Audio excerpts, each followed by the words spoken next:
Chapter 291. When the sky above us returned to normal, along with the Milky Way and the night sky, that frightening declaration of the gods finally ended. Everyone heaved a sigh of relief. Let's not even talk about the effects of Air's declaration. Everyone present could sense that a storm was brewing, apart from Harloise, who had some prior understanding. Even I didn't expect Air to be so decisive and resolute in his actions. It was obvious that he was breaking ties with the Holy Light system, just like that. Consequences? Relations with the Holy Light? What's the point of thinking so much? Do whatever you want. I'll support you. After saying this, ALS incarnation vanished without a trace. Sometimes, ALS' carefree attitude rendered others speechless. But I had to admit that he indeed had the power to not be afraid of the Holy Light faction turning against him. He was also quite insightful. Now was indeed the best time to make a decision. The undead army had arrived, and the dimensional invasion was unstoppable. It could be said that the Holy War had begun on all fronts. Taking the initiative to declare war and seize the limelight was doubtlessly the most important thing. Yep, since it was all for the limelight and attention, it wouldn't be wrong to say that it was for the headlines. Outside of our forest, the current situation hadn't changed at all.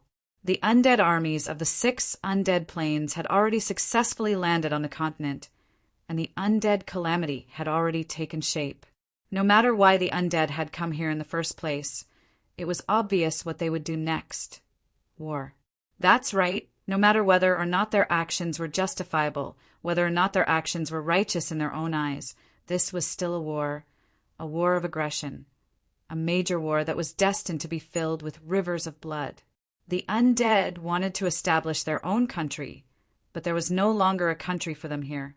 Time passed and everything changed. This was now part of the Bardi Empire's territory. Indeed, the people who returned from their homeland didn't have the right to return to their homeland.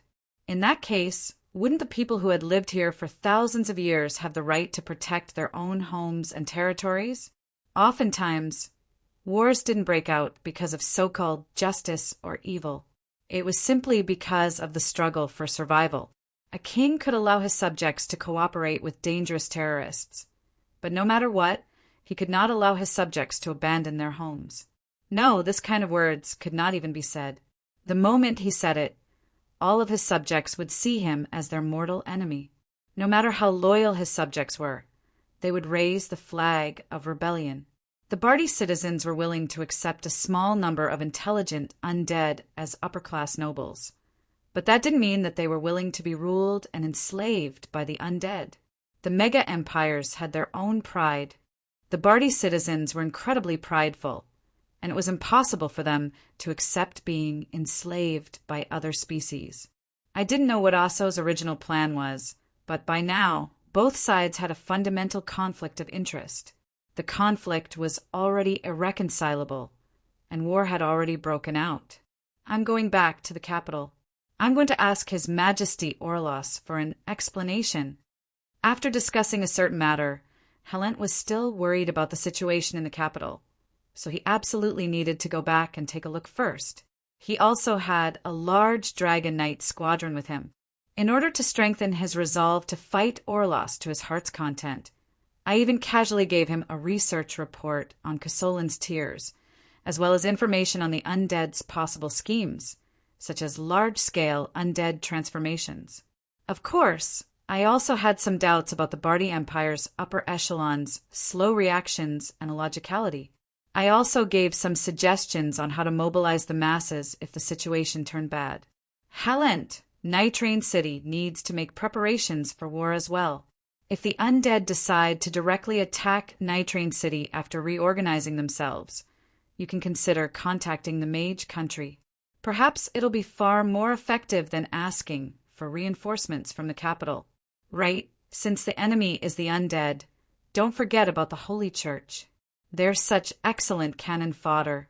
Helent hesitated for a moment after hearing my words, but he didn't retort. It seemed that he had listened to me. Ever since the undead began their invasion, the Tark Republic, Bardi Empire, and Mage Country had become like three giant pythons tangled with each other, just as the system's quest, Three Snake Slaughter, had mentioned.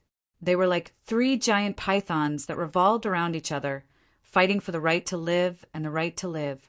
It was inevitable that there would be conflicts of interest between them.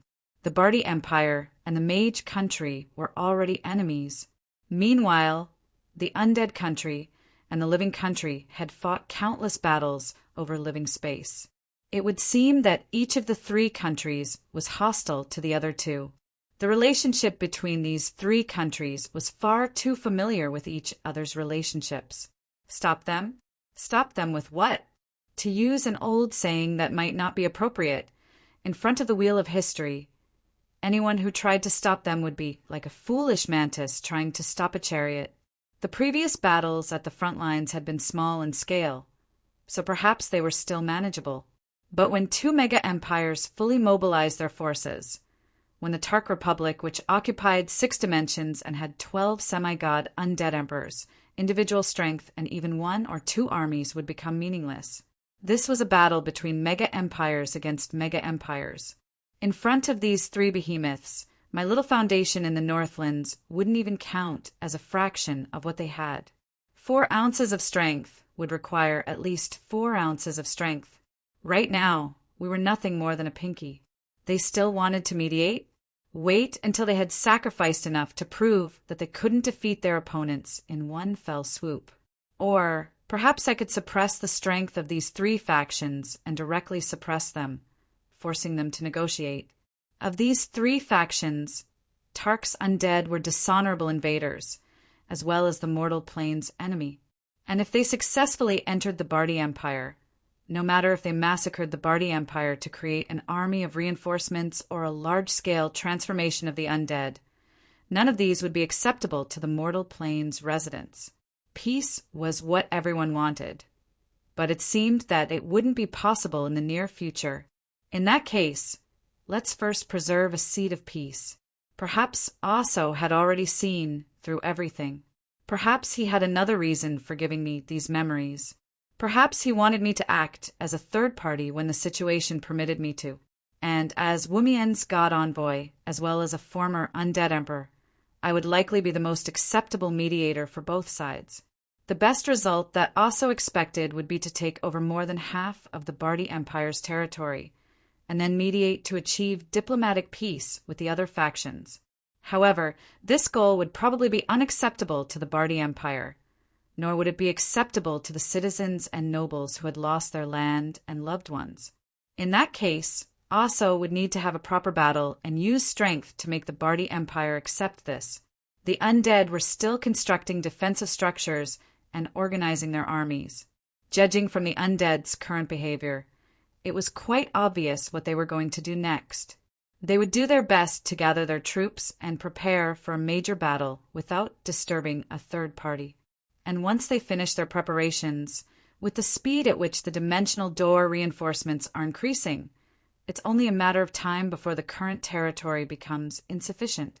If the undead begin to expand their own territory, the Forest of Dreams in the west and Nitrane City in the east will likely become the front lines of this war. Perhaps both sides will become quite lively. From a certain standpoint, not only was Halen's preparations correct, they would even play a critical role in the future. If the Bardi Empire prepared for a full-scale battle, Nitrane City would become the first line of defense against the undead's invasion.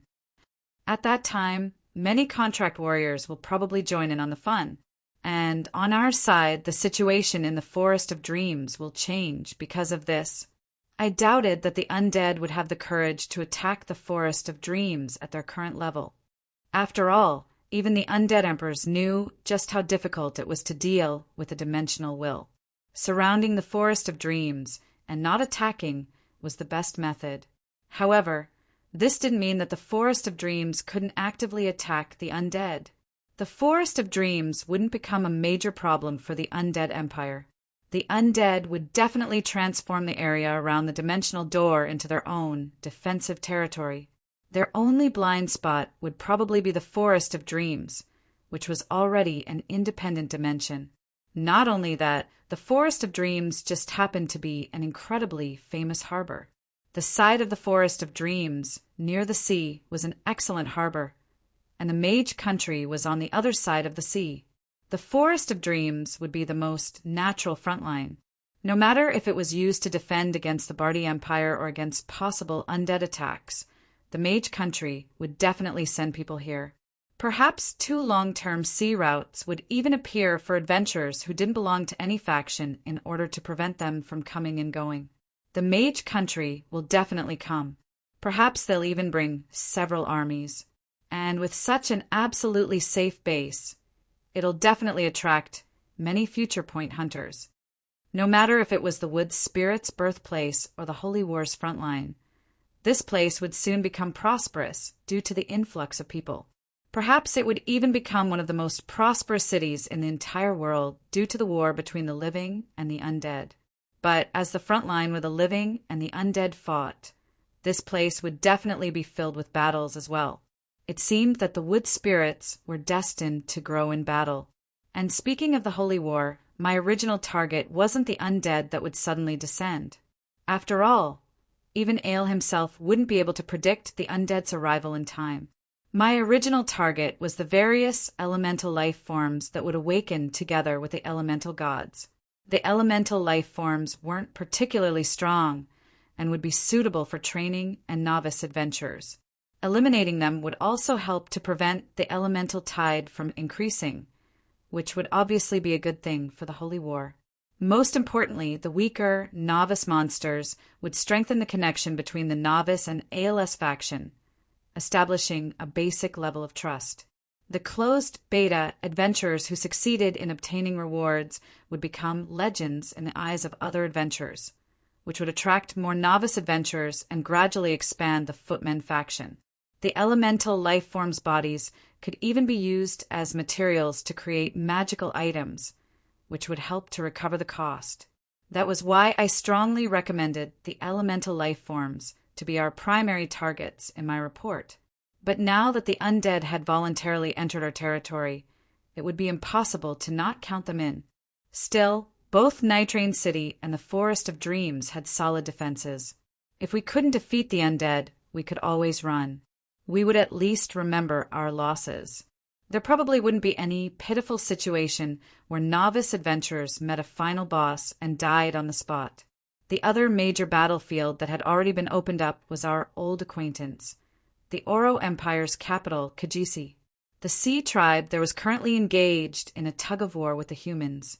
The Sea Tribe worshipped Lady Storm, which was obviously the Chaos faction. This was a perfect example of how to fight in a real battle. Of course, when considering the Sea Tribe's combat strength in the water, it didn't seem to be any easier than the undead's defense line. Not having enough combat strength would basically be the same as committing suicide.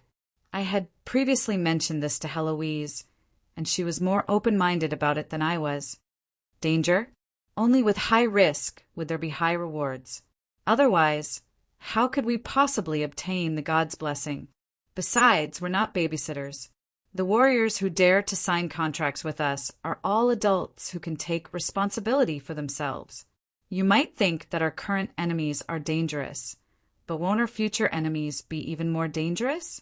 True warriors only need to kill their way out of a mountain of corpses and a sea of blood. Since we've already decided on an elimination system where we'll keep the strong and eliminate the weak, why are you hesitating? That's right. Since we're already fighting on the front lines for the god's blessing, it's not like we're commoners who haven't seen blood before. How could we possibly not be mentally prepared for this? From a certain standpoint, I had indeed underestimated the residents of this dimension. The environment here was different from the one in my previous world. Warriors who were adventurers had long since become different from commoners. Professional warriors who danced on the edge of a knife for a living would never rush onto the battlefield without any preparations. Reckless people who rushed into battle without even evaluating the enemy's strength would have long since died on the way. Rather than thinking about such things, it would be better to think about how to deal with this war between the 3 countries, which was bound to involve a tremendous amount of trouble. but it obviously wasn't my style to do nothing at all.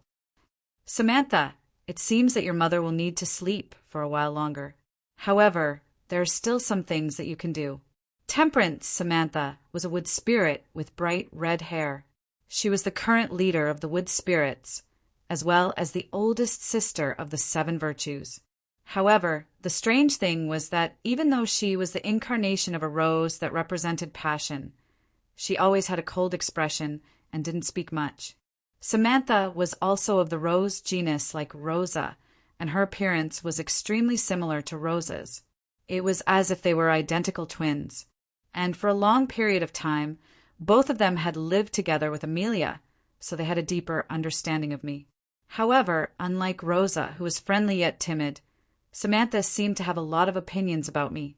Her expressionless face was considered good, while her scowl was normal. Speak. It's likely that you'll meet many visitors here soon. Most of their targets will be the undead. I hope that you can do 3 things. First, do your best to ensure that the visitors survive. Second, provide them with resources that attract them, such as fruits of the thick earth that can increase one's physique. Yep, you can exchange them for justice points or large amounts of gold coins, but make sure to limit the amount. Third, strengthen your communication with other species so that you can integrate into this world as quickly as possible. When it came to wealth, very few existences could compare to the dimensional ruler. This was just like how a small business couldn't compare to a bank. The former earned money, while the latter printed money. And the dimensional ruler was the one who printed money. Special fruits that could increase basic stats such as strength, agility, and constitution, as well as nectar that could recover stamina and mana, and antidote grass that could cure poison. I had already seen such miraculous items before. Perhaps there were alchemy substitutes for the latter two, but items like these that could completely change a person's basic stats and talent were incredibly precious. Just these local specialties alone would cause countless powerful individuals to risk their lives for the wood spirits. Of course, this wasn't completely limitless. The fruits that could permanently increase basic stats would require a large amount of resources from the forest in order to be produced. There was a limited number of such fruits, and Amelia's Forest of Dreams was only limited to fruits and plants. She could only buff or weaken the creatures that consumed the fruits. As the Holy War continued, it was likely that justice points would become even more valuable than gold coins. Perhaps the goddess of wealth would become even more powerful just by relying on this new concept of justice points and prosperous commerce. And this was only the beginning. I estimated that every single true god in the Ale faction would benefit from this mission. At the very least, I knew that every contract and every fair exchange would make the concept of contracts and the guardian god of contracts, Wumien's, become even more powerful. And after Wumien's declaration, the number of devout believers in Wumien's would increase day by day. Most of the other true gods were the same. This is destined to be a long battle. Don't let your brave warriors die in vain. This is also for your mother's sake. I wasn't lying. The blood, flesh, and souls of those who died in this land would become nourishment for the Forest of Dreams. As long as there were enough sacrifices for this bloody battle, not only would Amelia awaken, she would become even stronger than before. That was because, in a way, the entire Forest of Dreams was her physical body, and the wood spirits were all her symbiotes. Samantha nodded her head in agreement. I heaved a sigh of relief as I watched Samantha silently leave. This little brat's expression when she looked at me was far too vicious. The resentment and anger in her eyes made me feel uncomfortable, as if I really owed her something. Whenever I thought about how all these little brats had probably seen me in the past, I felt a mysterious sense of guilt, which made me feel like I was a bad father who hadn't paid their child's upbringing fees. Sister Samantha is so happy. It seems that she's really happy that father wants her to help him with something. Little Rosa jumped out to make fun of her older sister. What? That scowling face was actually happy? I was greatly shocked and hurriedly asked Rosa how she could tell. Father, you can't tell? Don't just look at my older sister's expressionless face. She's actually quite happy inside. Look at the vines behind my sister's head jumping up and down, just like a puppy's tail. Wah! All right then. Vines suddenly reached down from the trees and tied up Rosa. But when I saw the blushing older sister not far away, I felt like I could understand what these little brats were thinking. Meanwhile, next to a small stream, the first man-made structure in the Forest of Dreams had just been completed. It was a small stone court that was only 400 or 500 square meters in size and had 7 or 8 rooms. However, there was an emblem of a scale placed in front of its door. That's right, this was the Church of Law's branch church and court in the Forest of Dreams. Apart from providing some justice points for future contract warriors to exchange for, it was also a place to spread the teachings of the God of Law. In fact, it was even a place for law job classes. As the divine concept of contracts became more and more complete, not only would traditional business transactions use contracts, adventuring partners and mercenary forces would also come to the Church of Law.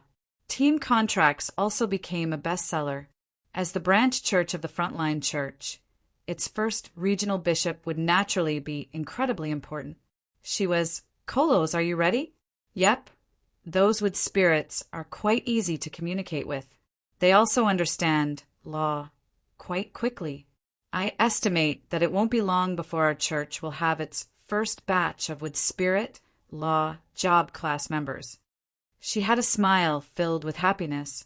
Apart from the fact that she would be able to do her favorite work in the elves' favorite forest, it was even more because the wood spirits had agreed to help her create a special plant potion that would change her physical constitution.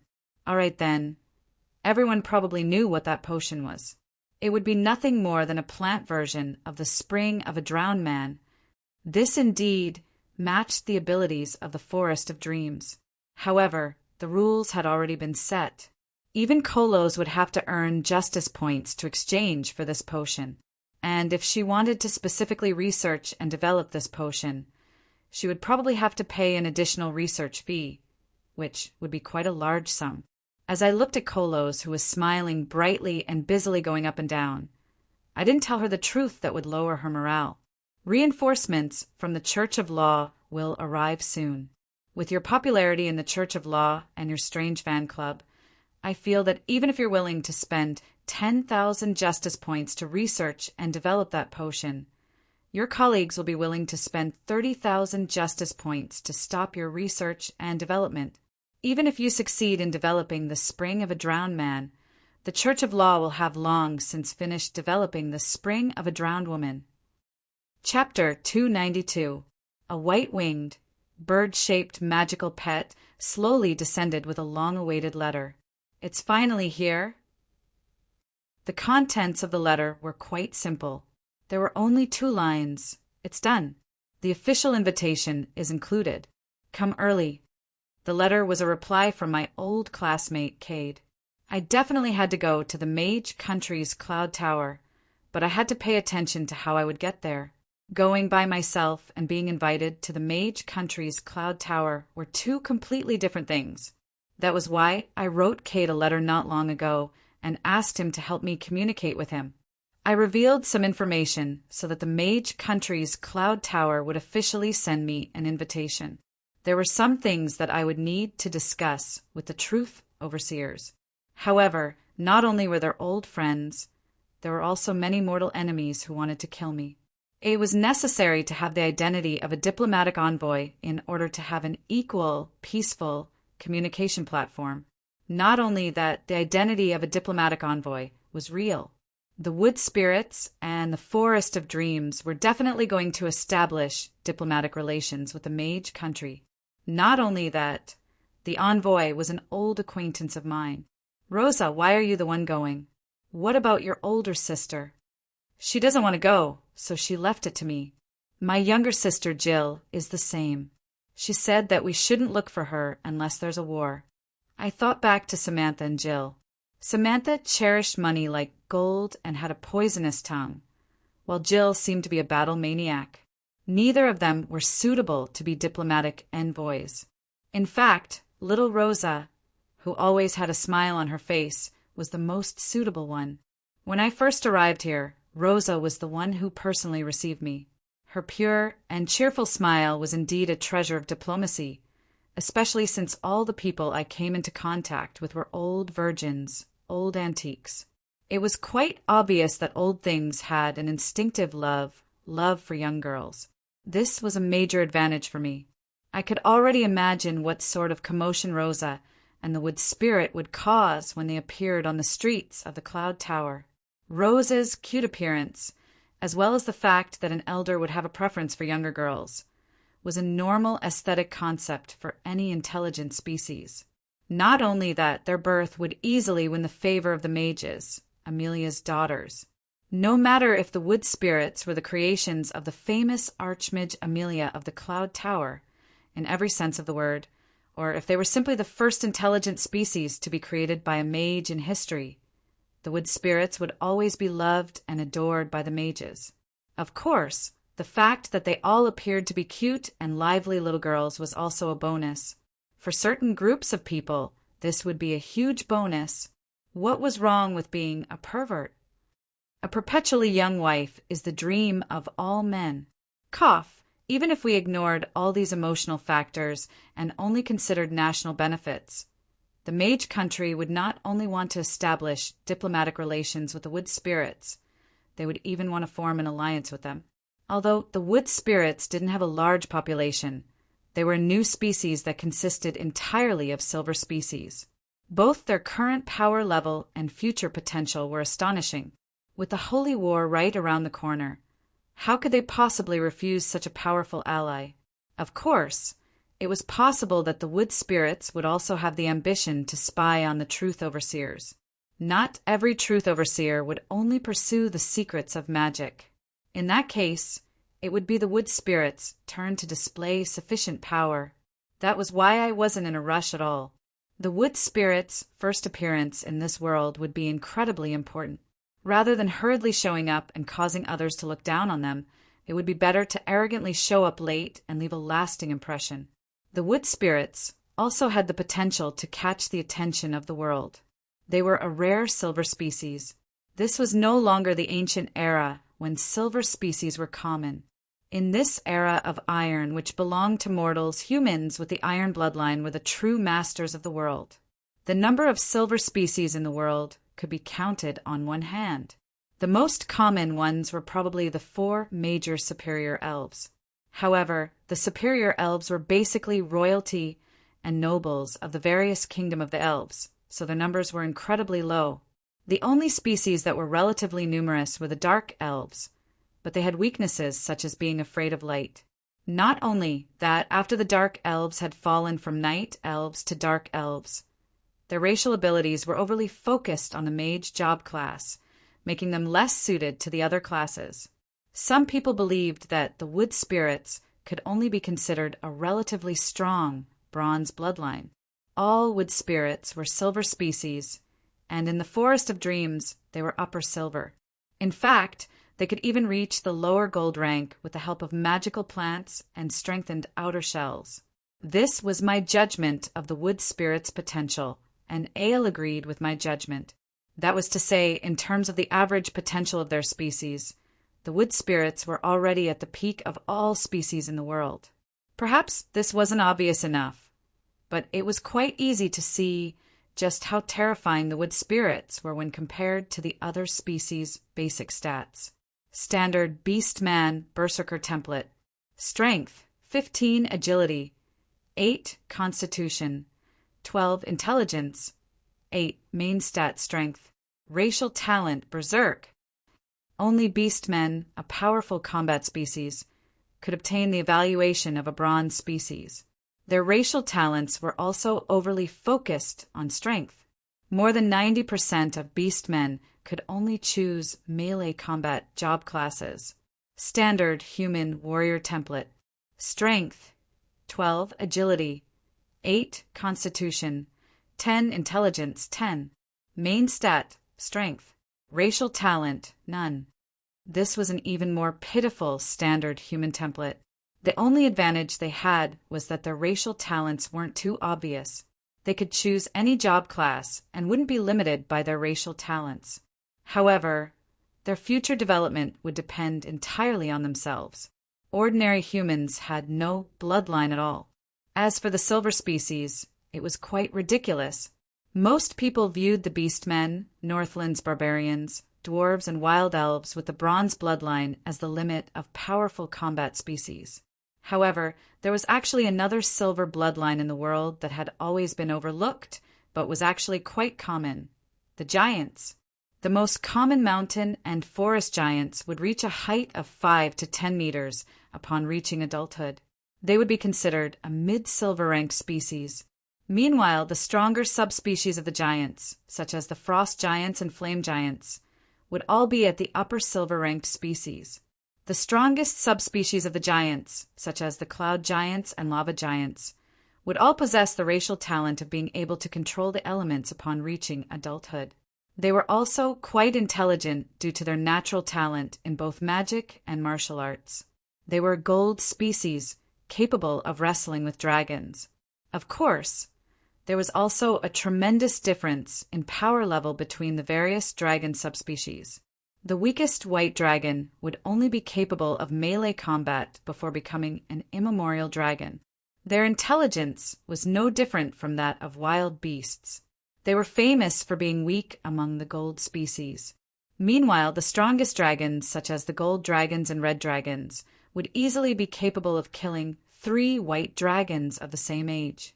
Rainbow dragons, power dragons, time dragons, and other legend-ranked dragons would be existences that even the gods would have to be careful when dealing with them.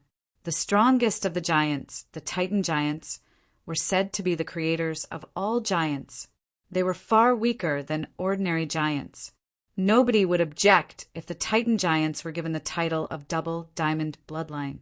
That was because the strongest of the Titan giants were capable of slaying gods. Fortunately, this world had long since stopped seeing the Titan giants. Of course, the legend-ranked dragons, which were equivalent to the Titan giants, were also virtually non-existent. According to historical records, the giants who rebelled against the gods during the immemorial Stone War were cursed by the god of wisdom, Casodiego, to lose their intelligence. Naturally, they also lost all hope. The remaining giants who still possessed intelligence would usually hide away in some snowy mountain or the depths of magma. But I knew that as the Holy War continued, these giants wouldn't dare to be lonely. Standard mountain giant warrior model. Strength, 19 agility, 10 constitution, 20 intelligence, 310. Main stat, strength. Racial talents, earth affinity, high-speed regeneration, stone skin armor, earthquake, rare, curse of mental retardation, negative. From this, it could be seen that if it wasn't for the fact that the Titan giants had such low intelligence, their racial talents would be more than enough to crush all other species. The main reason why the Titan giants had always been treated as easy opponents, with 2 or 3 silver-ranked adventurers being able to easily defeat them, was because their intelligence was far too low. Not only would it be easy for the Titan giants to fall into all sorts of traps, it would also be impossible for them to improve their own abilities through job training. If the Titan giants could easily train in all sorts of martial arts, it was likely that an adult Titan warrior would be able to easily defeat a human gold rank. A Titan sword saint would be able to easily defeat a dragon slayer. Dragons wouldn't have been able to suppress the Ichi giants with only their racial talents. By the way, I should mention that at a certain historical moment, the fallen Titan giants returned the Titan giants' lost intelligence, making the Titan giants incredibly frightening. That expansion pack was called the Attack of One. 6 meters. Giants. Cough. I seem to have accidentally made fun of something again. Anyway, the wood spirits were also a silver species, so they didn't have the Titan giants' natural weaknesses. Their stats were also ridiculously high. Standard wood spirit model. Strength, 16 agility, 14 constitution, 12 intelligence, 14. Racial talents, soul connection, devour evolution, iron heart, wrath incarnation, plant communication, forest penetration, merging with the trees, eternal soul, limited to the forest of dreams. As Amelia species, their seemingly weak and petite bodies had combat talents comparable to the Titan giants. Their relatively high intelligence and spiritual power would allow them to easily become mages. Their average basic stats would allow them to choose their own path in the future, just like humans. Even though the invitation letter was already in my hands, I wasn't in any hurry at all. We had the right to be late, and it would be far more effective to keep them in suspense. There's no rush. Let's help them build their foundations first. Amelia's first gift to the wood spirits was the virtue of modesty. She gave them the ability to learn and evolve. They could improve themselves through job classes and discover their own potential. Although this wasn't listed as a racial talent, it was the most important gift. But soon, I discovered that although their strength and agility stats were quite high, and their martial arts talent wasn't bad, they weren't suited for melee job classes. The reason? Actually, it was quite easy to understand. It was because they were 6 meters, no 2 meters tall. Although I'm embarrassed to say this, it's best if you don't learn how to wield swords like others. If you really want to fight in melee, you can actually consider strengthening your outer shells. That's right, a tall and sturdy body would always be a natural talent for practicing martial arts. The wood spirit's short stature was a super fatal weakness for melee job classes.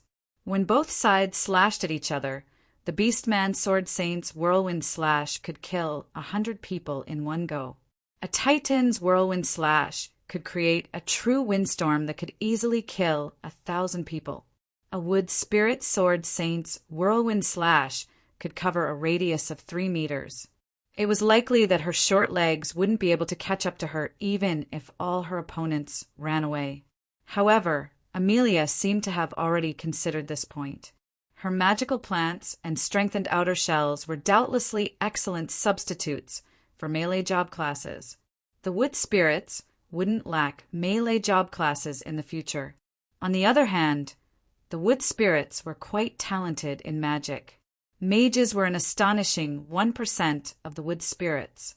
Back in the day, the mage country had even established a branch base in the elemental planes in order to find potential mages. If the mage country discovered the wood spirits' outstanding talent in magic, they would probably go crazy. However, the wood spirits were most suited for jobs related to the forest and nature. This was especially true for Droll's nature divine arts and the wood elves' nature magic. They seemed to be naturally suited for working as Droll and nature priests. Eagle Storm was overjoyed to meet so many good seedlings all at once.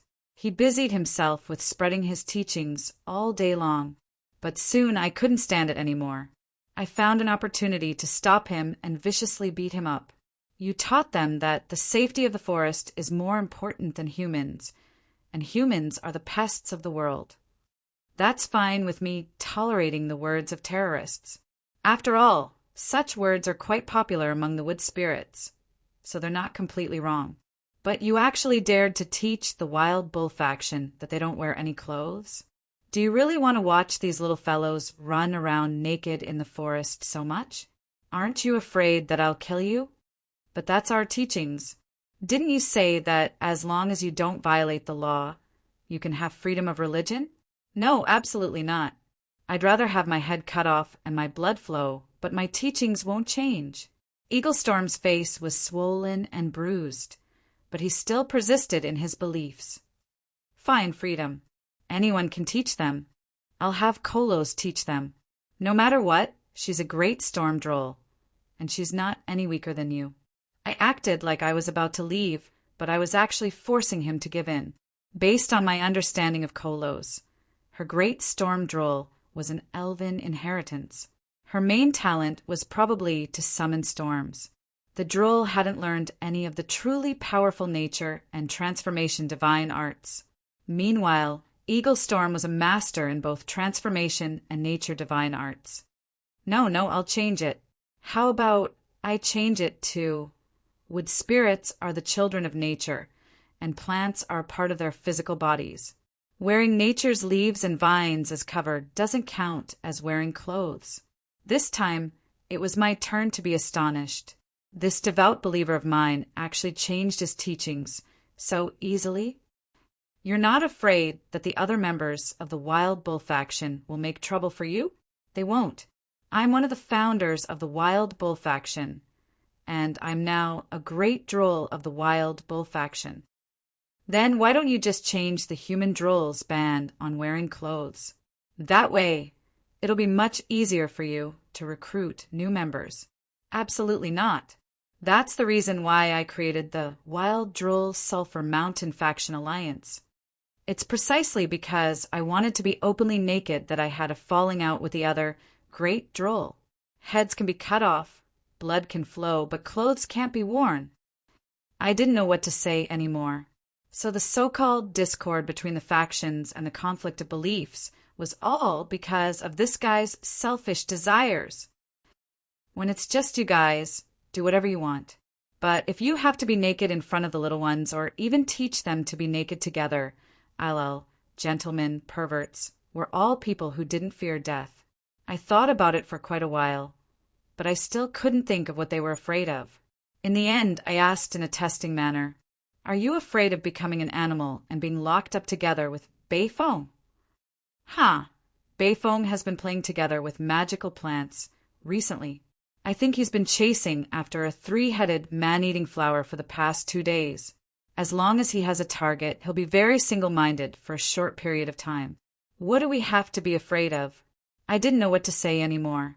I was even wondering why I hadn't heard any complaints about Beifong despite how cute the wood spirits were. So it turned out that Beifong had found a new hobby and invented a new way of playing. As expected, Beifong's world was something that normal people like us couldn't understand. Also, Eaglestorm had such a deep understanding of Beifong. As expected of gentlemen, perverts, it was indeed possible for them to understand each other. As expected of prison buddies who had stayed together in Sulphur Mountain City to pick up soap. I keep feeling like I've been scammed again. I remember that you droll can also transform into a tree, right? It seems that as long as you imitate and get close to a creature to a certain degree, you'll be able to learn how to transform. I've noticed that you've been interacting with man-eating flowers recently as well. Please don't. I'll do as you say. All right then. The great droll finally surrendered. However, I was still hesitating whether or not I should toss Beifong out to feed to the undead so that he wouldn't lead the little ones astray. However, Beifong soon gave me a pleasant surprise. Chapter 293. Great stone sculptor Ainslow and the others intend to live here. This was perhaps the most surprising suggestion. It seemed that the Earth Elemental Plane's Earth Elemental Lords would be able to satisfy his needs. So the Earth Elemental Lords suddenly requested to live here. I was talking about 7 existences at the Saint rank or higher, especially Ainslow. She even had the potential to become the ruler of the Earth Elemental Plane. She was definitely a powerful individual among powerful individuals. Since they suddenly requested to stay here, I naturally had to ask them about it. But first, I had to stop myself from smiling. Are you intending to live here as well? That's wonderful, what a pity. Yep, this was what made me happy. These 6 Earth Elemental Lords were all in this Draken's soul world. Since they were staying here, wouldn't this bastard be staying here as well? Although I felt apologetic towards the residents of this forest. Since the wood spirits weren't in this bastard's hunting range, it didn't matter. No, my lord, only my siblings are staying here. I can't bear to part with you, always meeting strange species, so I'll follow you around, looking for food everywhere. Don't step on me. As I spoke, I intentionally hugged him, and then, you think I don't understand? That's what you get for purposefully disgusting me. After a long period of punching and kicking, I vented my anger before asking about the main matter. As it turned out, the Earth Elemental Lords felt that the environment here was quite suitable for them to live in. It was much more comfortable than the small world in my soul world, and they hoped to sign a guardian agreement with the will of the world. In exchange for their help, they would obtain the right to live here. According to the magic system of this world, the four major elements of earth, water, fire, and wind were the foundation of everything. Just like how ice magic was a derivative of water magic, the special nature magic that controlled plants was a derivative of earth magic. And this world filled with nature magic would definitely be beneficial to the earth elemental lords. From a certain standpoint, it was naturally a good thing to be able to strengthen the forest of dreams' defenses. Only when the trees and the land that could move combined together would it become a living forest that could move. If the earth elemental lords were willing to help, some of my ideas would become possible, and the defenses here would rapidly increase by several levels. But the problem was, are they reliable? Beifeng, tell me the truth. Do you trust them? Leader Roland, although they are my sworn siblings and Ainslow has indeed treated me well, I truly don't trust them at all. Since they were able to rebel against Androken, it's normal for them to rebel against us in the future. Besides, Ainslow is quite ambitious. She wants to become the new Earth elemental goddess. From a certain standpoint, Beifeng Herald, who had been by my side since Sulphur Mountain City, could be considered one of my most trusted subordinates. Hearing him say this, I actually felt reassured. At the very least, Beifeng knew what he was doing and was able to tell me about it, so he should be trustworthy. I had long since known that Ainslow and the other Earth elemental lords were untrustworthy. In a way, Ainslow had been forced to leave her home because of me. I wouldn't have trusted Ainslow if she didn't hold a grudge against me. At first, she didn't mention anything about it, but she became more and more obedient, which made me even more wary of her. Although Ainslow and the other Earth elemental lords weren't trustworthy, their abilities were far too useful for this forest. If I had their assistance as Earth elemental lords, the defense of this forest would be greatly improved. According to my expectations, the wood spirits wouldn't need to live on the ground at all. That place would be left for outsiders and magical plants. The wood spirits would also be the first line of defense against invaders. And since the wood spirits had the ability to communicate with plants, they could live on the divine trees that were so high up in the clouds, the official name for giant trees, and enjoy the fun of only I can hit you, but you can't hit me. Actually, the wood spirits were already moving as planned. Ropes had been set up between the divine trees, and in order to increase the speed at which they could move up and down, the wood spirits had even installed a rope elevator inside the hollow divine trees. Every day, countless wood spirits would be busy choosing their new homes and thinking of ways to decorate and make their homes less conspicuous. At the very least, no one would be able to see them from the ground. Once the decorations were complete, the wood spirits wouldn't need to appear on the ground at all. It could be said that if the wood spirits didn't want to see you, you wouldn't be able to find a single wood spirit, even if you searched the entire forest. But just this alone wouldn't be enough. The wood spirits still needed a safe shelter and home. Ideally, there would also be a fixed market to trade with other species. It would be highly unsafe to place these core facilities on the open treetops. After all, if there was an aerial attack, the wood spirits would be able to hide among the trees, but the buildings wouldn't be able to move. Since it's impossible to fly, let's go underground.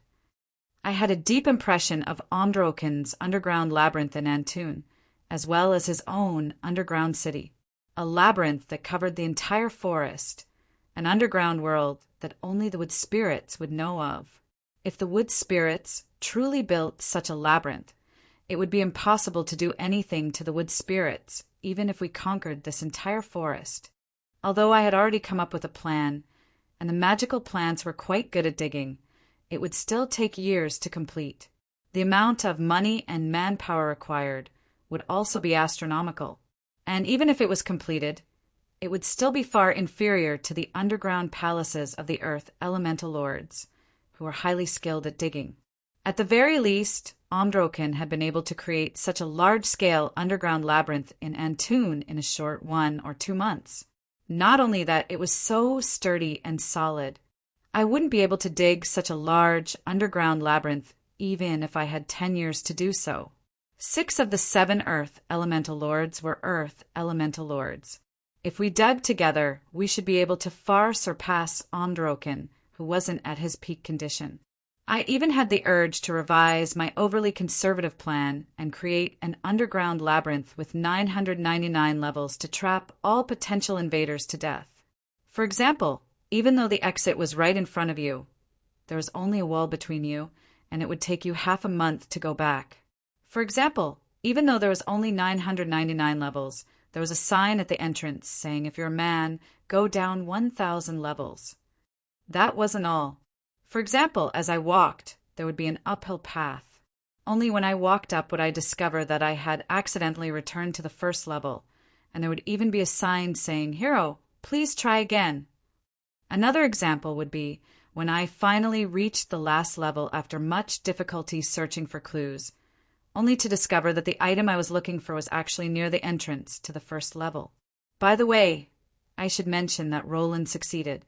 In the distant future, that endless labyrinth filled with filthy traps and disgusting psychological warfare became the most hated place for adventurers. Roland was the creator of the phrase, "Only idiots would go to that labyrinth," and his name was cursed by countless people. Since my heart was boiling with creativity, Ainslow's offer to join my side could be said to be a timely help. However, such a top-secret project wasn't suitable for an outsider who didn't have my trust, nor was there a need to rush it. All right, I accept. Why wouldn't I? I immediately agreed, but I was also considering how I should investigate Ainslow's true intentions. It would be best if she truly wanted to join my side, but if she had other intentions, I could deal with her as well. How's the ship construction going? The Ivy League is just over 50% complete. The Mizar's modifications aren't going well. It'll probably take some more time. As I strolled through the forest and looked at the towering trees around me, I felt like I had transformed into a miniature human. Near the sea, the docks were already beginning to be constructed. It was obvious that the wood spirits would have to travel by water or air if they wanted to communicate with the outside world. Ships were a must. Since Amelia obviously didn't know how to build ships, it was only natural that the wood spirits didn't know how to either. That was why I gave them a copy of the airship construction technology. Of course, they didn't have the materials or craftsmen to build ships. But just like how I used undead materials, they could also use plant materials. It was just that the construction method was quite incomprehensible to outsiders. The 7-star battleship Ivy League was more than 300 meters long. The entire ship was like a gigantic log, but it was hollow inside. Its outer shell was far sturdier than ordinary steel. At this moment, the gigantic battleship had already begun further construction. Sails were made from large leaves, and ropes were made from roots. It was truly a wood spirit-style ship. If one only looked at its outer appearance, it would look like an ancient log. Most of its offensive equipment was hidden within the tree trunk. And actually, this was a living tree. It was one of the divine trees that had just been pulled out of the ground.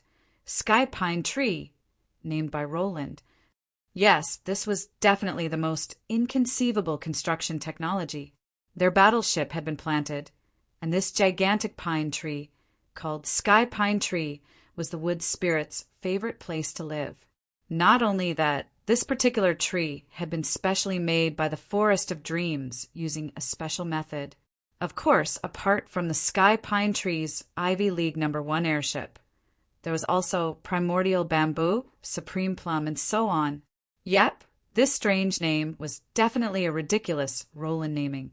This type of construction technology was far too convenient. If it wasn't for the fact that these inconceivably gigantic trees would automatically wither and die if they left the Forest of Dreams for too long, making it impossible for them to travel for long distances, I would have ordered several hundred of these divine wood battleships. They'll die if they don't return to the Forest of Dreams in half a year, and they'll weaken in 3 months. As expected, cheap goods don't come cheap. Their range of activity is probably limited to the nearby seas. Still, they're quite good as mobile defensive battleships. The other battleship that was currently being modified at the docks was the Mizar. They had obtained quite a lot of dragon skin from the seven-headed dragon. The dragon heart had already been transformed into the Mizar's backup engine, which happened to be made from the same materials as the Borealis. It could be directly assembled and strengthened using the same technology. Now that the Mizar was covered in dragon skin and dragon parts, it was becoming more and more similar to the Borealis. And now, the future plans for the Forest of Dreams had been completed.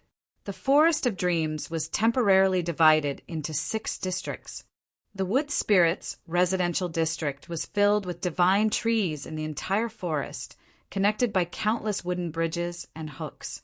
It would also be the Wood Spirits' main residential district in the future, but it would also likely be a forbidden place for outsiders. The docks would definitely be filled with all sorts of battleships, and the commercial district would be right next to the docks. It would become a gathering place for merchants from other species, and the Divine Church District would be where the gods' churches would be located.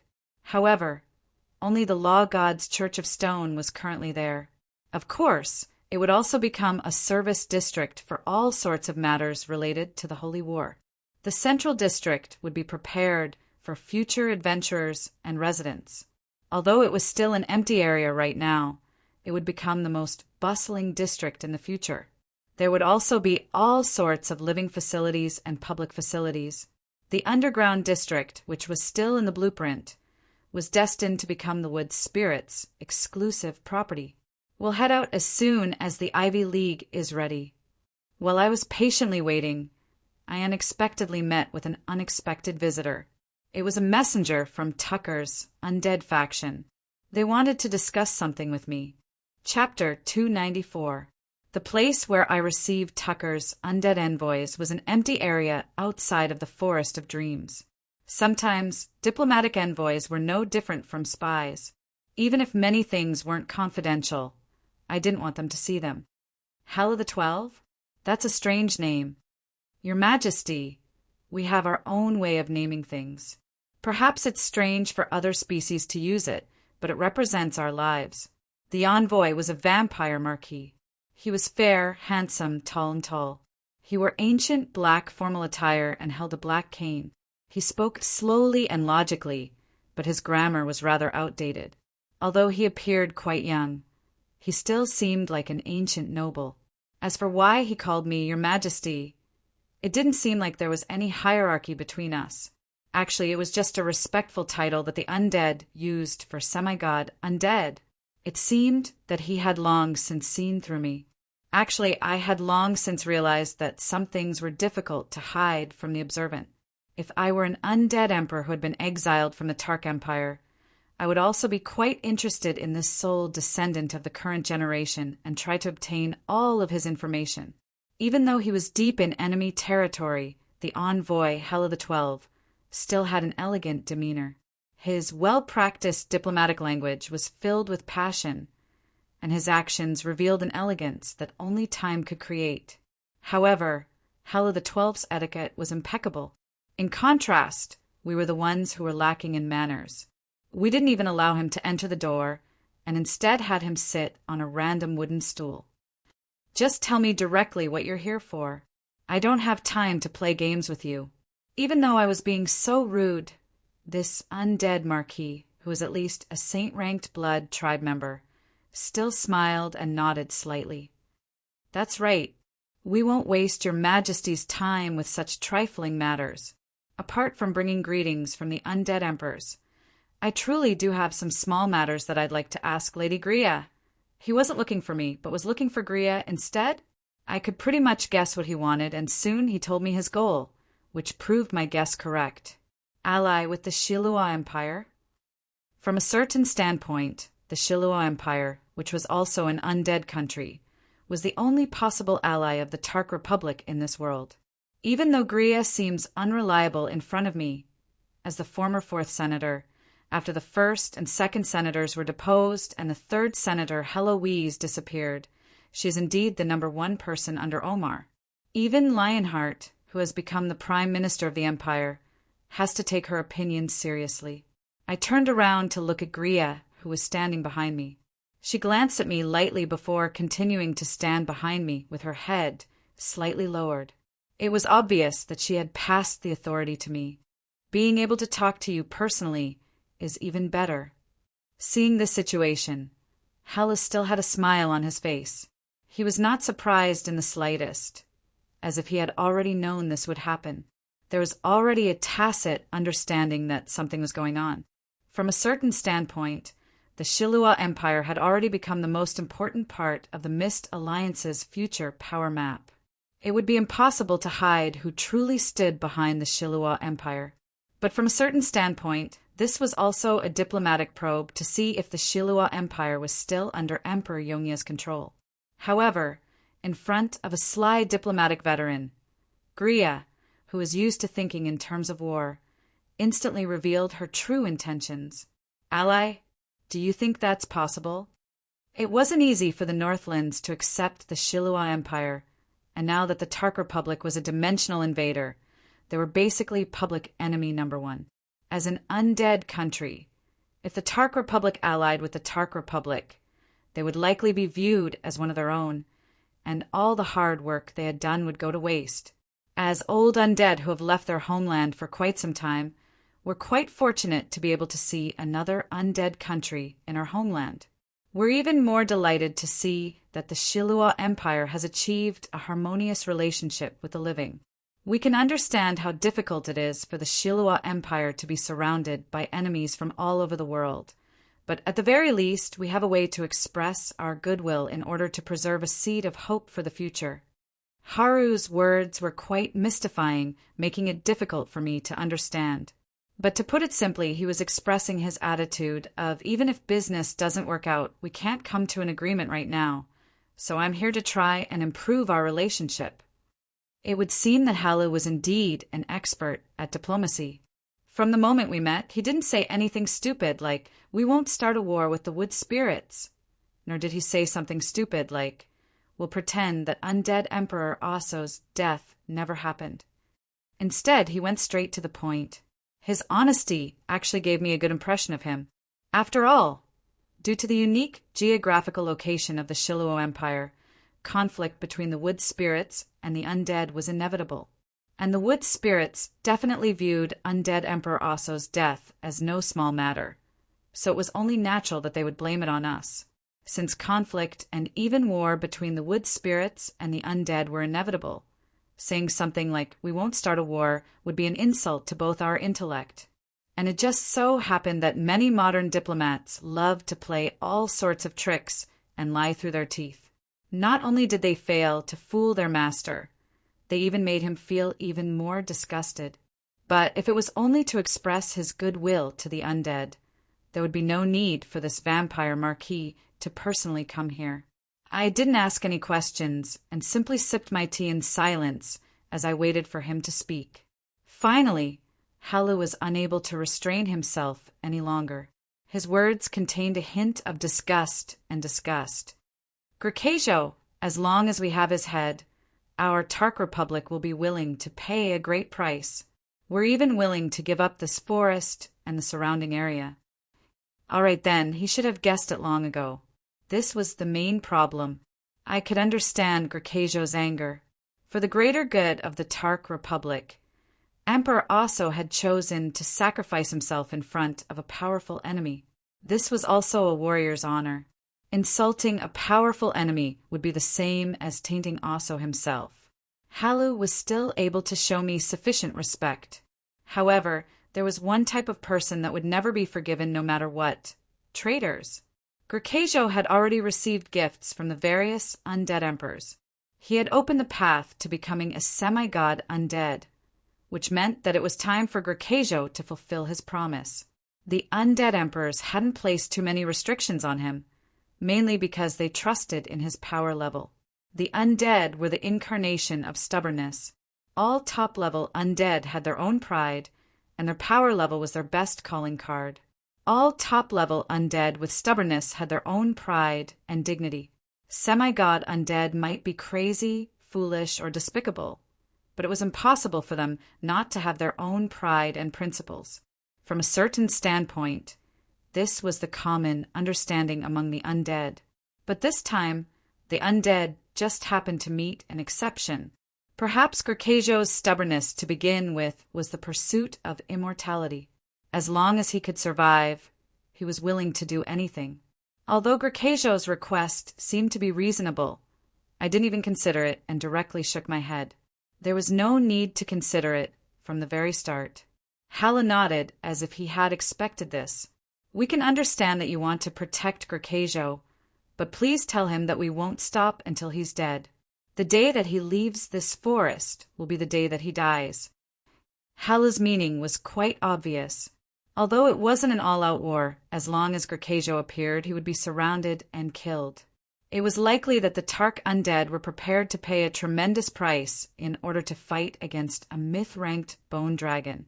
You won't be able to do it. Humph. Even if it's you, Your Majesty, don't underestimate our determination to seek justice for Emperor Osso. I rudely interrupted Hala halfway through his sentence. After all, no matter what they said, no matter how tempting their promises were, it was already meaningless. Your vow to kill Gracio has already failed. It's not that I'm protecting him. It's that he's not even in the Forest of Dreams right now. All right, in an instant, Hala's handsome face contorted in disbelief. His expression of disbelief was quite creative. How is that possible? Isn't he under your protection? Where could he possibly go? No. He directly returned to Shilua on the same day and even left a note behind. Your Majesty, I suddenly feel like my stomach isn't feeling well. Please allow me to return to the Shilua Empire first and wait for your good news. Undead would actually have stomach aches. That's why, Hala the 12th, in a way, I want to kill that sly old fox even more than you do. As long as you catch him, go ahead and beat him to death. Don't give me any face. How could that sly old fox Gracio not know that the Tark Republic would never let him go? How could he possibly entrust his own safety to my protection? He unhesitatingly left a note after the battle ended.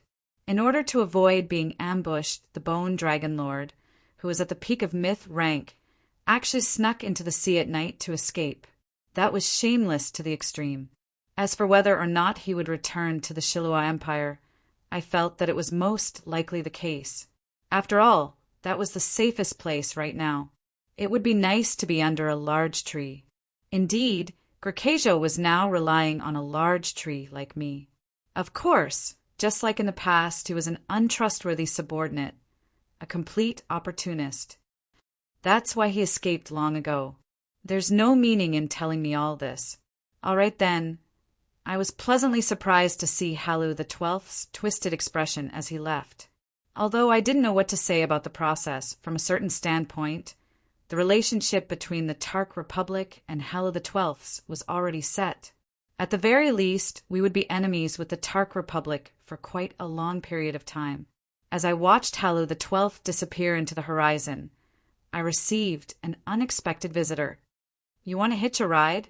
The Veji merchant group was still in Nitrain City. Due to our existence, as well as the change in the situation, the Nitrain City officials didn't make things too difficult for them. However, it was quite uncomfortable for them to stay in an enemy country like this. That was why they requested to leave with us through the Dragon Night. I hesitated for a moment. I felt that I could accept such a favor. Perhaps I would even need their help in the future, so I agreed. Now that all the projects in the Forest of Dreams were on the right track, it was time to prepare to leave. Chapter 295. If the Bardi Empire didn't even know that a war had broken out in its own territory, then the Bardi Empire wouldn't be worthy of being called a mega empire. Everything that happened at Port Victoria had already reached the Bardi Empire's capital, Starer, through various channels. Driven by people with ulterior motives, not to mention the nobles, even the commoners were discussing this sudden war on the streets. The undead plains had been opened, and the undead army had arrived. This became the hottest topic of discussion, especially when the furious Dragon Knight, Archduke Halent, had punched an elder from the Senate who had asked for evidence, to the point where his mouth was covered in blood. Then, Helent shoved a memory crystal that recorded the battle into the elder's mouth, which made this topic even more interesting. All right then, the price he had to pay was probably Emperor Helent's fury and half a year of confinement. Meanwhile, that unlucky Marquis who had been beaten up so badly had been shouting that he wanted to take revenge on Helent. In the end, a flying dragon had suddenly passed by and set fire to his mansion. Yep, we all knew what had happened. Look, it's those undead. The scene of the endless undead flooding into the capital was vividly described. The memory crystal was repeatedly read by the upper echelons of the Bardi Empire, and public opinion began to change. The high-level undead in the capital were having quite a difficult time. What was even worse was the series of changes caused by undead Emperor Osso's death. In order to better control the situation, many high-level undead in the capital were Osso's subordinates. They had signed a master-servant contract that promised to live and die with him. On the day that undead Emperor Osso died, the survivors were shocked and even terrified when their companions suddenly collapsed. After all, in their minds, undead emperors were undying existences, just like true gods. This was no different from the sky collapsing. On the other hand, the desecration plane was connected to the mortal plane. Most of the undead here came from the desecration plane. When a mega CEO of a company suddenly died, a significant portion of the middle-level managers died together with him. It was only natural that the middle-level and lower-level employees would be panicking. At such a critical moment, the living's attitude suddenly changed, causing the undead to not know what to do. They became even more cautious, especially when going in and out of the capital, afraid that there would be any conflicts. The most incomprehensible part was the attitude of the ruler of this country, Orlos XIII. Roland angrily berated Helent for causing trouble and refused to accept Helent's request to meet with him. However, he didn't punish Helent at all. Roland comforted the undead with words, but he didn't do anything to control the public's opinion. He allowed the rumors to spread everywhere. His attitude was quite ambiguous, and his methods were quite contradictory. When the capital was in a state of chaos, he either closed his doors and refused to go out, or he suddenly had the mood to go hunting and sightseeing in the suburbs. His subordinates had no idea what this venerable old emperor was thinking. At this moment, a sudden downpour assaulted Orlos's caravan. This battle that had started and ended abruptly was about to come to an end. Speak. Who sent you to assassinate His Majesty? The 26th prince? Or the 8th prince? The leader of the assassins was already missing a limb, and the pool of blood on the ground had already exceeded the lethal level. He could die at any moment, but the Emperor's personal bodyguards were still unwavering in their interrogation. It's the 8th prince. Don't kill me, don't kill me. I already told you. Hurry up and help me stop the bleeding. Since Orlos had come to a conclusion and ignored the assassin's pleas for help, the guard directly reported to Orlos and asked if he should bring the remaining assassin back alive. However, Orlos slowly shook his head, indicating for the guard to directly execute the assassin. You're not going to ask? Perhaps there's more to it than meets the eye. Inside the carriage was Helent, who should have been locked up at home. The two of them weren't the only ones in the carriage. The last person in the carriage was the black-clothed mage who always followed Emperor Orlos. However, he seemed to be sleeping right now. Helent wasn't surprised by the sudden invitation and the subsequent assassination attempt. If Orlos XIII didn't have some special methods, the Fox Scorpion Emperor would have been secretly decapitated long ago. That's meaningless. Assassinations like this happen once or twice a week. Anyone who dares to assassinate the Emperor, no, it should be said that they're here to die. They've long since stopped caring about their own lives. Since they said that it was Little 8 who did it, then it's actually possible that it was someone else apart from Little 8. Oh, judging from the information I've obtained recently, they've improved quite a bit as well. They're quite good at hiding the truth within the lies. Little 8 is definitely a suspect. Yep, judging from Little 8's increasingly extreme personality, there's a 70% chance that he's acting on his own in order to frame his brother. Huh, Little Eight's temperament has improved quite a bit recently. Even though Helent was clearly talking about the unfortunate fact that his adopted sons wanted to kill him, he was smiling quite amicably. His tone even contained a hint of pride, as if he was an elder praising his filial and capable grandson. From a certain standpoint, he was indeed quite proud of himself. The fact that several dozen princes were competing against each other in scheming was something that the seemingly benevolent old man had single-handedly created. It seemed that he was using this method to choose his successor. Helent didn't reply. He didn't intend to care about the royal family's matters, nor did he have any interest in caring about them. He was only interested in why Emperor Orlos would suddenly invite him out in such a private manner. And whenever he mentioned what was happening in the West, Emperor Orlos would always smile mysteriously and say, "You'll know soon enough." Actually, due to certain reasons, Emperor Orlos had been in quite a good mood recently. He sank into reminiscence as he looked at the rainy scenery outside his window. More than 30 years ago, it was also on a rainy day like this. It was also on a similar day that the royal palace was slaughtering each other. Orlos was on his last breath when he met Osso here. He told Osso of his unwillingness to die here, which changed his fate. From that day onward, Orlos, who had been looked down upon, obtained the power of the shadows. He slowly climbed to the peak, and now, 30 years later, his achievements and prestige even surpassed all previous emperors. However, only he knew that he had to pay the price for all the help he had received in the past. This creditor of his wouldn't be easy to deal with. Of course, how could an ambitious person who was capable of forcing his adopted sons to slaughter each other to determine who would become the strongest be willing to be controlled by others?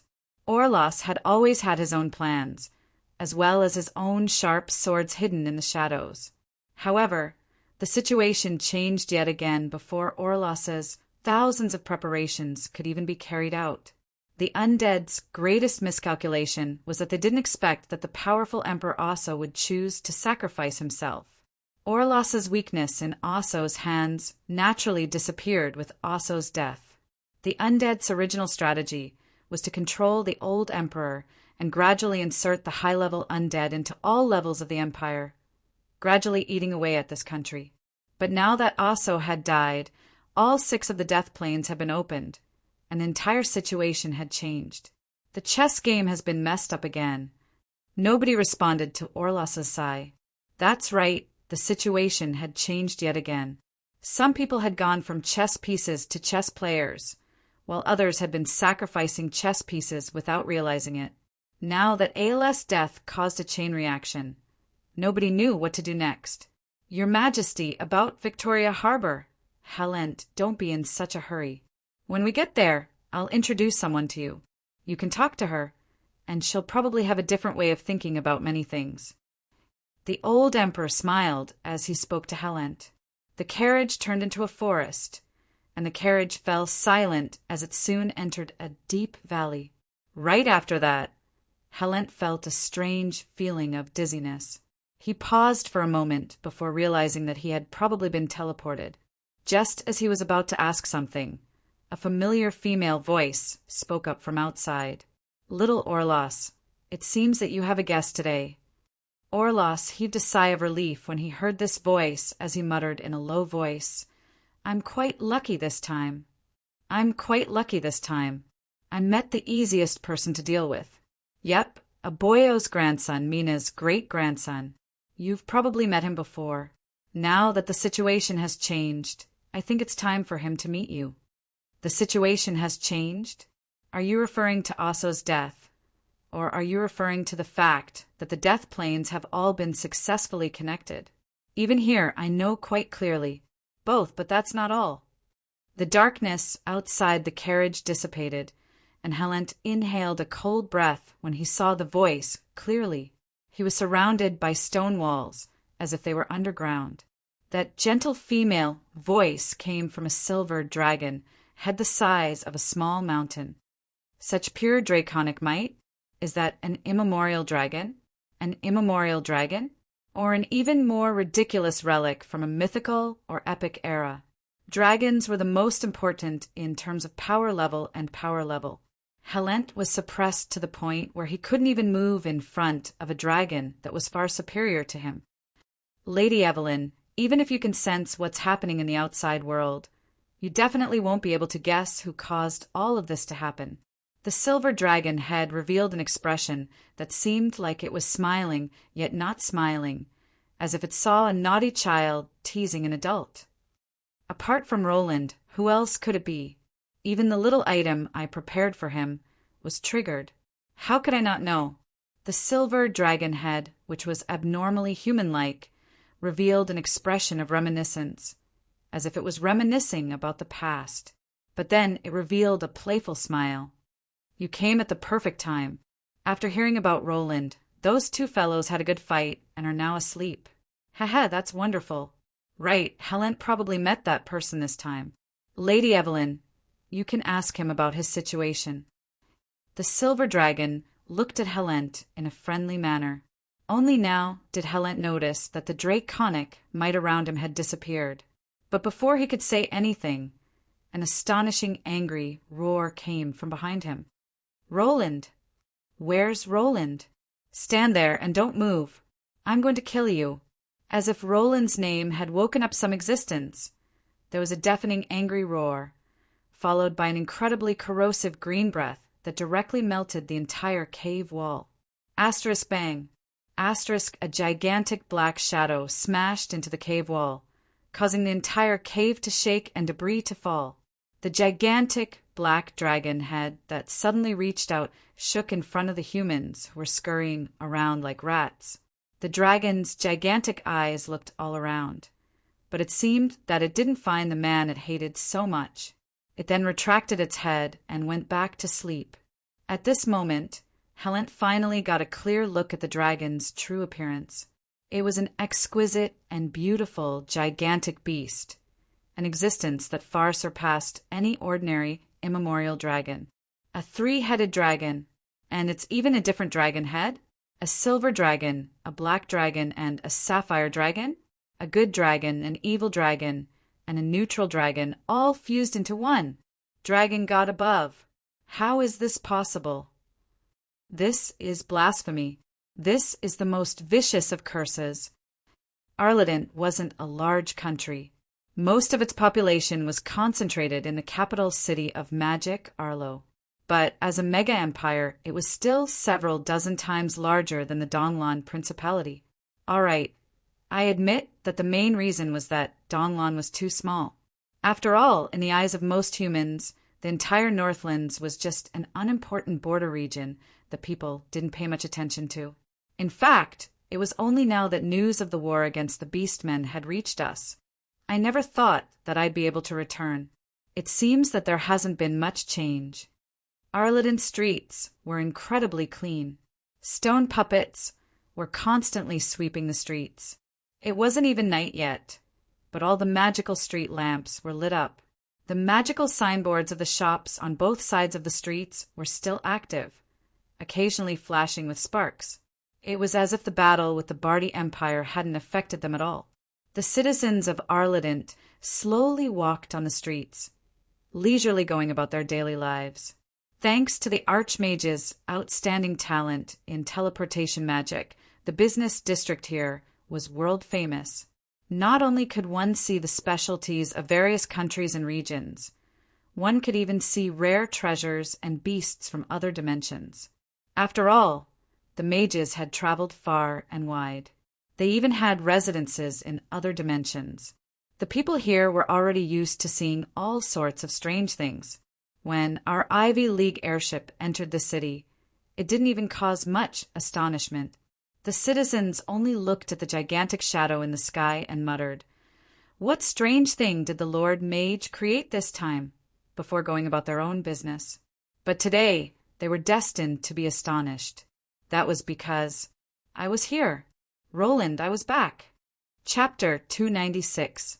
Although we and the Wood Spirits envoys had already arrived in this city 2 days ago, the negotiations with the Mage country's nominally highest authority, the Truth Symposium, had yet to begin. This wasn't because they were putting on airs or simply avoiding us. It was simply because we had arrived at the wrong time. The Truth Symposium was still nothing more than an empty shell. Request for an emergency hearing? However, there are currently 28 Truth Overseers, and 6 of them are currently at the Bardi Empire's front lines. With less than half of the 28 Truth Overseers present, there's no way for us to have a banquet. The other Truth Overseers? Well, generally speaking, it would be quite good if more than half of the Truth Overseers' whereabouts were known. Right now, there were only 6 Truth Overseers in the Cloud Tower, so there was no way for them to hold a meeting. At the very least, he had to wait until he had 10 people. Why don't we just wait for the regular meeting next month? The mystical Blades Aloso was one of the most famous ice mages of the current generation.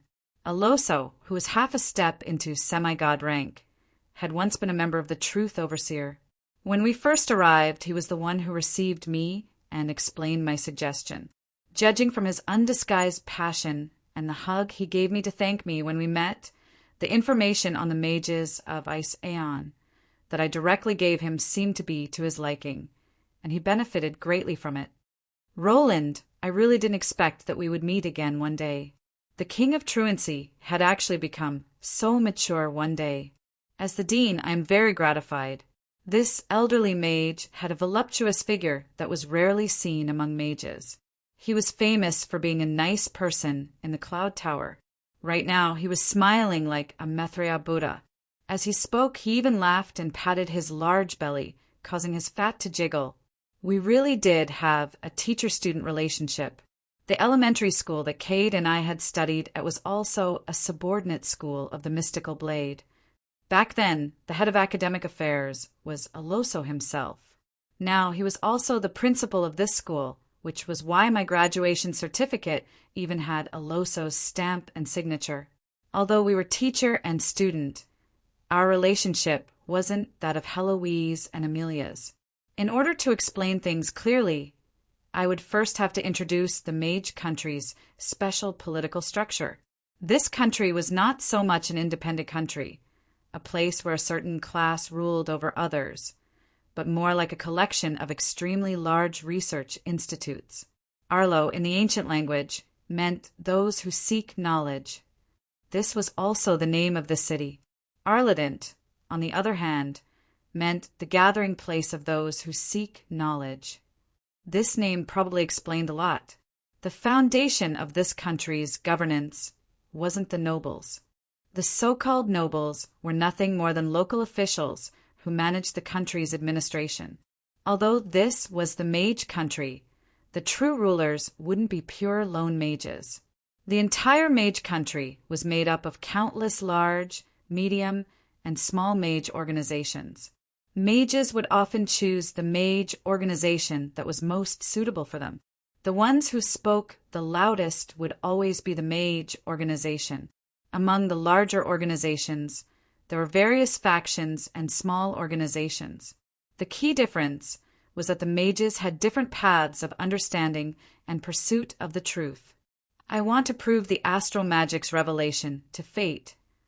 Archmage Rodriguez had this idea, which resulted in the famous Star Revelation Mage Organization. Their spells, prophecies, and constellation magic were all top level in the world. However, most of their members were otakus and lacked practical combat experience.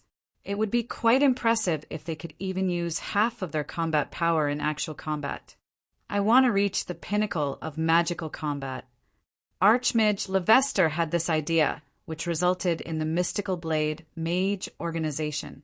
Their members were usually the rare type of mages who specialized in practical combat. They excelled in all sorts of combat spells and magical combat techniques. Half of their classes were practical combat lessons, and their growth was often a history of combat. Being able to fight against 2 mages at the same level was already quite rare. They had plenty of practical combat techniques and minor incantations. However, it would be quite difficult for them to produce any top-level theoretical results. All right then, although these 2 mage organizations were both the strongest mage organizations in Arledent, they had quite a bad relationship with each other. It could be seen as the difference between a theoretical faction and a practical faction. Or perhaps it could be said that it was a battle between a liberal arts faction and a science faction. However, this difference wasn't absolute. Great Saint Marguerite was a member of a small faction in the Star Revelation Mage organization. However, she had traveled all over the world and would definitely be quite skilled in combat. From a certain standpoint, I counted as a member of the Mystical Blade as well. Even if I ignored their annoying elemental magic, at the very least, I had quite a deep understanding of undead magic. On the other hand, a creator's ideals would often change as time passed. For example, the founder of the Sword of Order Mage organization was a fervent believer of the Holy Light. Their research topics were related to Order Divine Arts, the power of faith, and the application of Holy Light to magic. However, in recent times, the changes were so great that it could infuriate the founder to death. Perhaps it was because the Sword of Order's understanding of magic's natural laws and concepts had gone too far, or perhaps it was because things would always move in the opposite direction when pushed to the extreme. The Sword of Order had long since abandoned holy light magic and focused on the most bizarre things. For example, undead magic, demon summoning, and Eastern talismans. The Sword of Order was definitely the home of a small group of researchers. Their research on all sorts of forbidden spells was one of the best in the entire world. The relationships between the various mage organizations were also quite messy. Some small mage organizations would be attached to several large mage organizations at the same time because their core members were all from those large mage organizations. However, those large mage organizations had terrible relationships with each other, so the mage organizations didn't know who to support during every academic conference. Don't underestimate the academic conference. This was the most important conference in the mage country. Every time there was a contradictory argument, the conference room would instantly become an arena. That's right, the most important conference in the mage country was the academic conference, not some serious political conference. Since every mage organization's goal was to pursue the truth, their disputes could only be considered academic discussions. And in the mage country, the highest level academic conference was the Truth Symposium. Yep, the Truth Symposium was also the highest authority in the mage country. The number of participants in the Truth Symposium wasn't fixed. Archmages with excellent research results and reputation would be invited, and they would receive the unofficial title of Truth Overseer. But actually, many undying individuals were completely uninterested in such a symposium where no conclusion could be reached. They would reluctantly participate in a few symposiums before feeling that it wasn't worth it to suffer for the sake of a false reputation, so they would think of ways to retire early. The reason? The Truth Symposium was divided into regular meetings and emergency meetings. Any mage who reached a certain power level could apply to attend the symposium to cheer for their boss. When I was still an acolyte, I had attended 2 symposiums.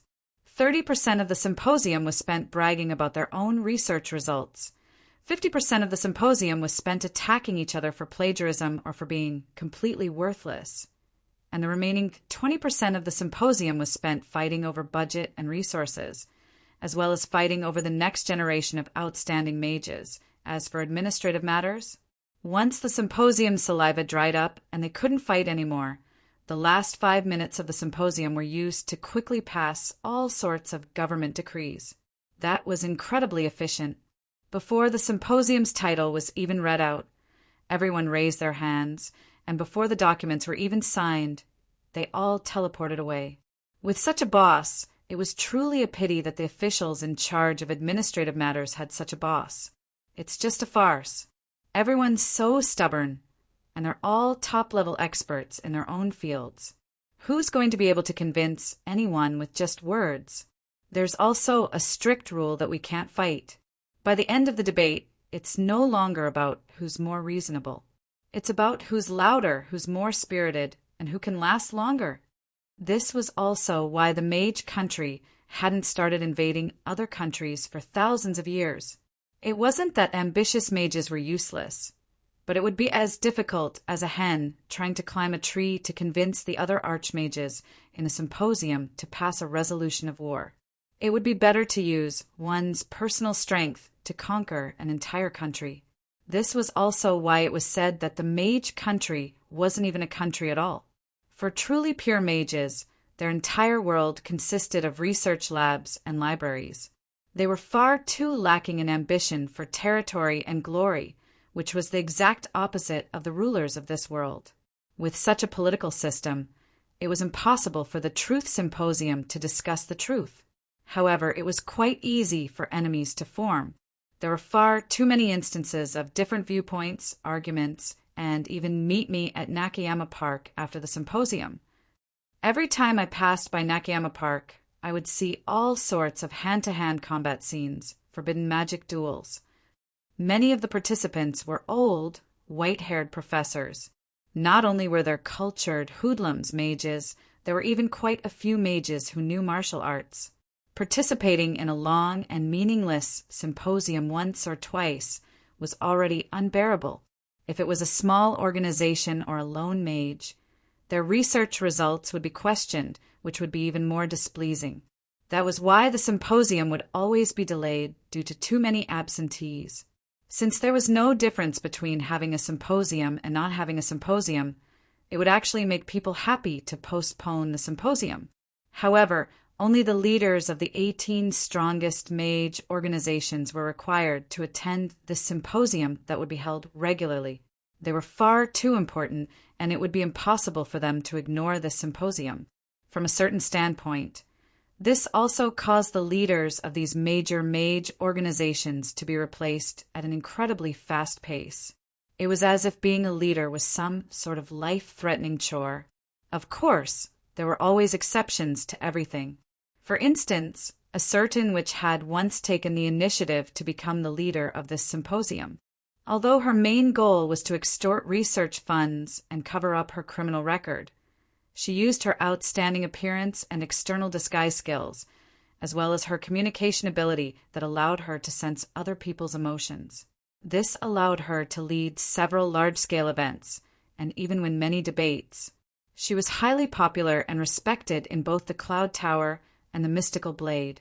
Yet, the witch Amelia was once a member of the Mystical Blade as well. In fact, she had even given a lecture to me and my cohort. What gave me a headache was the fact that I had to participate in this Truth Symposium. Not long ago, after I met with the Truth Overseer Oslowin, I received an epic-ranked quest for what I needed to do next. Congratulations to the host for triggering an epic-ranked storyline quest. Return home in glory or a fallen phoenix. Host, please participate in a Truth Symposium. Depending on how the symposium goes and the status of the participant, the next step of the quest will be triggered. System notification. You know the rules between mages. If you want to talk, show me something real. Judging from how this chain of quests had been triggered, the final goal of this epic rank quest was quite obvious. It was nothing more than to directly or indirectly affect matters related to the war between the three empires. That was why this quest was obviously a chain. First, I had to choose which side the three empires were on and obtain a certain amount of reputation. After I made my choice, I naturally had to expand my influence. Only by having a voice would I be able to influence the entire war. For me and the newly born Mist Alliance, allies were necessary. I also had to obtain the support of the mega-empires that had a say in human society. Since the other mega-empires were all facing problems, the mage country would probably be the most trustworthy ally of all. It would obviously be necessary to obtain the mage country support. Based on my system's usual habit of making things difficult for me, I could guarantee that if I didn't have the status to speak at the Truth Symposium and didn't have enough influence on the Truth Symposium, things would only become more and more difficult for me. Perhaps I would even end up becoming cannon fodder for the vanguard. The delay of the Truth Symposium was both a good and a bad thing for me. The bad part was that I wouldn't be able to continue with my quest for a while. The good part was that I now had more time to prepare. Since the next Truth Symposium would be an important topic of war, I had already sent out invitations. It was also stated that I wasn't allowed to be absent, so it probably wouldn't be delayed. My current goal was to establish a sufficient amount of reputation within a short month so that I could influence the Truth Symposium's progress if necessary. So many things have happened recently. The Truth Symposium will definitely be held. At most, it'll be delayed for 1 or 2 months. Roland, wait here for a while and familiarize yourself with the environment. The situation seems to have calmed down already. 2 of them should be returning soon. At that time, we can start the Truth Symposium. Right? Why don't you come to my Mage Academy and teach a few classes to pass some time? The students should be quite happy to have a senior coming back to teach classes. Only now did I recall that Aloso had previously helped me obtain the position of a special lecturer. Back then, I knew that he was trying to help me gain some status in the mage country. I never expected that he would actually want me to teach classes. After all, from a certain point of view, we can be considered as students who came out of his academy. Of course, students who came out of this academy are completely different from those direct disciples. Many middle-sized mage organizations would have their own magic academies. They would be the cradle for newcomers as well as the arena for talent and hard work. Of course, the mage organizations wouldn't be doing this for free. Due to the existence of their magic academies, it would be quite easy for newcomers to become the new blood of their respective mage organizations. In order to become an official member of their mage organization, one would either have to perform exceedingly well or become a candidate to become an Archmage's personal disciple. Mage organizations' general knowledge was limited and shallow. However, this knowledge was the essence of many years of training and training. It was also a foundational step for one to take to the next level. A truly good seedling would be able to sprout with just a bit of nutrition. Many archmages would find students suitable for themselves while teaching classes, such as Heloise and Amelia from back in the day. By the way, since Amelia and Amelia were both former teachers of the Mystical Blade's subordinate magic academies, they were naturally members of the Mystical Blade as well. According to what I knew, Heloise was also a core member of the Sword of Order. She had recruited many vicious individuals to join the Sword of Order while teaching. Quite a few of them had even ended up on the Calamity rankings. There were even more antisocial lunatics. She truly lived up to her nickname of Demon Professor. In fact, since the threshold to becoming a mage was too high, the tradition of children inheriting their father's legacy could no longer be maintained in spellcaster society. Since inheritance was more about certain research results and the pursuit of the truth, the most important thing in the mage's society was the relationship between a teacher and a student who passed on their knowledge. I absolutely can't let my teacher's inheritance end in my generation. Every mage would have the same thought. After reaching a certain level, it would be a dream to have a disciple who would be able to pass on all that they had learned and pursued. Of course, the most important inheritance would always be the pursuit of a certain goal. Unlike the rather cold relationship between teacher and disciple in other job classes, mages would have dozens or even hundreds of years of interaction. The relationship between a teacher and a personal disciple would be no different from that of a father and son or mother and daughter. In fact, according to the mage country's laws, a teacher would have the right to arrange their personal disciple's lifestyle, while a disciple would have the duty to take care of an elderly teacher. They would also have all sorts of inheritance rights, just like children. What, me and Heloise? There was absolutely no mage organization like ours that was constantly cursed by our mages. Right now, I was having a headache over how to improve my reputation and obtain greater authority. But soon, I began to worry about whether my reputation was too great or not. As expected, bringing those bastards along with me was definitely a mistake. Chapter 297. As expected, I should have thrown those bastards into goblin cannons and fired them to the other side of the world. No, that's still not enough.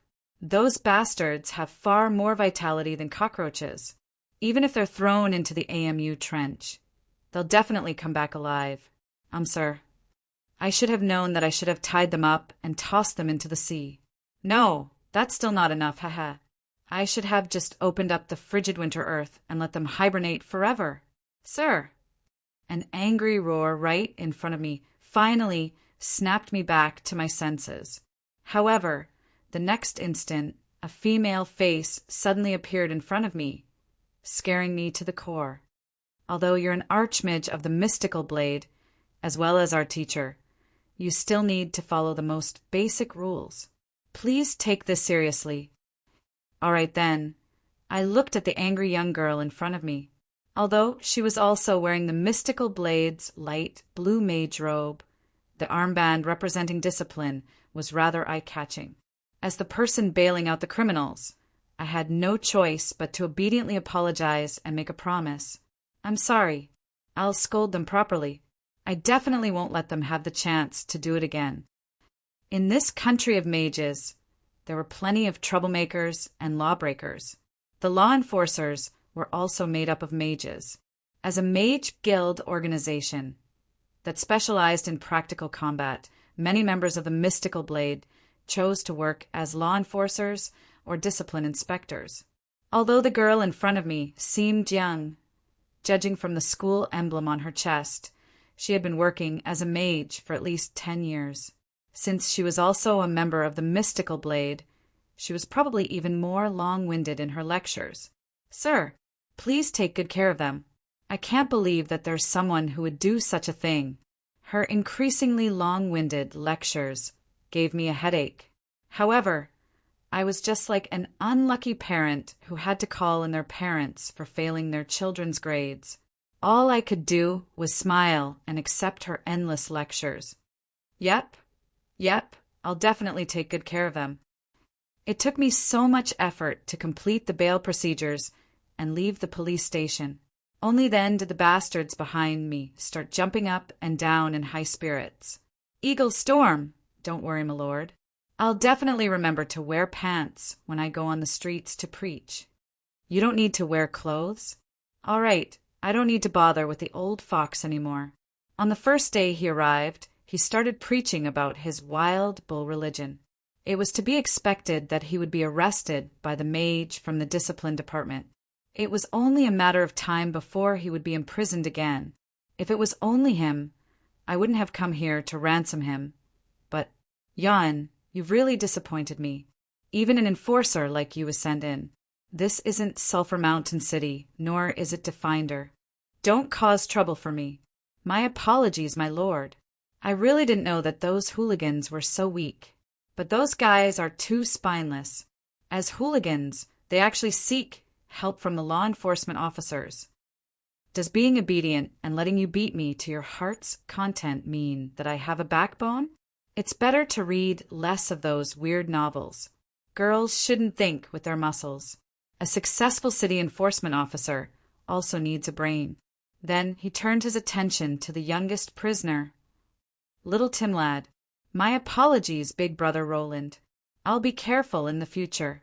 Next time, I don't think anyone will get any evidence. Next time, I won't personally go out to collect goods. I'll find an adult to take me to the black market merchants. All right then, what he meant was that he would continue. The only mistake was that someone would get evidence. Little Tim lad had been the most excited ever since he arrived at the Cloud Tower. He was incredibly curious about the mysteries of magic. In just a few days, he had already exchanged all his savings from the past few years for all sorts of strange items. He even went to the black market to collect goods. You really can't blame me for this. How would I have known that that idiotic mage would actually start a fire on the spot and test out that barbecue rack? Ha ha! That unlucky fellow suffered the most from the explosion. Of these two great engineers, one sold fake goods and injured someone, while the other went to the black market to collect goods and was reported. Because he was too young, the two of them believed that he was the main reason. Others would be tainted by their company, but the two of them were birds of a feather. The more they were tainted, the worse they became, And the deeper they became, the more dangerous they became. What? Someone was missing? That existence whose name had become a taboo was actually not locked up? That was so unmagical. Huh. Are you talking about that magical pet abductor who also summons a blasphemer? That half-dragon who's blinking furiously at me in his prison cell? I don't know him. I didn't see him, and neither did any of you. As expected, everyone shook their heads. None of us knew him. Yep, I didn't know him at all. So of course I didn't intend to bail him out. Nor did I want to be labeled as a pervert. So that bastard should just obediently stay in prison for the rest of his life. Not only me, but my other accomplices also tacitly forgot about him. After all, nobody wanted to be seen as the same kind of person as him. After all, if he made the headlines on his first day here, it would be quite embarrassing for him to face others in the future. I'm not going to care about your personal matters. What about the task I handed over to you? How's it going? Of course. I wasn't bringing them along to cause trouble for myself. In fact, it was the opposite. What I wanted to do would require many helpers, and some of the tasks would probably only be taken care of by them. With your personal letter and Archmage Cade's guarantee letter, the registration procedures have been completed. The new mage organization, the Great Industrial Party, has also completed all the necessary procedures.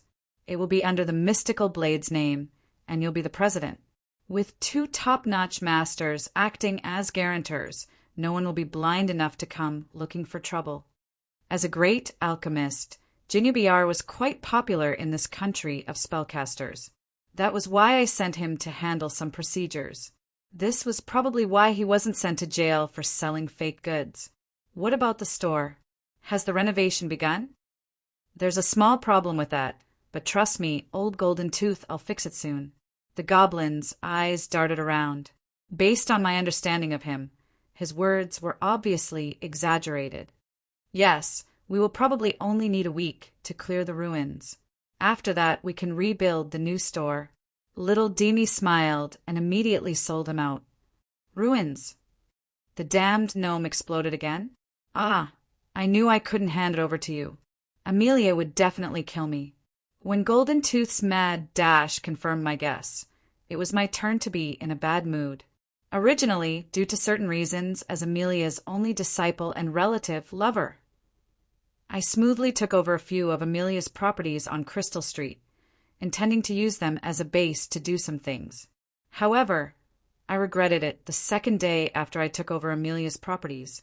Countless creditors swarmed over, and all sorts of IOUs and compensations accumulated were more than enough for me to buy this entire street.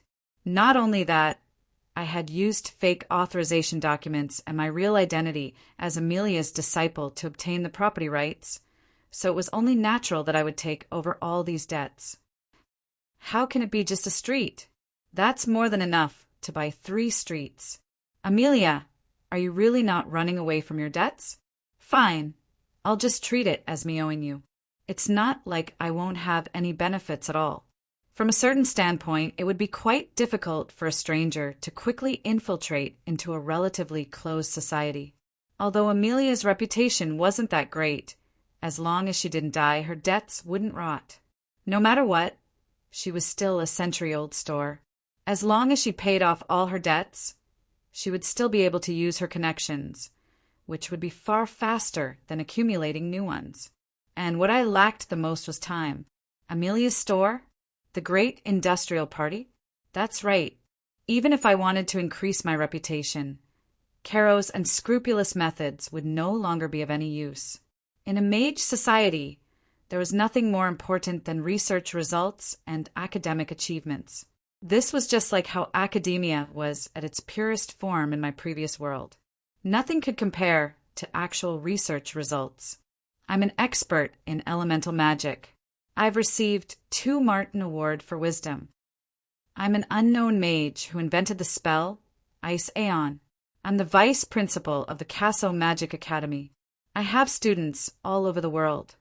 Ice Aeon, thank you. I'm a core member of the Sword of Order. Can you stop talking about that Ice Aeon of yours? I'm the creator of the study of undead construction. Since you're from the Sword of Order, you should have read my thesis collection. That's the authority on undead creation.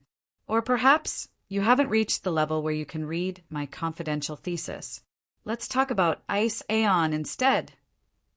When research results could be transformed into actual power and wealth, the saying that knowledge was power would no longer be empty. The status of mages could be compared by academic achievements. The reason why a certain ice mage treated me so well was because I provided him with mage knowledge and information. Not only could he use it as a reference for his own research, it would also greatly increase the status of ice magic in the mystical blade. Our mystical blade now has a forbidden spell for ice magic. This would be quite impressive if I said it out loud. It could even be used to attract young ice mages to join the mystical blade. Of course, there was no need to tell me the truth that 99% of people wouldn't be able to use it. This wasn't a scam. It was common knowledge that didn't need to be said. After all, it was far too difficult to create a forbidden spell. Even if the mage didn't use it, just analyzing the forbidden spell's model and thought process would be a great help to researchers. Of course, I wasn't making a loss here.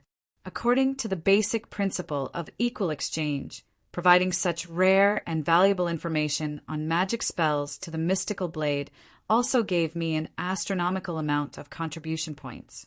These contribution points could then be used to exchange for other magical knowledge and secret treasures. This was the most foundational purpose of a mage organization. They would gather people with similar goals and exchange knowledge and magical materials for mutual growth. However, if I participated in this truth symposium as the mystical blade's Roland, I would likely have to face constant provocation from the Eye of Truth and other mage organizations. It would be better to participate in this truth symposium as an individual. The Great Industrial Party was a faction that focused on academic theories. Shops and workshops would be the only way to turn theories into tangible goods and money. If both were present, this would create a virtuous cycle of sustainable development. Only then would the mystical blade truly be considered a new mage organization in the mage country. I had set a goal for myself to participate in the Truth Symposium as the father of a new generation of technology. Of course, I had plenty of new technologies and playthings in my hands. No matter if it was magical engineering for elemental swordcasters, undead magic, ice magic, or with spirits, I had many things that I could bring out. Also, obtaining the mage country's support had always been on my list. Now was the perfect time to use these technologies to increase my reputation. I already had the technologies.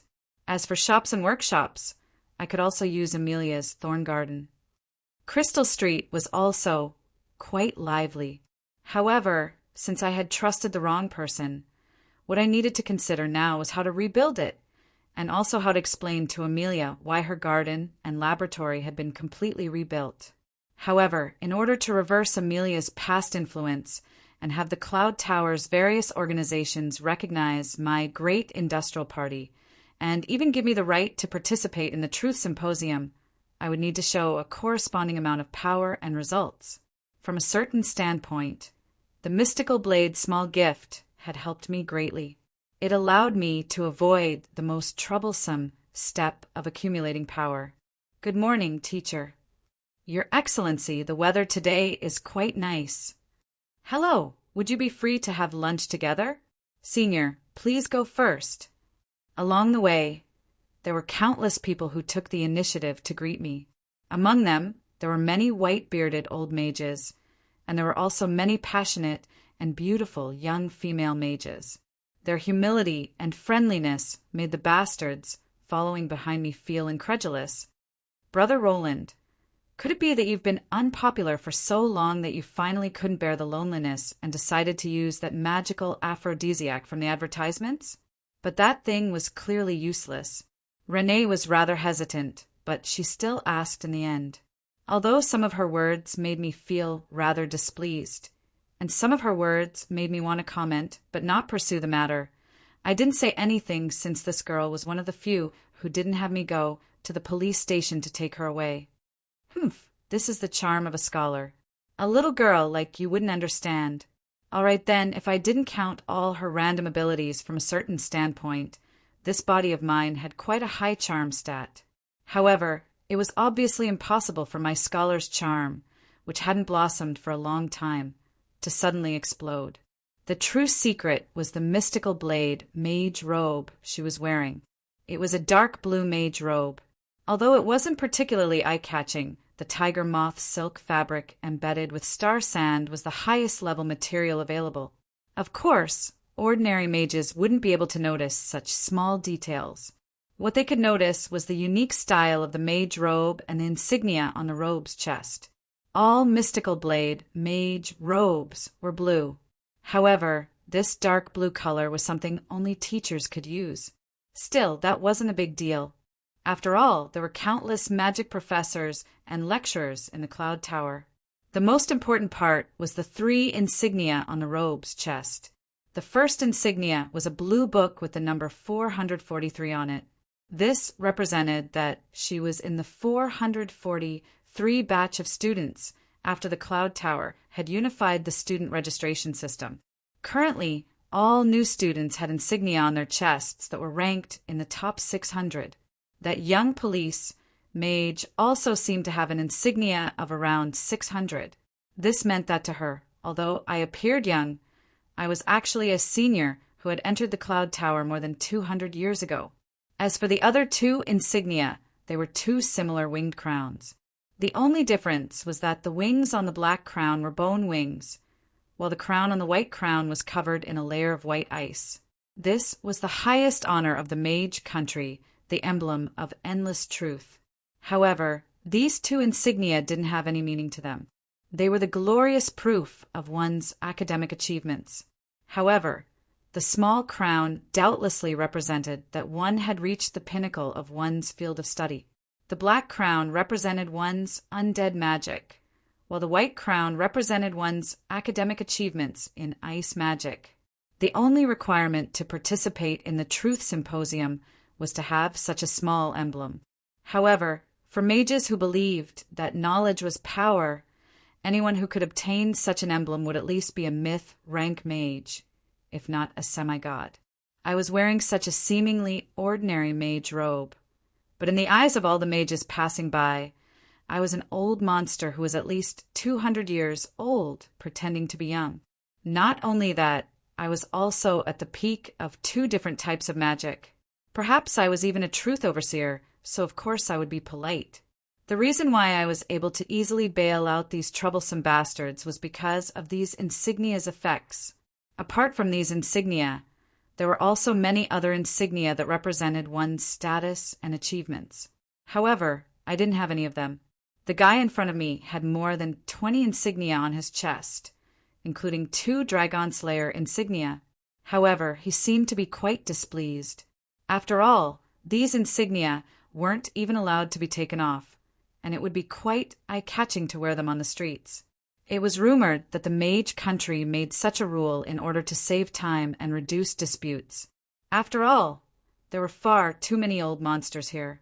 Perhaps there was a little girl jumping around in front of you who was waiting in line for food that was actually a 1,000-year-old monster. If you tried to steal her spot, she would casually use Death's Finger to kill you. In the distant past, there were all sorts of disputes about pretending to be a pig to eat a tiger, or trying to act cool only to be slapped in the face, which annoyed the law enforcement and security departments.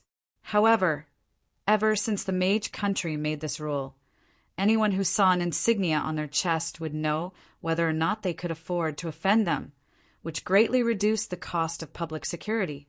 As I walked, I made arrangements for what to do next. Soon, we returned to Crystal Street. However, Amelia's store was now completely different from yesterday. Chapter 298. Thorn Garden. Amelia's century-old shop on Crystal Street was no longer recognizable as it used to be. It was a cute little house decorated in a small forest. The little house in the forest and the tree house together formed a 3-dimensional building. Large amounts of vines and large trees formed the building's framework, and the lush green grass became the natural flooring. The cute little wood spirits that were busily working back and forth became diligent shop assistants, while the tall, strengthened treants became the guards. Just the fact that the shop had a completely unconventional style attracted many customers. Thank you for your patronage. Please come back again. Rosa was so busy that she was sweating profusely as she sat at the cashier's seat. However, she still smiled at the satisfied customers. Little wood spirits were running all over the place, carrying out their duties as shopping guides with warm smiles on their faces. Female mages and acolytes would also occasionally come over after hearing the news, screaming, "How cute!" or "Let big sister hug you." It was clearly in ruins yesterday. Gold Tooth muttered to himself. I turned around and glanced at the troublemakers who wanted me to go to the police station to get them back. Then I glanced at the busy little elves, and I began seriously considering tossing them into a trench or sending them to the sky with a rocket. Why was there such a huge difference between humans? I couldn't help but nod in satisfaction as I looked at the little wood spirits. However, the moment that I approached the shop, "Ah, Father, you're back." The moment Rosa spoke up, everyone looked at me. The astonishment and surprise in their eyes made me feel uncomfortable. Father, Little Red is working really hard. Did you see that? Father, we made quite a lot of money today." The little wood spirits happily ran over and bounced up and down as they bragged about their achievements. Everyone then looked at me with increasingly unfriendly gazes. If it wasn't for the fact that they had mystical plant components on their bodies, the wood spirits' physical appearance would be quite similar to that of elf girls. Before news of the birth of this mystical new species spread, most people would have thought that these wood spirits were just young elf girls who were dressed naturally. However, some observant people noticed that they were different from elves. However, this wasn't necessarily a good thing. He actually let such a young daughter work? What a scumbag. Look carefully. Some of the little elves don't have pointy ears. They're probably mixed bloods. Even scumbags aren't enough to describe the number of daughters he has. Just how many elves has this bastard laid his hands on? And Ana Baba? I'm so jealous. There's a serial number. Daughters in the triple digits. Wow, super scumbag. Double emblem of endless truth. Even if he's a super mage, you can't deny the fact that he's scum. Although there were some strange things mixed in, my reputation inexplicably developed in a strange direction. At such a time, how could my system forget to add insult to injury? The reputation system has been triggered once again. Arruindant Caro Respect 20,000/20,000 The Prodigal Son Never Returns has been converted to Arruindant Respect 168/50,000 The Prodigal Son Never Returns. Congratulations to the host for obtaining a new title, Job Class Demon Father. After equipping this title, the attractiveness of young girls has increased. The success rate of saying uncle will bring you to see the goldfish has increased. However, at the same time, it will incur the hatred of adult females. System notification. Don't always blame others for tricking you. You are the source of the gentleman virus. My reputation, which I had finally managed to salvage from Carol's story, was twisted 180 degrees. It seemed that my reputation was destined to become stranger and stranger. But just as I was about to cry, a certain cheerful girl who had always been obedient suddenly jumped out to add insult to injury. Father, when Mother sees how well you've managed her shop, she'll definitely be very happy. Mother? The original owner of this shop? Amelia. In an instant, I knew I was done for. Sob, sob, sob, my angel. God punishes scum. Don't pull me. Let me fight that scumbag to the death. Nothing can stop me from taking my revenge. So what if he's a truth-level mage? So what if he's a 200-year-old monster? So what if he can casually crush us to death? So what if he can make us fail our classes forever with a single sentence? Hey, don't let go. Don't be so materialistic. Just pull me. I should say that it was to be expected that Amelia had official support teams.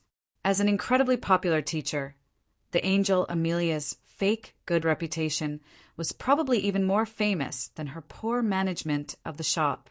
Since she greatly favored female students, she actually had fans of both genders. There were even some who were vomiting blood on street corners and countless who wanted to fight me to the death. I was truly envious. I was speechless, but since everyone was pointing fingers at me, I could only helplessly look at Rosa, who seemed to have no idea what she had done and was still giggling. As expected, all pink hair is black when you cut it open. Rosa isn't black at all. It's a daughter's duty to take care of her father for her mother, who's not at home. She won't be able to fool around with other girls. All right then, her calm and brilliant smile actually made me not know how to deal with her. She wasn't like the bastards behind me, who had thick skin and could withstand training. I could just find a random gnome cannon and shoot them at them. If I did such a thing to Rosa, I would likely be accused of abusing a young girl. In the end, I could only helplessly shake my head and carry this little troublemaker who had turned from a fan into a hater into my room. As for the Anababa, Lulicon, and other similar comments behind me, I would pretend that I didn't hear them. As for my reputation, forget it, I wouldn't count on it. After all, I hadn't been able to get a single girl back when I was studying here, so it would probably be the same this time. Since I was going to be a zero no matter what, it didn't matter how bad my reputation was. I felt that I had no regrets. I definitely didn't feel like my heart was bleeding because I wasn't able to pretend to be a mature person and become a teacher, nor was I able to get those ignorant female students. As for the tears of unwillingness in my eyes, that was definitely a misconception. Forget it. This is all fate. 99% of it was you who asked for it, all right? You asked for it all right? All right then, my system and the silly cat's comments arrived, just as I expected. Should I be grateful? At the very least, my system still had high hopes for me. Relax. According to my system's logical calculations, nothing is absolute. At the very least, there's still some chance, even if it's many digits below the decimal point. Do you need me to calculate for you? Zero, just shut up. Stop rubbing salt into my wounds. I tossed all the useless stuff to the back of my mind. I was actually quite interested in some things. What are you selling right now? The goods that I ordered probably haven't arrived yet. Don't tell me that you're running a service business like the Elves' coffee shop? Yep, this was the strangest part. I had just successfully purchased the workshop in the suburbs, and Amelia's laboratory had been reduced to rubble. The goods that I ordered for magical engineering hadn't even been prepared yet. Just how did this little girl manage to create such a popular store? Although Mother isn't good at business, her research level is indeed worthy of the emblem of truth. Her products are actually quite popular among those who need them. It's just that the prices and quantity of the products are quite unreasonable. For example, magical plant seeds are incredibly strong in actual combat. They're a very popular product, but Mother actually set the price of these seeds, which cost less than 10 gold coins, at 15,000 gold coins, making it a mega luxury item. Naturally, it's impossible to sell them. On the other hand, many good products with lower prices are always sold out, but there's not much profit to be made from them. Mother is also too lazy to replenish her stock. I understood now. Actually, what Amelia lacked wasn't research results. As a top-level botanical expert, how could she possibly lack research results? Rather, she had a trustworthy financial expert. Most importantly, Amelia herself trusted. Her pricing was completely based on her own preferences. She would simply put the byproducts of her research on the shelves at a random price. She never considered the possible returns when creating her research projects, so how could she possibly not make a loss? So, you're saying that you're simply repricing the goods in your inventory. Apart from that, you're also using our new technology to enchant and improve the products. You've even added an hour with spirits products. Today's opening has already been so popular. That's mostly because everyone has accumulated demand for Mother's store, which has been closed for so long. The new customers are probably here because they heard the news. I truly felt that Amelia should learn from her as I looked at the young financial expert in front of me who spoke so eloquently. With her help, in addition to my special products, perhaps this century-old store, which was known for its poor management, would be able to break into the Cloud Tower's top 10 in terms of sales this year and challenge the 1,000-year-old stores of the major organizations. Was it abnormal for a mage to open a store? It might seem that it was wrong for a financial expert to be obsessed with money, but sometimes there was a difference between reality and ideals. Since learning and researching new magic all required large amounts of money and resources, even a mountain of gold could be eaten up if one only spent money. Mages not only needed to learn how to earn money, but they also needed to learn how to spend money. Low-level mages had their own ways of earning money. They could copy magic scrolls and sell them, or they could work for mid-level or high-level mages. Their expenses weren't high, and that was enough. Meanwhile, top-level mages would spend several 100,000 gold coins on a single research project. If they failed, they would lose everything. If they didn't know how to manage their finances, they would sooner or later become someone like Amelia with negative assets. Actually, just like scientific researchers in a certain world, it was quite easy for mages' research results to be converted into shiny gold coins. They could enchant weapons and equipment, create cannon fodder-tamed creatures, sell alchemy potions, research and development of new weapons and equipment, and convert various technologies to civilian use. These were all businesses that could easily earn money. For example, I knew that there was a certain magic guild called Dark Ball that had many summoning mages. They were especially skilled at taming magical beasts. Apart from selling all sorts of summoned beasts and contracted magical pets, their carriage business took up more than 70% of the market share. This was a long-term and permanent source of income for them.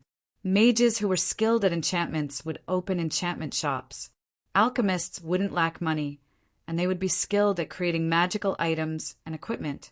If you were an archmage who monopolized some type of technology or industry, you would basically be able to lie down and count your money. Even if you didn't know anything at all, you could still become a mercenary. Copying high-level magic scrolls would earn you quite a bit of money. As long as you worked a little harder and stopped your research to earn money when you ran out of money, you wouldn't starve to death. All right then, I was going to insult Amelia again. She was the wielder of the emblem of endless truth, and she had monopolized the top-level, plant-related magical technology. Yet, she had actually managed to survive to such an extent. But now that I had a little helper like Rosa, I didn't need to worry about my shop anymore. I had originally been worried that those bastards wouldn't be able to properly receive me.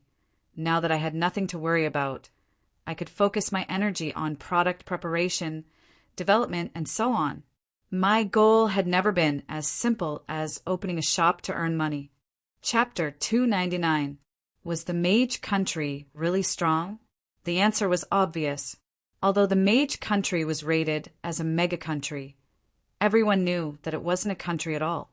Instead, it was a gathering place for countless mages, not to mention the countless low and mid-level mages, just the archmages who had received the emblem of endless truth.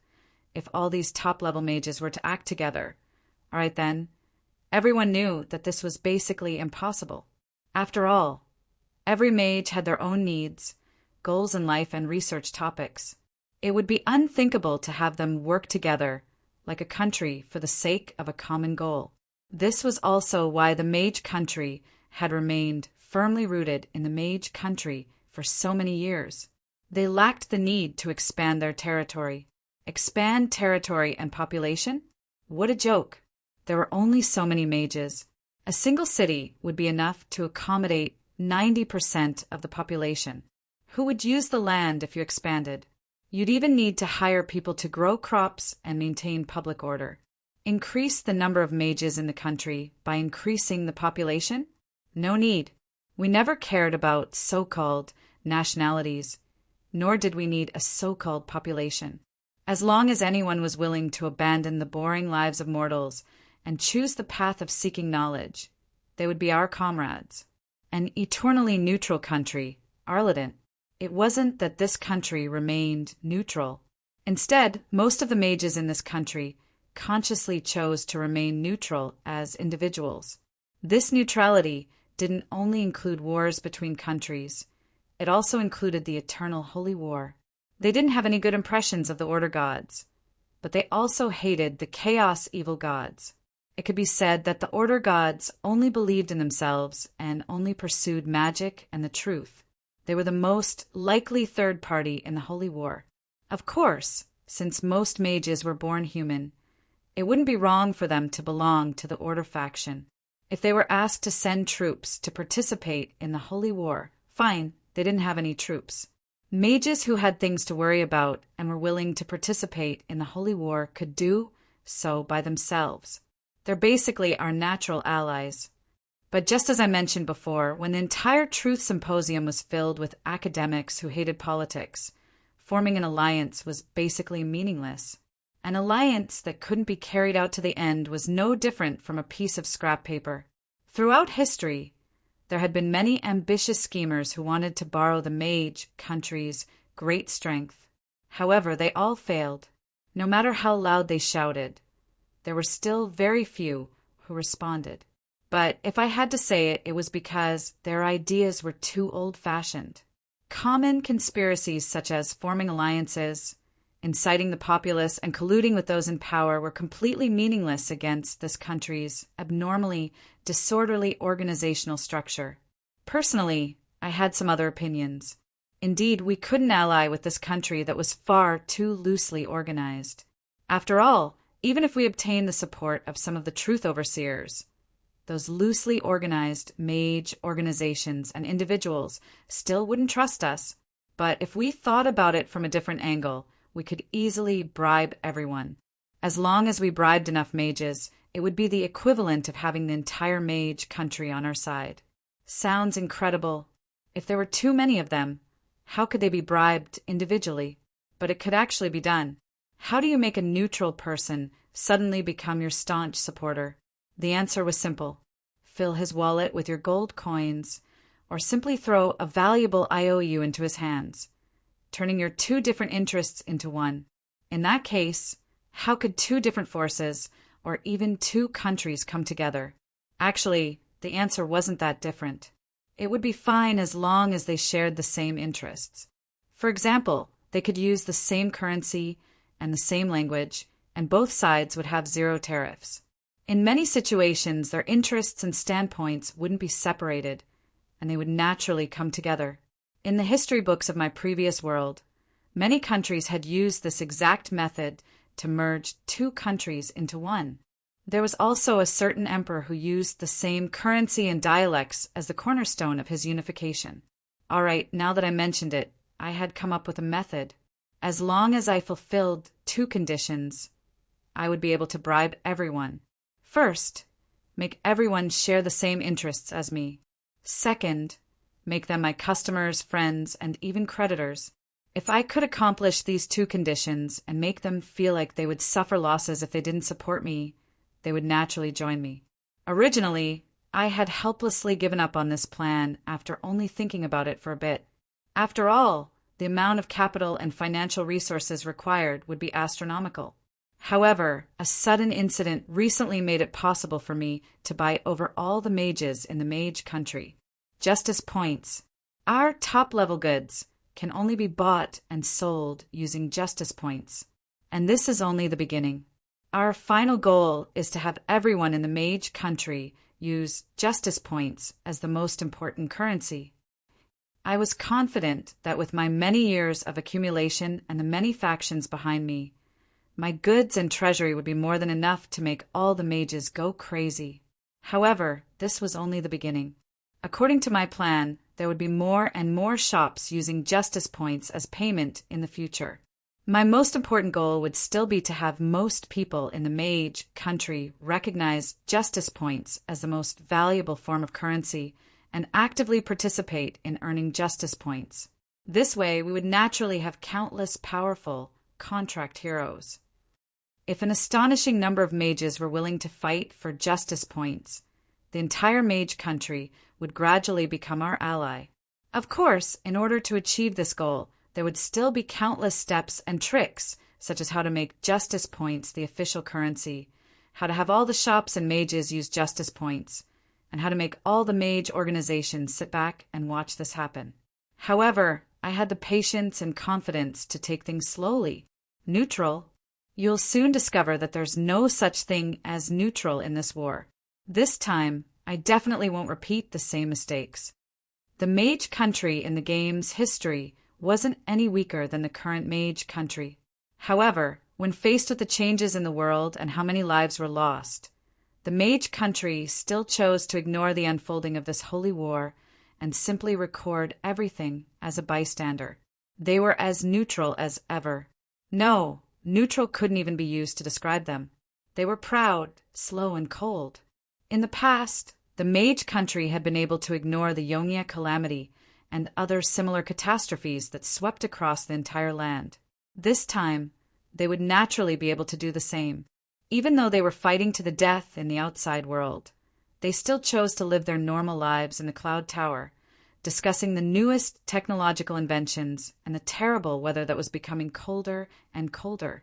But when this war truly engulfed the entire world, they discovered that they had long since been caught in the crossfire. It was already the end of the world, and it was already too late to take action.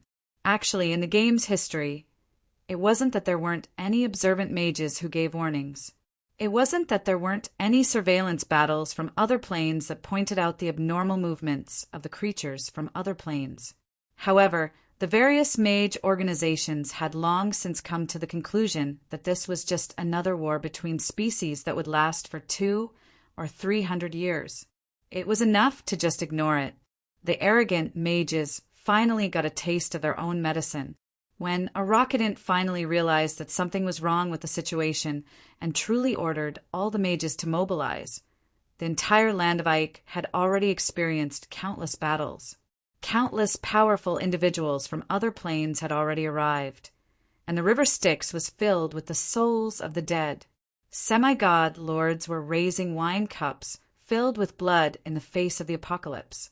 Demons and devils were forming armies under the leadership of the evil gods. What could the powerful mages possibly do? Sometimes being neutral seems like the only correct choice. However, it's also the most passive choice, the farthest away from the correct choice. Although I didn't want to admit it, from a certain standpoint, the conflict between the Bardi Empire and the Mage Country was indeed a good thing. At the very least, the Bardi Empire told the high and mighty mages in their ivory towers that there was no such thing as complete peace in the world. Even if you stayed at home, it was possible that a bandit would suddenly break in and slap you in the face. I sincerely looked forward to the upcoming Truth Symposium. I wanted to see what the archmages who had just returned from the front lines would come up with. Also, that sudden forbidden spell ambush was something completely different from the Mage Country's traditions. Why did I feel like it was so sudden and incomprehensible? There was definitely something interesting that hadn't been revealed yet. What I needed to do now was to forcefully awaken the mages. Justice points and the secrets of magic would be the bait to drag the mages into the Truth Symposium. As long as the mages entered the Truth Symposium, they would have enough information to report back to the Truth Symposium about destruction and chaos. With the intelligence of the mage job class, how could they not notice that something was wrong? At that time, I would naturally gain more allies. Would it be difficult to lure them into the Truth Symposium? Would the mages have no desires? How could that be possible? I had always believed that the seemingly calm mages were actually the easiest job class to tempt. Greed, Heloise, was the most classic example of a mage. Her endless desire for the secrets of magic was the epitome of this job class. Soon, the new issue of Cloud Weekly was published. Apart from introducing Thorn Garden and our new products, there was also a list of ways to exchange justice points for justice points. On this list were the secrets of the gods from the immemorial era. These were all treasures that couldn't be obtained through any other method. Nothing would attract a mage's desire for knowledge and greed more than the unknown. This would definitely cause many people to immediately take action. My ultimate goal was to use this point to lead the entire mage country to be on guard and take action ahead of time. However, rice needed to be eaten one bite at a time, so there was no need to rush such an obvious scheme. In order to drag the mage country into this mess, I would first have to start with how to expand my thorn garden. The market for plant magic and its products would be limited. In order to attract the attention of the entire Cloud Tower, Amelia's foundation alone wouldn't be enough. I had already prepared my new products so I could also make a huge profit. A mechanized mage army? That doesn't seem quite right. Archmage Andre was quite vexed. As the vice leader of the Sword of Order, he was responsible for taming the strongest magical pets. He had already left his cute laboratory for far too long. Those clumsy acolytes didn't even dare to approach his precious pets' cages. It was likely that one or two of his pets had already starved to death. I keep feeling like my precious pets are facing a threat that's even worse than starvation. How strange! Is there some sort of danger in the Cloud Tower? However, he knew that now wasn't the time to be thinking about such things when he saw the sandstorm and thick smoke before him, as well as the constant dragon roars in the distance. That forbidden spell had transformed this entire area into a living hell of lava. 2 squads of Bardi Dragon Knight, who were determined to take revenge, had already arrived. A surprise attack from 12 Dragon Knight would be quite difficult to defend against. However, this wasn't actually a big problem. After all, there were a total of 4 Truth Overseers here. If they worked together and forced the Bardi Dragon Knight to face them directly, the problem would likely be resolved very quickly. However, there was obviously another reason why both sides were in a stalemate. The Archmages of Arlo didn't want to continue escalating the battle. Even more so, they didn't want to offend the dragons behind the Dragon Knight by killing dragons. The Bardi Dragon Knight had also been acting rather strangely recently.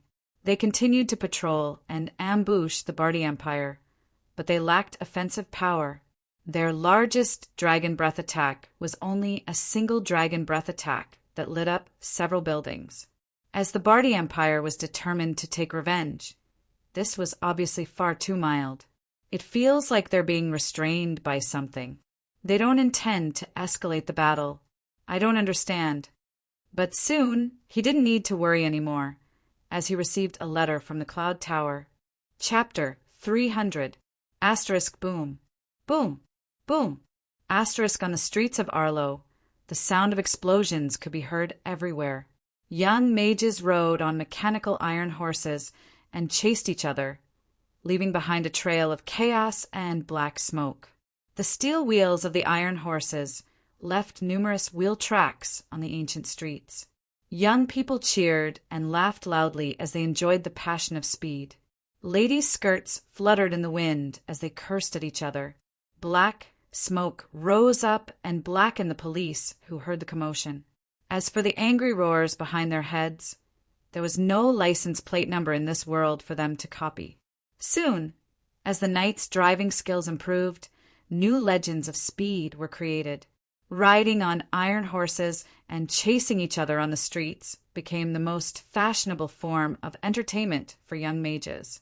Street racers, causing as many traffic accidents in a single week as in the past year? Does that have anything to do with me? I'm just a legal merchant who does my job. If someone kills someone with a kitchen knife, are you going to arrest the shop owner who sells kitchen knives? Cher, who was in charge of the disciplinary team, was so angry that her veins popped out when she saw the young mage's nonchalant expression. However, there was nothing she could do. This was not the first time she had dealt with the master in front of her. Within a week, this master had actually come to the guard bureau to collect people 9 times. Although it was not a heinous crime, his group of subordinates constantly broke all kinds of records of how low the moral limit was and how many new types of crimes they had committed. especially that Draken, who treated his prison cell as his home. He would report to the police station on time every day. She didn't know what he had done, but all the prisoners were frantically begging for help from the prison guards, requesting to be transferred to another cell. Well, I think it's safer here. When she asked, that simple and honest Draken actually shivered. It seemed that he had offended many people. But when she checked the files, she actually discovered that he was a saint-rank beast tamer hunter. That meant that in less than a week, he had successfully offended myth-ranked and even semi-god mages. As for the others, there were those who sold fake goods, streaked, made explosions, and fought and caused trouble. If it wasn't for the guarantee of the master in front of her, she would have long thrown them into jail. But today, Cher's patience had reached its limit. Perhaps his subordinates' moral character couldn't be equated to their own moral character. At the very least, it was true that he was embarrassed and depressed every time he came to pick up his subordinates. But when he came to pick up his subordinates again the next day, or even in the afternoon of the same day, not only did it make people doubt his sincerity that he would definitely take care of these bastards, but it also made people wonder if his subordinates were a professional criminal organization, or if they were simply here to cause trouble for the Security Bureau and the Discipline Inspection Department. However, this was only the tip of the iceberg that Thorn Garden had caused. The new Thorn Garden instantly became popular among female mages, thanks to its cute elven employees. Even female mages who weren't interested in plant magic would enjoy afternoon tea at the forest cafe behind the store. Just watching these cute elves running around would be enough to kill an entire day. Of course, there were also male mages, especially some elderly mages with white hair, who wanted to sneak into Thorn Garden. However, most of them were unable to withstand the female mages' piercing gazes and quickly fled.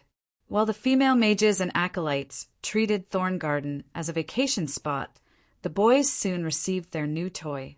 Iron Horse number 7 was the new toy that was constantly creating black smoke, noise, and traffic accidents in the streets and alleys. It was similar to the Goblin engineering rocket car, but it only had 2 wheels, The auxiliary wheels will cost more. While everyone was still wondering if such a toy would be able to run, the goblins who were acting as a demonstrator were already racing on the streets. At first, the mages thought that this was another strange and dangerous new toy created by the goblins, so they brought their snacks and prepared to watch the fireworks. However, to their astonishment, apart from the traffic accidents caused by driving mistakes, these iron horses actually didn't explode on their own. This didn't conform to goblin engineering at all. Soon, a young man who had quite a bit of wealth couldn't resist the temptation of this new toy and bought one for research. He then unraveled it in front of everyone, causing an uproar in the entire cloud tower. A super small energy pool. It's actually so stable. How is this possible? No, it's probably just a rechargeable circulating pool water. Who cares about the principles? It's fine as long as it works. It would seem that Master Hesta and Master Diego's research direction was wrong. There's no need to generate new energy in a small energy pool at all.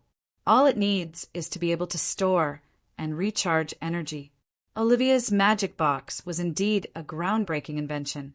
The greatest flaw in engineering wasn't the unstable explosions from the very start.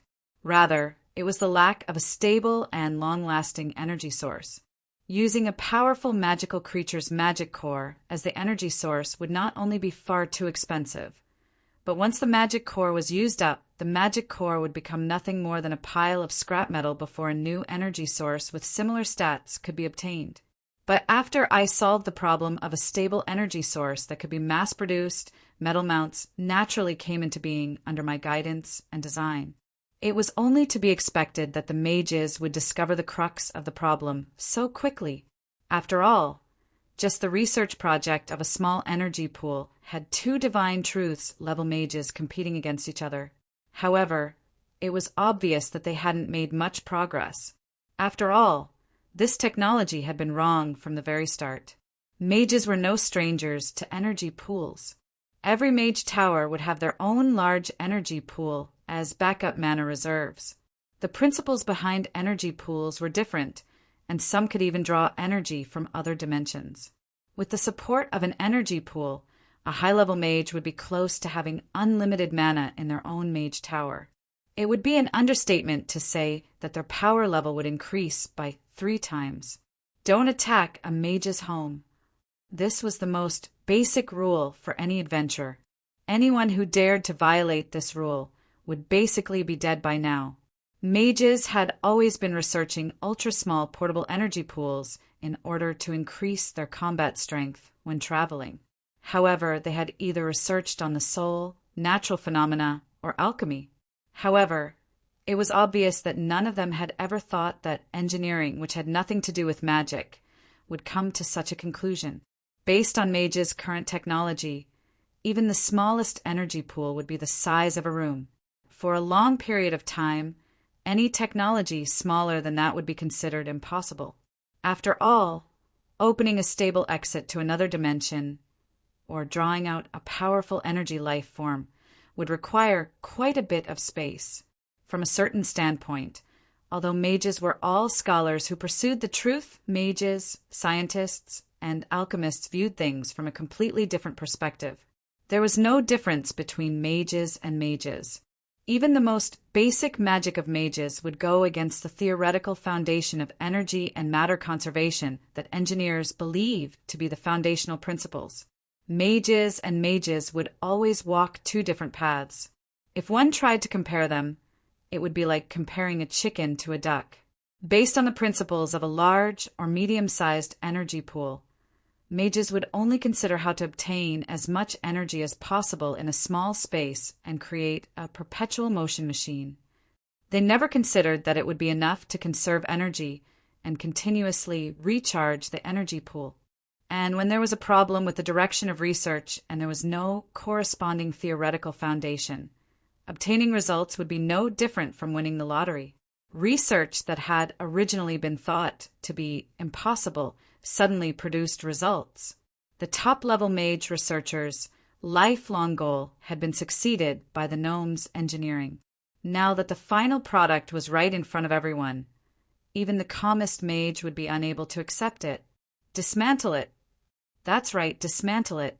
With the enthusiastic onlookers cheering him on, the owner of the car excitedly prepared to dismantle it on the spot.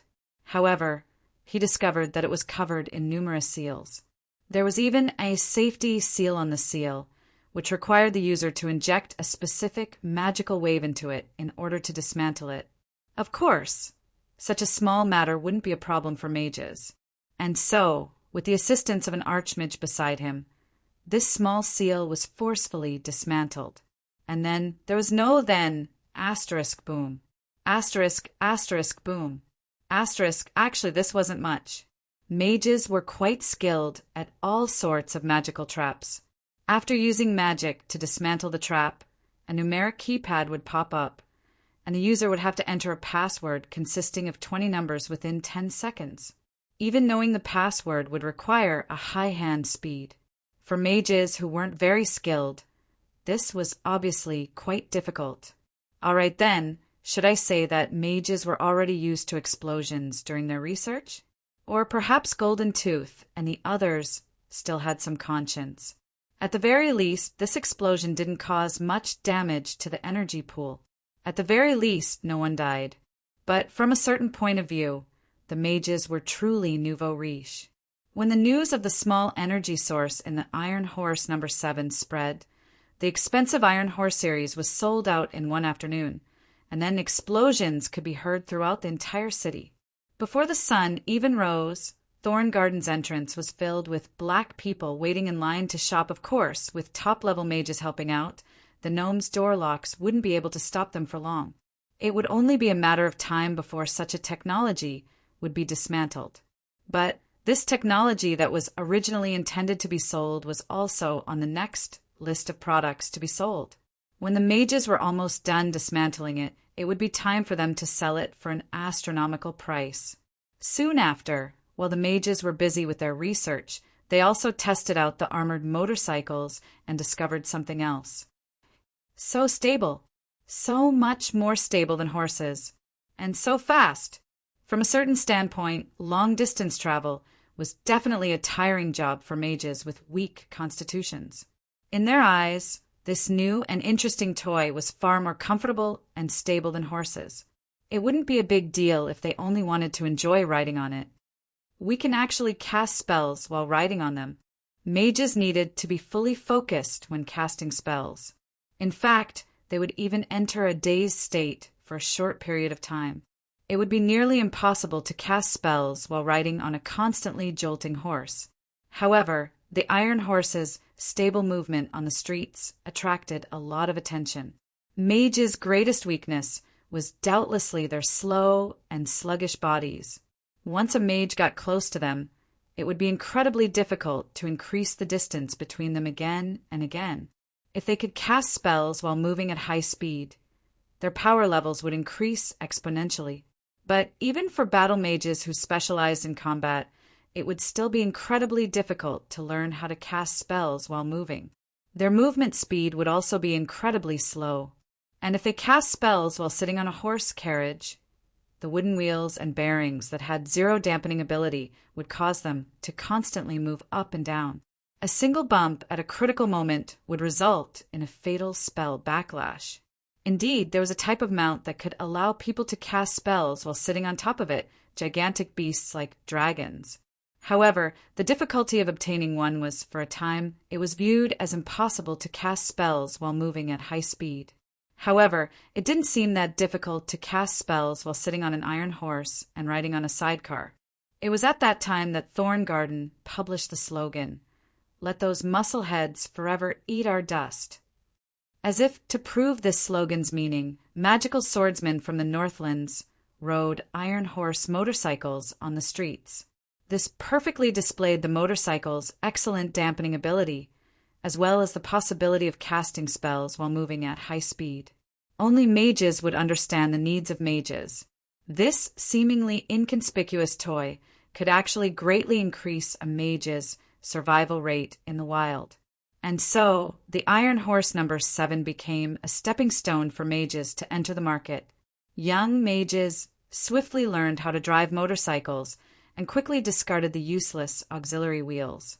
They even started drag racing, which the public security officers hated so much.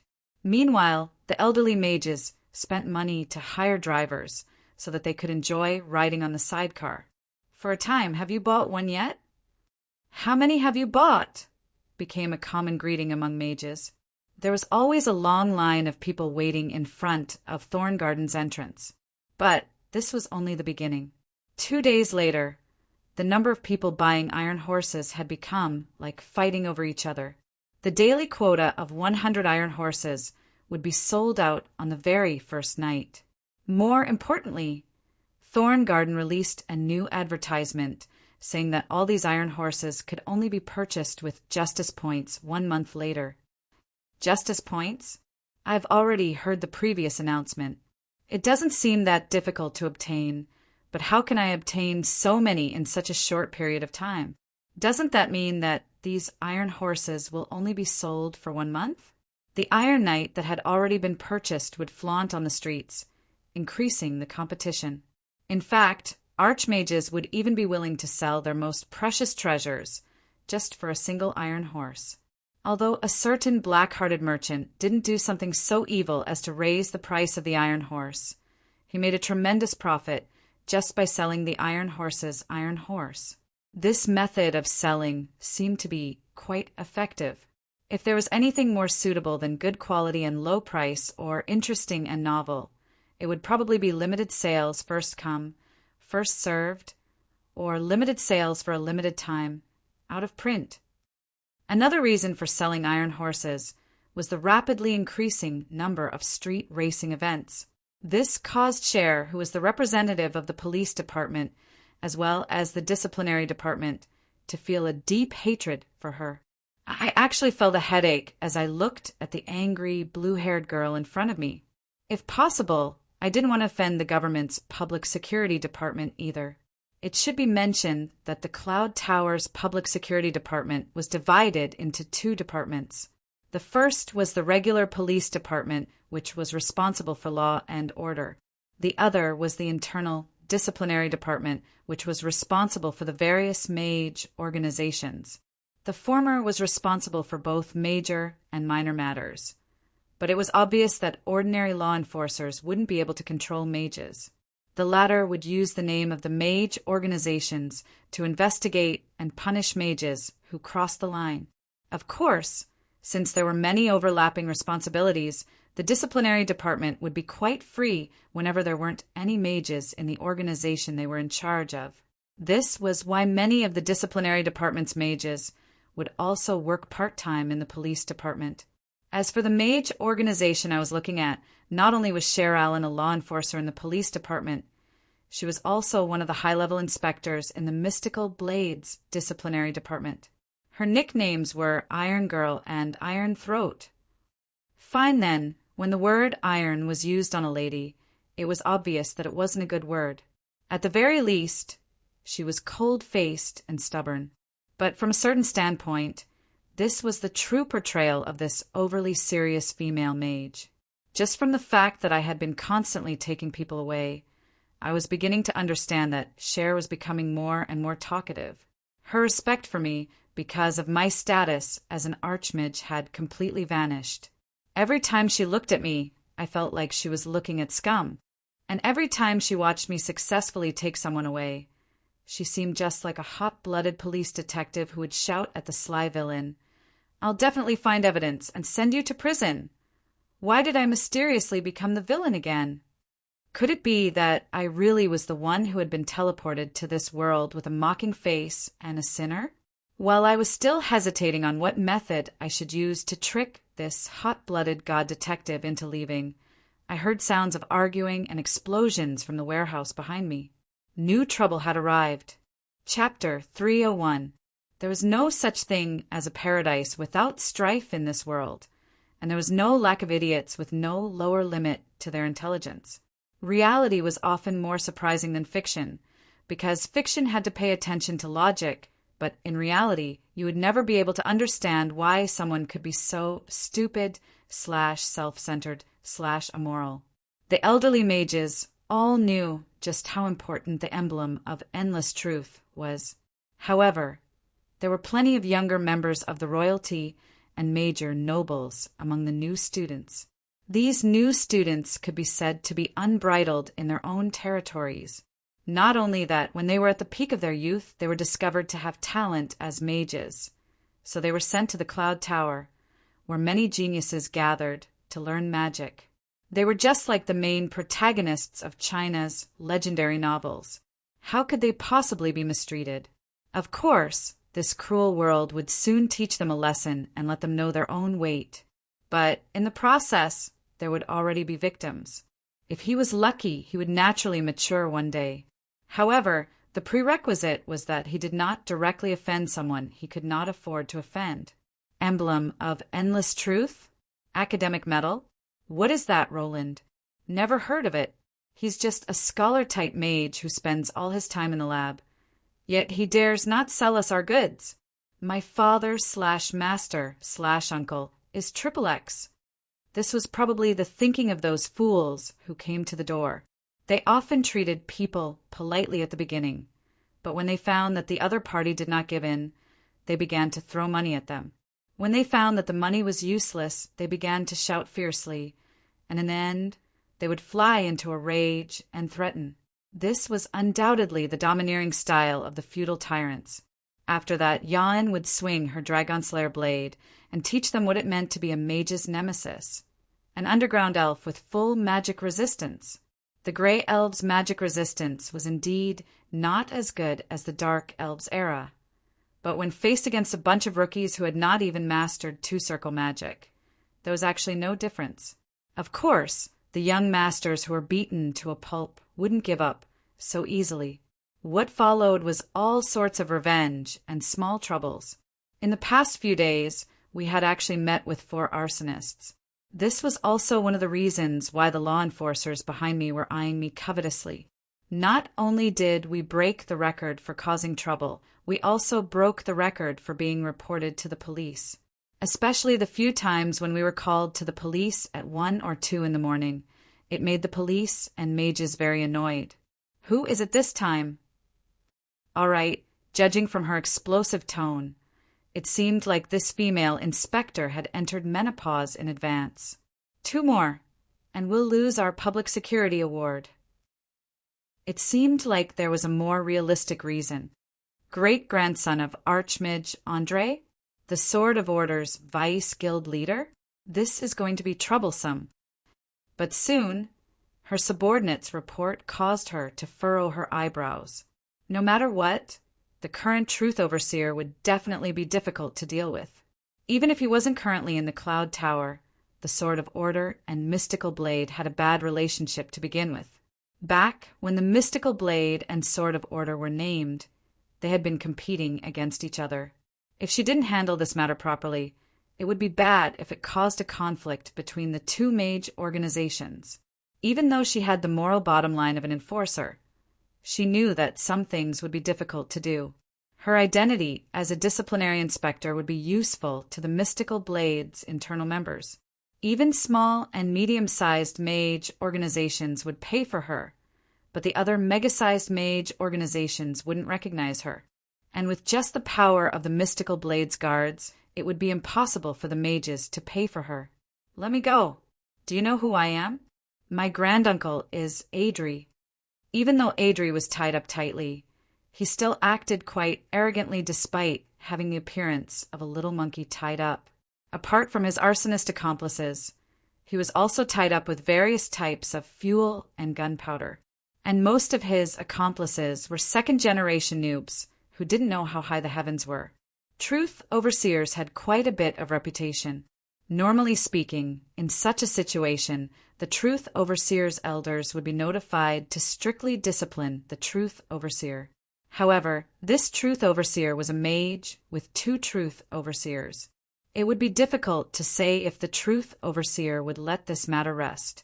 Archmage Roland, although it was quite embarrassing, it was also part of Cher's job to suppress any potential danger.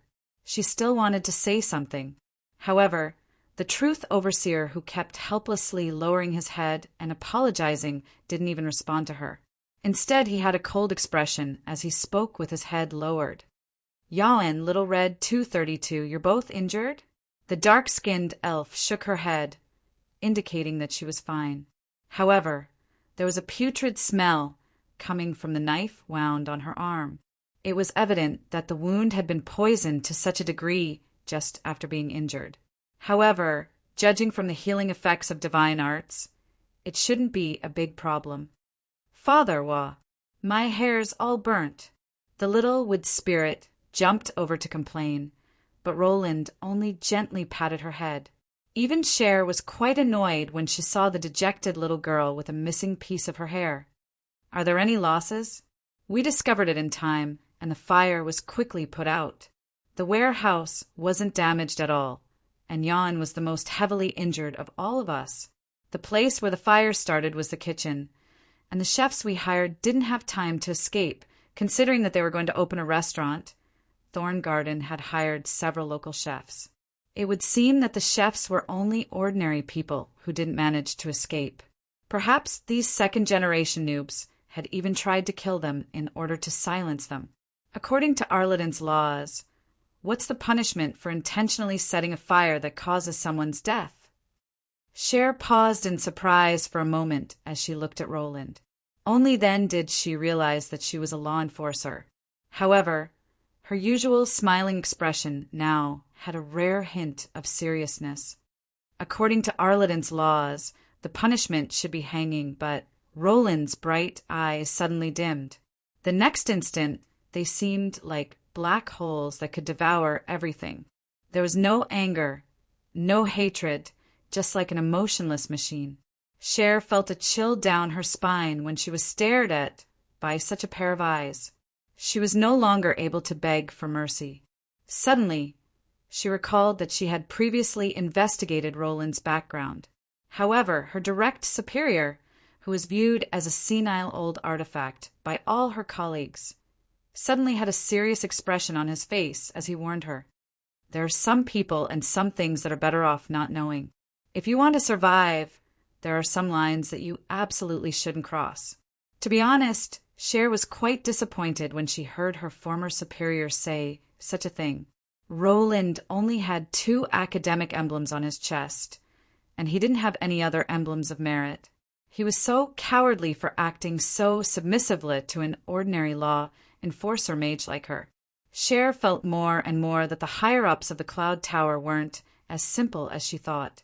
It was precisely because of Charlie's stubbornness in his colleagues' eyes that Roland's inconceivably punctual way of picking up people every day had become so successful. However, this also made Cher feel quite annoyed at this idiot who used backdoors to obtain the highest academic award. Today, when she saw Roland's ice-cold eyes staring at her, she felt as if she was a criminal who was being escorted to the judge's seat. She felt as if she was a frog that was being stared at by a snake, unable to move at all. Only now did she realize that she had been gravely mistaken. She had always treated a man-eating tiger as a tame house cat. Roland was definitely a mega-dangerous individual. Oh, since the law says that it's hanging, then let's not bother the police department. Let's just hang them right here. Suddenly, Roland smiled, as if his previous mercilessness had been nothing more than an illusion. He was still the same kind man who always helplessly apologized. However, the words he said just now made Cher feel as if she was in a dream. Hang them? Hang them all? That's the descendants of more than 10 archmages. Even the vice leader of the Sword of Order is involved. How many mage organizations will we have to offend in one go? Wait a moment, my uncle. I apologize. I'll pay for the damages. You can't kill. Ah. Cher still hoped that Roland's words were nothing more than a threat.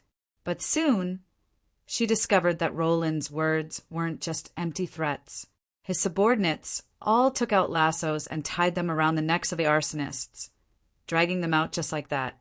Meanwhile, pitiful screams kept coming from outside. After the screams reached a peak, everything returned to normal. When Cher hurriedly rushed out and saw the scene before her, she sucked in a cold breath. No matter if it was a tall centaur, a young knight, or a cute wood spirit, all of them executed the arsonists in a practiced and silent manner. With a simple pull of the lassos, the arsonists were hung up on trees. There was no pity or nonsense, as if this was just a normal daily routine. Hang them all at the entrance. Take the head of Andre's great-grandson to the Sword of Order's headquarters. Tell them that I'm waiting for Andre himself to come and collect his corpse. I didn't even bother to look at the grim-faced inspector as I kicked away the explosives. As expected, I found a black crystal and some dark green vials among them. Black core crystals. As long as they're ignited, this entire street will be destroyed. How ruthless! Twin snake venom. Anyone who comes into contact with it will instantly die. That's the one on Jan's arm, isn't it? From the very start, I had never believed that these little brats would be a threat to me. But now, not only had they broken through my magical defenses, they had even injured Jan, who was at the peak of gold rank. This was far beyond the capabilities of these pieces of trash. There had to be someone behind this. Their special status was obviously a test to see how I would react to their provocation, and to see if I was still the Yonya from back in the day. Since you want Yonya, I'll give him to you. Consequences? What's that? Can I eat it? My great-uncle is Andre. What a joke. Since when does a mere Andre dare to be so arrogant in front of me? I knew that this was both a test and an attempt to suppress me. If I showed weakness here, there would be even more trouble in the future. There's no need to even investigate their background. I'll just kill every single one of them. The next day, when Thorn Garden opened for business, it received its worst sales ever since its opening. The numerous Haruki dolls hanging on the walls and the wooden boards under their feet caused most of the customers who were originally here to stop in their tracks. However, it was quite the opposite. Some old fellows with medals hanging all over their chests paused in surprise for a moment, but then became quite happy that no one was fighting over their spots today. They smiled as they walked into the shop. As they walked, they even pointed at Thorngarden as if they were looking at something interesting. "Oh my, isn't that the little brat from the Harlan family? How unfortunate. He became cannon fodder for someone else? There's also that brat from the Andre family. There's going to be a good show to watch." "What kind of good show to watch? Do you think that old bastard would dare to cause trouble with Roland? Besides, is it really worth risking his entire family's lives just for a great-grandson who's so many generations older than him?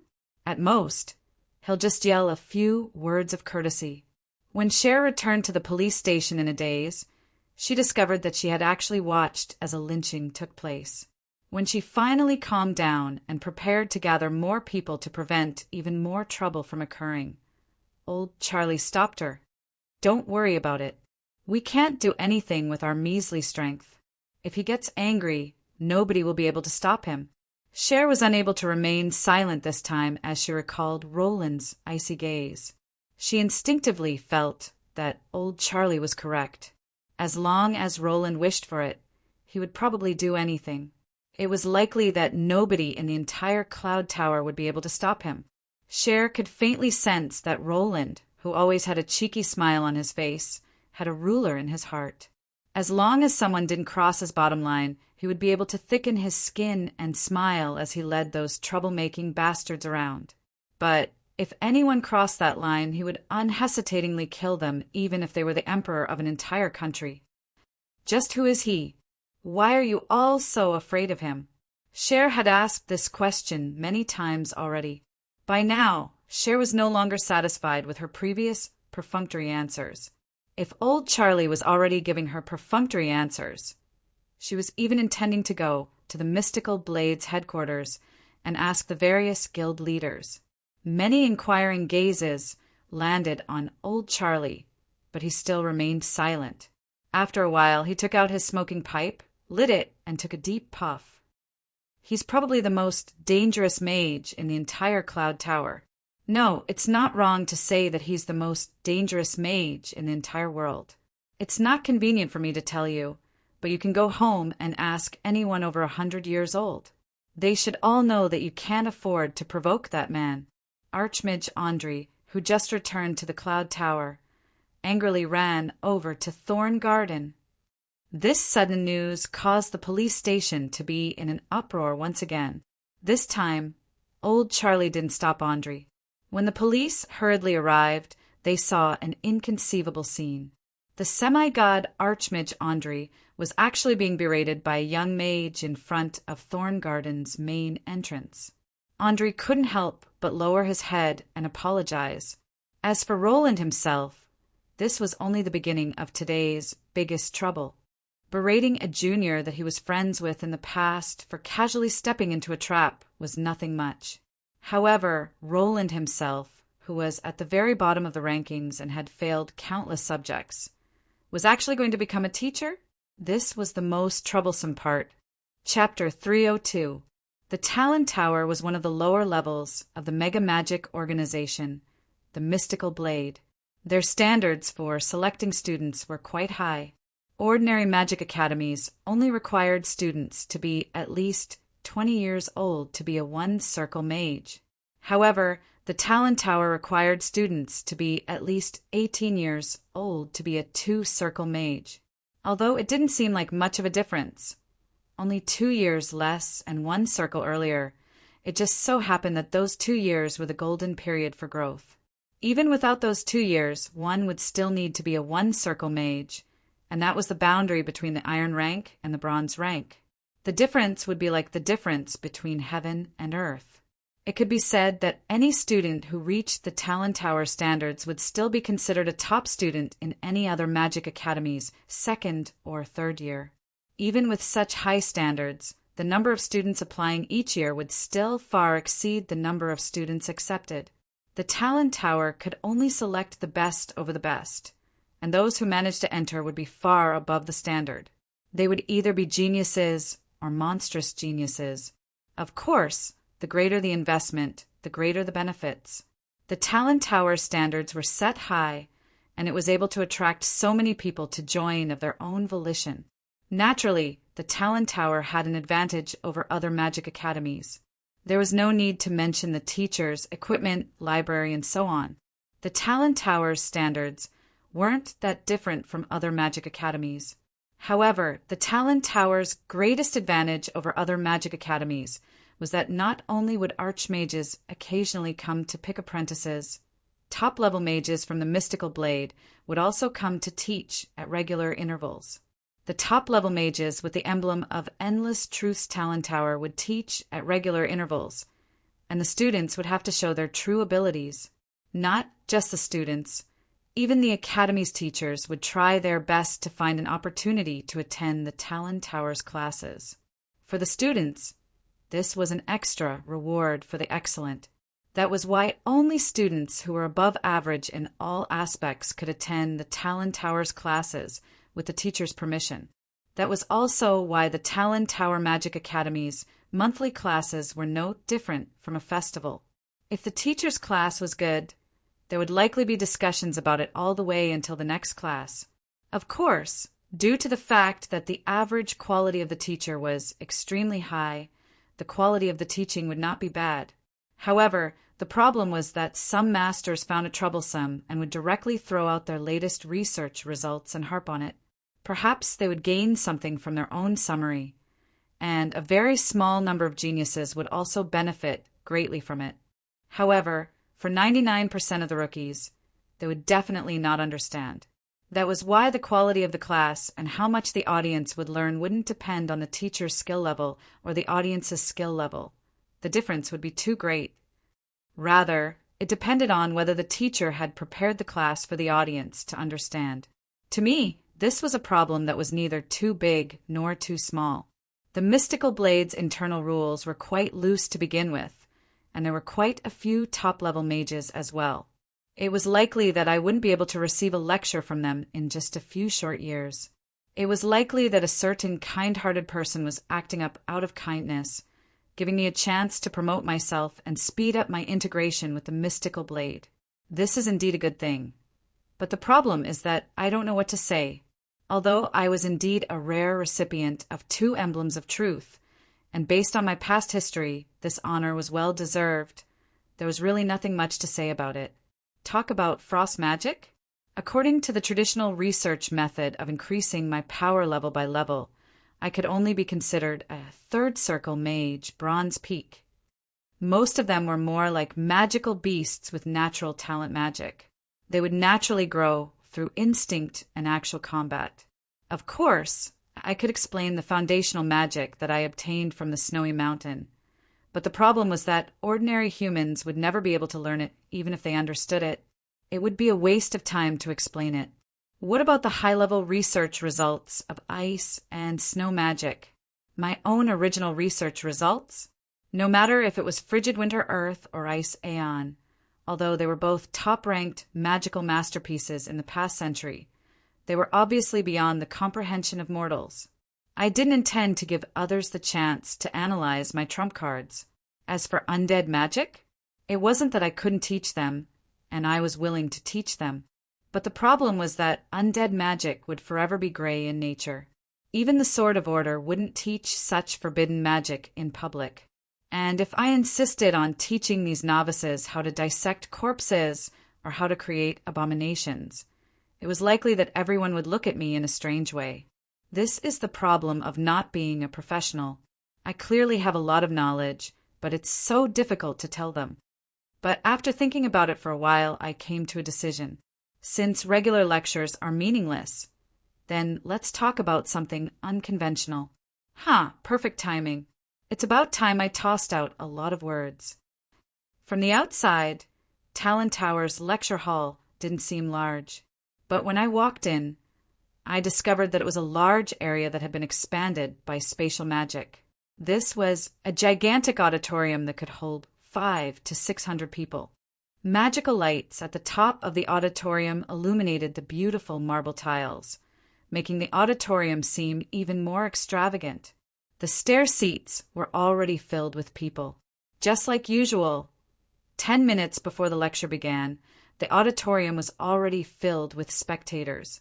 But unlike usual, this time not only were there students, but there were also many white-bearded old men and professors who seemed young, but were actually countless years old. The first row was actually filled with veteran mages. The most inconceivable part was that there were even several mages who were at the level of emblematic truths. This was normally quite rare.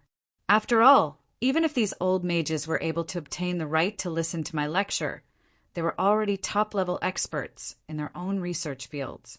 Even if they were willing to lower their pride and listen to a lecture from someone of the same generation, it would be quite difficult for them to learn anything from this lecture that was aimed at novices. If their research fields really overlapped, and they needed any information or magical knowledge, it would be far better to directly exchange information with the person in question. There would be no need to owe anyone any favors. It would seem that the unknown Archmage Roland is quite amazing. None of the acolytes who were able to enter Talon Tower were idiots. Just by seeing this scene, they knew that this Archmage that they had never heard of before was obviously no ordinary person. And the few that learned of his identity from their elders and teachers were even more expectant of this Archmage's teachings. Of course, due to the fact that Roland's name played the role of a demon king in children's bedtime stories, as well as the fear that came with it, these people who knew all chose to sit in the back row near the door. Oh my, fortunately, I didn't intend on just casually trying to fool everyone. The moment I entered the lecture hall, I was shocked to see such a scene. It would seem that I had still underestimated how important the name Yongya was to mages. As I looked around, I saw Cade and his acolytes, Osloin, Aloso, and many other old acquaintances from the mystical blade were all here. Even that old fool Anglo is here. And there's actually someone glaring at me. Oh, so it's that little girl Cher. She probably already knows my true identity, yet she still dares to glare at me? She's surprisingly courageous. But when I walked up to the podium, all these unnecessary thoughts became unnecessary. What I wanted to say had long since been buried in my heart. I raised my highlighter pen and hesitated for a moment before finally writing a few words on the podium. Revolution, a new era for mortals. Where should I start? Should I start with everything that happened in the underground? Or should I start with the rising elemental tide in the entire world? Or should I start with the impending Armageddon? Or should I start with the secrets of the gods? Compared to my peers who hid in their ivory towers, I had already experienced far too much, to the point where I didn't know where to start. Just now, I still didn't know where to start. But now that this topic that represented revolution was brought up, I had far too many random thoughts in my mind, so I didn't even know where to start. Since there are far too many random thoughts, I'll just casually talk about it. I'll say whatever I want. If you have any questions, feel free to raise your hand and ask, but I might not answer. This first sentence made most people feel that this teacher of mine was unreliable. The holy war is already upon us. I'm afraid that everyone hasn't experienced it yet. Yep, I should say that you're not interested. After all, we mages are used to being bystanders. But I'm afraid that the situation this time is quite special. It's basically impossible to be bystanders. The moment I said this, many people frowned in displeasure. Could it be that this teacher of mine was from the pro-war faction? But this was a purely academic lecture. Wasn't it a little inappropriate for him to talk about politics? But I laughed when I saw this situation. From a certain standpoint, these archmages of the Cloud Tower had been secluded for far too long. They probably didn't even notice the recent changes. No, perhaps they had learned about the latest news from certain sources, but they didn't feel that it had anything to do with them. What I want to discuss isn't the annoying politics, but the era that we must face. Everyone can see the growth of the elemental tide. Leveling up and research has become much easier, but this is only the beginning. I pointed out with my finger, and a silver light of order illuminated the entire auditorium. This was a divine light that represented law and justice, as well as a new type of power. The power of law is a new power of order obtained through understanding of law and judging crimes. This is also my greatest achievement in the underground. Perhaps many people have already heard of it, but most people probably treat it as another form of the power of holy light. Not many people know that this power is actually quite suitable for mages. That's because this power was originally created by mages. Before I even finished speaking, I caused an uproar in the auditorium. Although the God of Law had been a hot topic recently, the power of law had only just begun. Just because of its identity as the power of order, most mages viewed it as a power of order similar to holy light, which was far too much of a waste. As one of the creators of this power, I can guarantee that this is indeed the most suitable power for mages. The foundational structure of this power is law magic, as well as the belief and understanding of law itself. Perhaps other job classes will be able to use this power as well, but when it comes to logical thinking and comprehension abilities, which job class can compare to us mages? Furthermore, there are basically no requirements on the user's ability to control the elements and magic. The threshold for entry is quite low. Some things were left unsaid. When I mentioned that there was no requirement on the user's ability to control the elements and magic, the auditorium was in an uproar. Sensing the elements and controlling magic were the most basic requirements for a mage. If these were lost, wouldn't that mean that any youngster with a certain level of intelligence would be able to use the power of law? That's right, this was the reason why I had always believed that only the power of law could fundamentally change the world. It was probably the most basic supernatural power, and in order to maintain this power, one must follow the teachings and instructions of law. Not only must one abide by the law, one must also enforce the law for the sake of justice. And when the number of powerful law mages increases, when the vast majority of crimes are judged fairly, certain things and rules in this world will naturally change. That's right, this era belongs to mortals.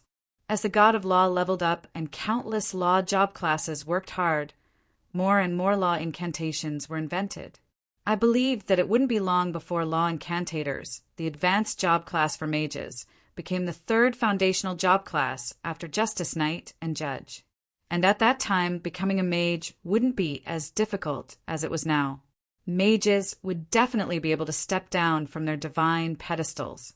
And this was only the beginning. Since I wanted to start a prairie fire, it would be quite easy to extinguish a single flame. That was why I simultaneously ignited several flames. You've probably already heard about the successful development of the small-scale energy source, Olivia's magic box, but you probably don't know that the intellectual who successfully solved this core problem is the young alchemist Olivia from the Northlands. She comes from Rhodes, a small country in the north that most of you probably don't know about. Or you might even think of it as a country of barbarians. And she, this little barbarian girl from the Northlands, is only 17 years old this year. Yet she has already invented this creation that is destined to change the world. Facts spoke louder than words. The easiest way to beat down the arrogance and complacency of arrogant and unruly youths was to see the achievements of their peers. But what I wanted to say wasn't just the surface. Even though Olivia didn't have any achievements in the future, she was already destined to be recorded in history as the inventor of the small-scale energy source. I'm currently using the results of this research to submit the emblem of endless truth in the field of alchemy to the Truth Symposium. It's highly likely that Olivia will become the youngest mage in the history of the Truth Symposium. The moment I said this, everyone below the podium started discussing amongst themselves. Negative comments like, "She's not qualified, too rushed," and so on came out. However, some of the older mages nodded slightly in agreement. They had already seen through the true meaning of this invention. Perhaps some of you have already thought about how the creation of the Olivia's magic box would allow lone mages to have backup mana reserves. But you never imagined that its greater use would be to allow mortals without any talent in magic to try and learn magic. That's impossible. This is blasphemy. The god of magic. How is this possible? The podium was already filled with exclamations of shock. Mages were proud to be mages. How could they easily believe that an ordinary person had invaded their domain? But facts spoke louder than words. Soon, the memory crystal that had been prepared beforehand started playing a video. It was the first time that the Silver Cross Legion, composed of the 4 elemental swordcasters, had appeared on the battlefield in the Northlands for the first time. The wind blades flew in an orderly fashion, and the wind blades were launched in an orderly manner, like fireballs being thrown in a toss performance. Even the elite wizards in front of him exclaimed in shock and trembled at the might and elegance of the spell caster group. Of course, they're still quite immature, but some things are the hardest to learn at the beginning. Even semi-god mages start off with first circle arcane spells. As long as they persist, the mages will become more than 10 times stronger than they are now. That's why I say that this is an era of change. This is an era that belongs to mortals. Chapter 303. Looking back at the past, if I were to list everything I had done and what I was about to do, perhaps I could easily see a clear main goal: to increase the power of the entire world's mortals. Did this world lack powerful individuals? I didn't think so. Not to mention how many top-level mages in the Cloud Tower were rotting away in their research labs. There were countless dragons, giants, and hidden powerful individuals. Even Emperor Yongia back in the day was only ranked in the 30s among those who often caused trouble. This world was huge, and there were many powerful individuals. But could they become the power to change the world? The answer was obviously no. There were far too many coincidences that couldn't be repeated, and a large amount of time and resources would be required. The number of such individuals would forever be limited. And with the changes of the entire generation, it was impossible to count on a small number of individuals or small groups to change the overall situation. This was something I had learned from my past failures. The most annoying part was that these hidden individuals had incredibly high opinions of themselves. Just like the archmages of the Cloud Tower, they viewed the Holy War as nothing more than a passing cloud. By the time they realized that the situation was special and that they couldn't escape, it would be far too late. Powerful individuals are rare, chosen ones. It was just that most people didn't even have a way to become stronger. Do you want to become a top-level, powerful individual favored by the heavens? Ha ha! As long as I increase the number of foundational warriors, miracles and whatnot will naturally come. Geniuses and whatnot will be easier to deal with. Aren't they also geniuses who surpass 99% of their peers? Perhaps I can't increase the 1% that has too many coincidences.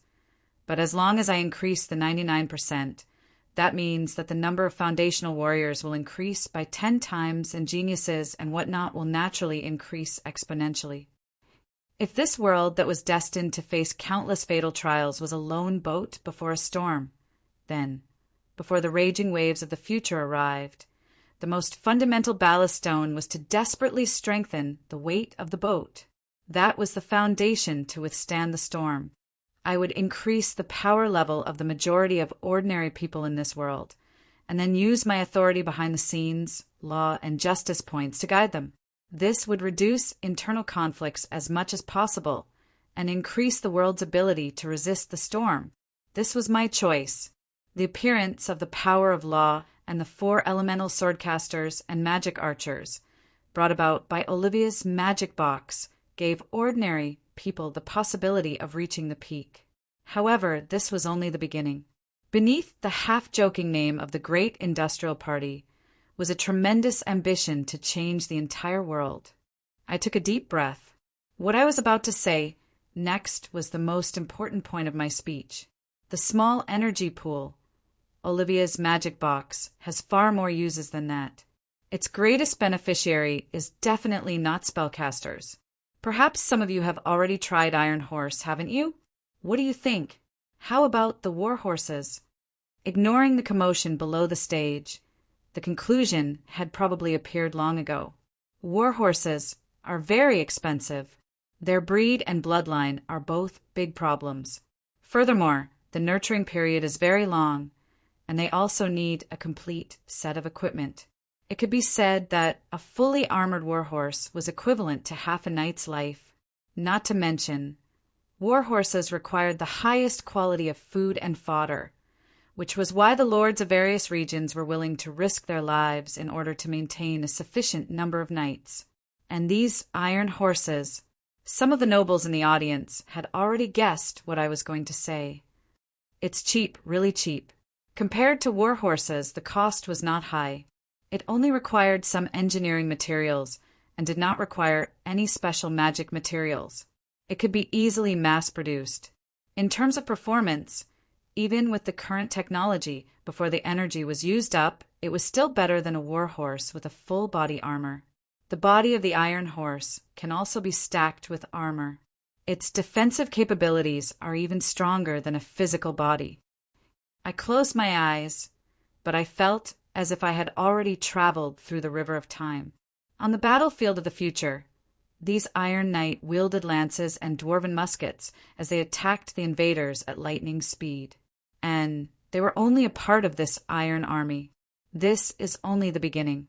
I can tell you that self-propelled, super small mechanical armor has already been successfully developed. It can greatly increase an individual's combat strength and survivability. Also, heavy tanks that can rival the mammoth war elephants are currently being researched. Large Titan armor and war machines that can be steadily mass-produced are also being produced. Very soon, the engineering that you all ignored will go from being a laughable little toy to a path of truth that can rival magic. And the people who control them will be mere mortals that you all look down on. Perhaps the mortals of the future will be even more powerful than you all expect. In other words, the flow of history is unstoppable. Heroes would be born in response to the times, and revolutions would occur in response to the tides. Even without me, the magical engineering revolution was destined to occur. In that history, when the Armageddon arrived, the Ottoman Empire had already suffered several serious blows and was in dire straits. They finally gave up the technology for small batteries that were destined to change the world. What followed was a revolution in magical engineering. Although there were many detours later on, the final product of magical engineering still changed the world, changing people's lifestyles and fighting styles. It even changed the entire civilization of the Achi continent. But since I was here, how could I possibly delay the most precious time to prepare for war? Thanks to the butterfly effect I caused. Olivia's invention of this core technology was already more than 10 years ahead of history. Timlad also didn't need to waste so much time to grow. And with my experience as a guide, he was able to avoid many wrong research directions and take fewer detours. No, just the memories of modern warfare in my mind were enough to bring forward the evolution of engineering by thousands of years. Sometimes, even a small improvement would require countless years of hard work and battle experience. The most obvious example was how tanks had been modified from agricultural tractors back in the day. Did World War I's popular barbed wire entanglements, trenches, and machine gun bunkers no longer work in this world? Perhaps a small trench and some defensive facilities, along with a few mortals stationed there, would be enough for an entire army of knights to sacrifice countless lives to defend it. In the next generation, it'll be hundreds of times easier to obtain power than it is now. Even ordinary people will be able to kill powerful individuals. Revolution. This is no longer a simple invention. This is a new industrial revolution. This is the goal of our great industrial party. That's right, heroes would be born in troubled times. It was as if this world instinctively refused to accept the fact that it was about to perish. Soon, new technology, new magic, and new powerful individuals would appear like mushrooms after the rain. As the enemies of the world became stronger and stronger, the native residents of this world would also become insanely powerful. And what I needed to do now was to start an industrial revolution in this magical fantasy world, providing sufficient soil and foundation for this revolution. Perhaps some people might wonder if such a revolution is necessary, or if it's necessary to stop it. What I'm about to show everyone is some real information. There are prophecies as well as current events. I can vouch for the veracity of this information with my own name. I took a deep breath. There were some things that needed to be revealed. You all still want to be cowards? Let's see how you're going to cower when others are already at your doorstep. And so, the information that had been broadcasted on the Borealis back in the day was once again shown to the world. It was almost like a prophecy. Hordes of demons walked the streets. Burning cities groaned in pain under the Black Knight's iron hooves. The undead invaded the living's territory. The elves' holy lands became nothing more than abandoned craters, and lava covered the land of ice and snow. The most shocking part was still the ancient ruins. There was a damaged tower that shone with the light of an arcane spell, which doubtlessly indicated that this was the current prosperous Cloud Tower. At the same time, my memory crystal also displayed the scenes of recent battles. The underground's demon armies invaded. The Northland's ferocious beastmen attacked cities. The undead calamity invaded Aichi. The clash of forbidden spells that died midway. The Ottoman Empire's Rain City. The Earth Elemental Plains Earth Elemental Lords and Divine Sins.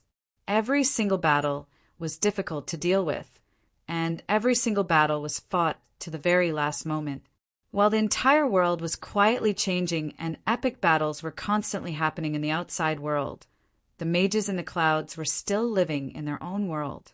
The information about these battles would at most become a topic of idle chatter before and after meals. No matter how intense someone else's war was, it would only cause some exclamations.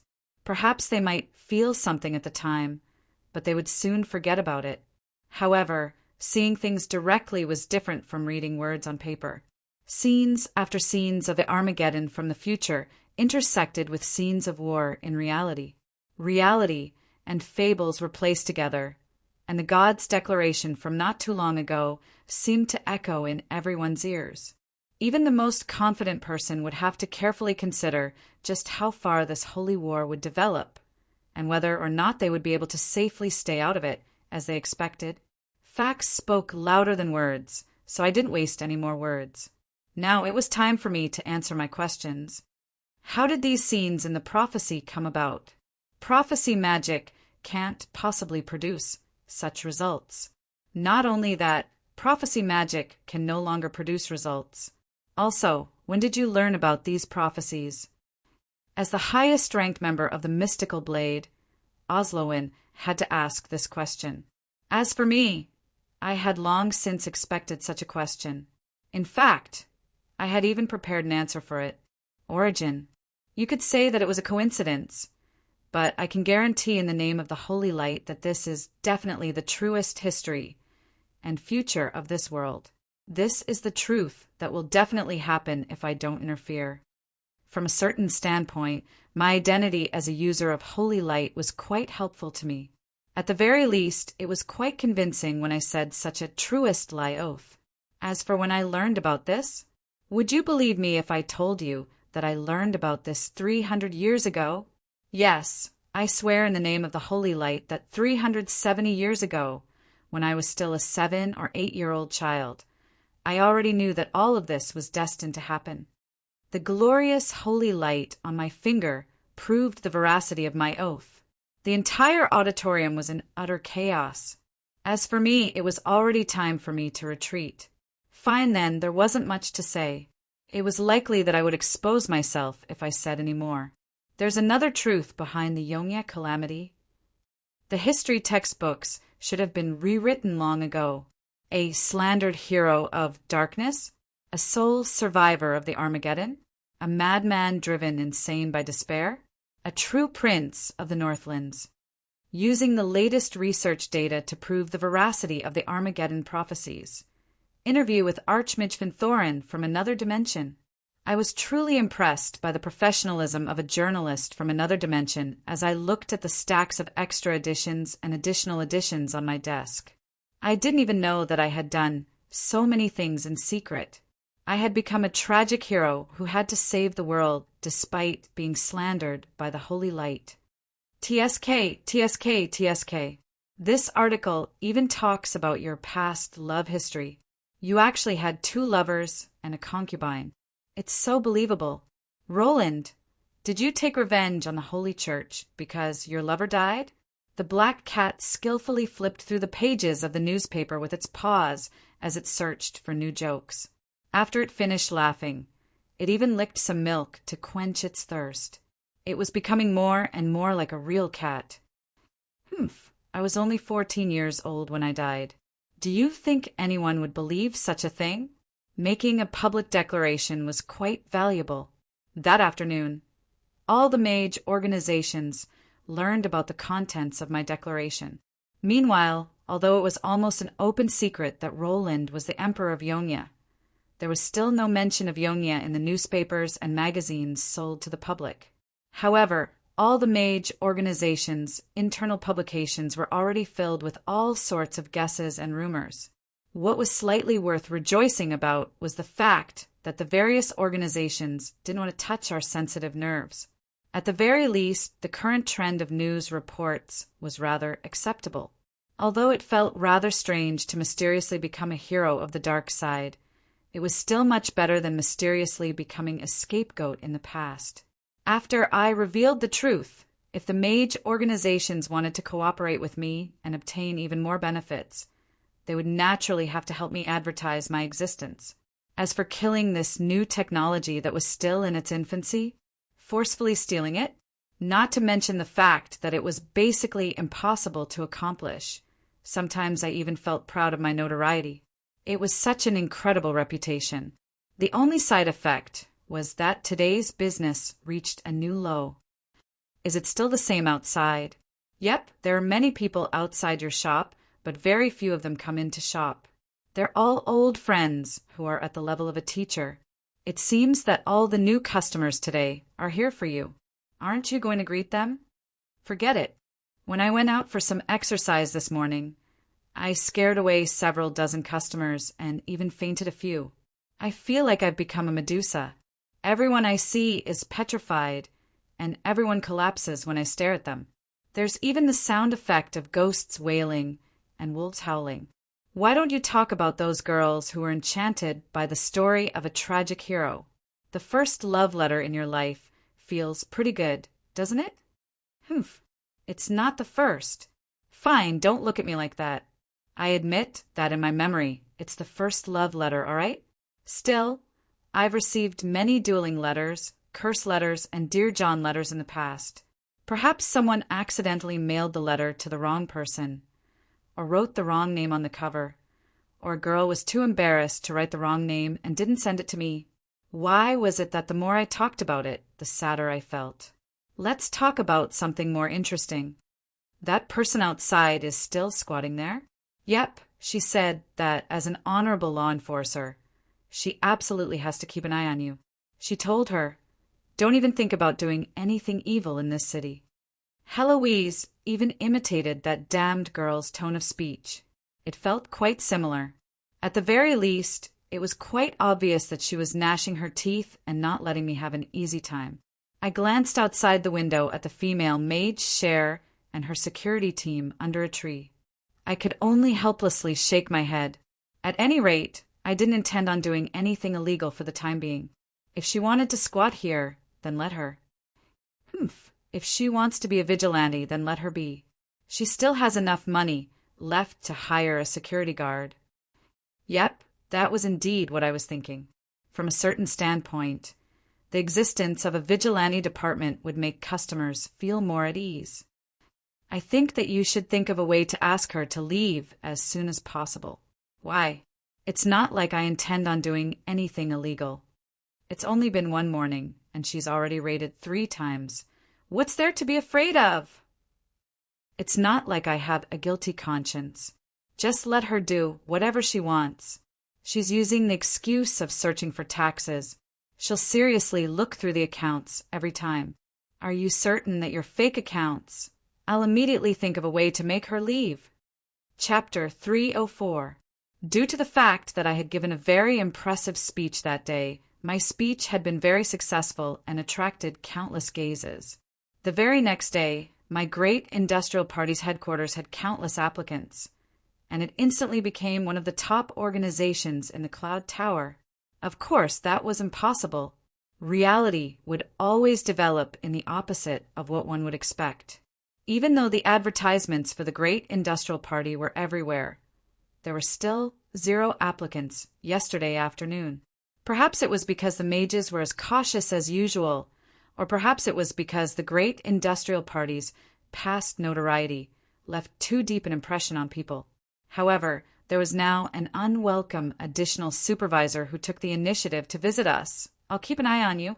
Don't misunderstand. This wasn't a confession of love. This was a police officer's righteous roar at a suspect. She was determined to punish the criminal no matter the cost. And so, the Great Industrial Party, which had very few members, actually gained a permanent internal supervisor. This was a treatment that only large organizations with more than 1,000 members could receive. Since we were a subordinate organization of the Mystical Blade, it was impossible for us to refuse the Great Industrial Party's supervisor. And now, the mage organization, Great Industrial Party. Fine. I knew that this sounded quite awkward. Yep, the only business under this Great Industrial Party was this thorn garden shop, which was why she kept checking the accounts every day. How could that be? As a qualified businessman who pursued profit as his goal, which was destined to be illegal, he would need at least 3 sets of account books. 1 set was for people to check after paying taxes.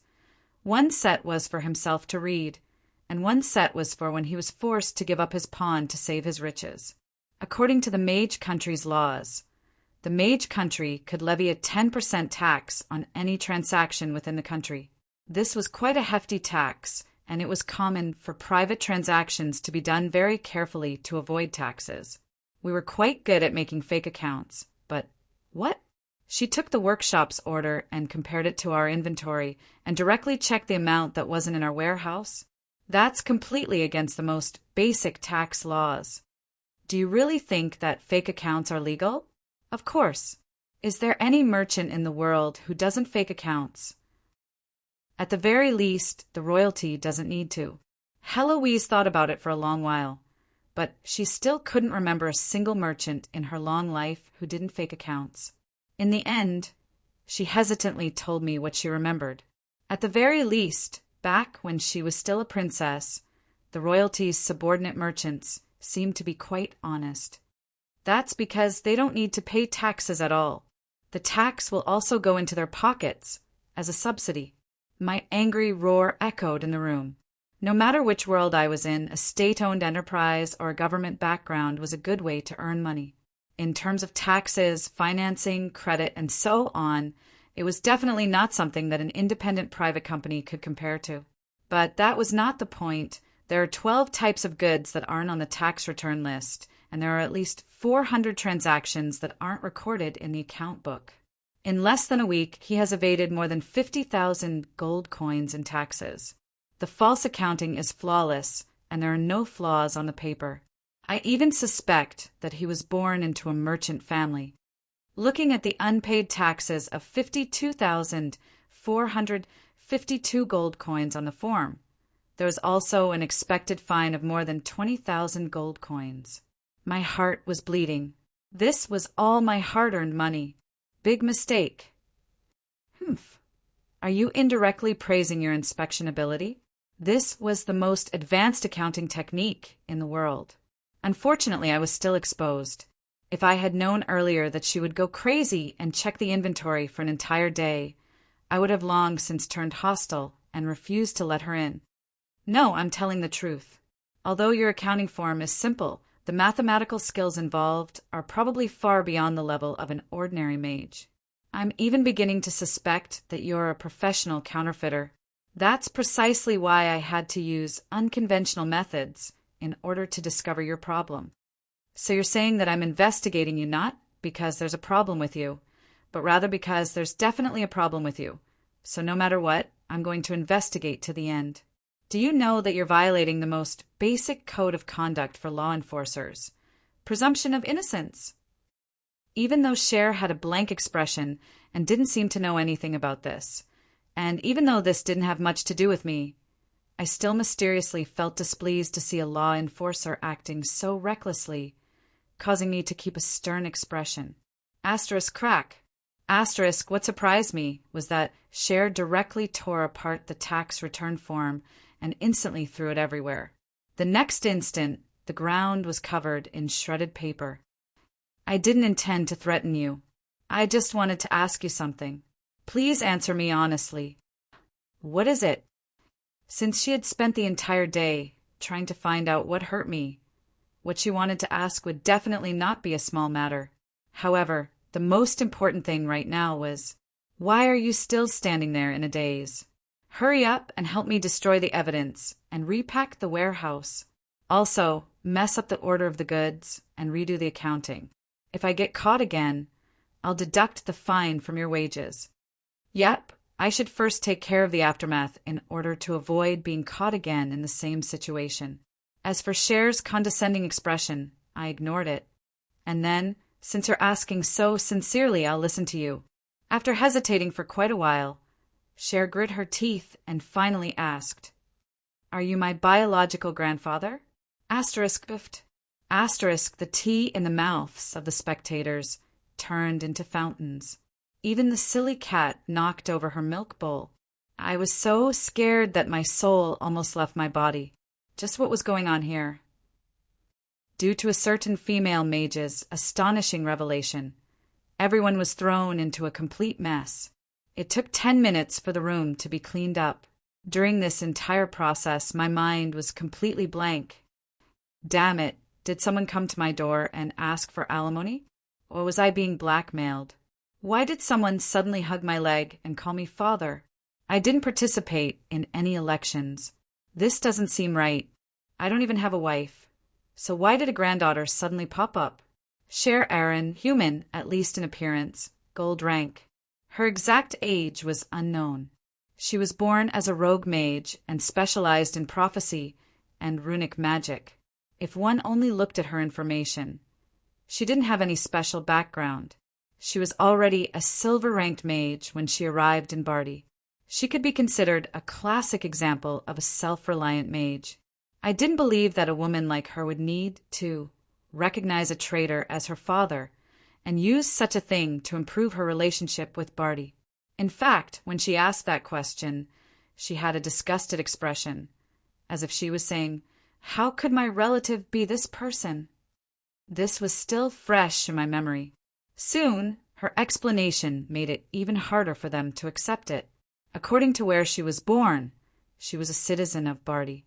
However, she was actually an orphan who was taught magic by a dragon. Later, she became an adventurer in the Bardi Empire.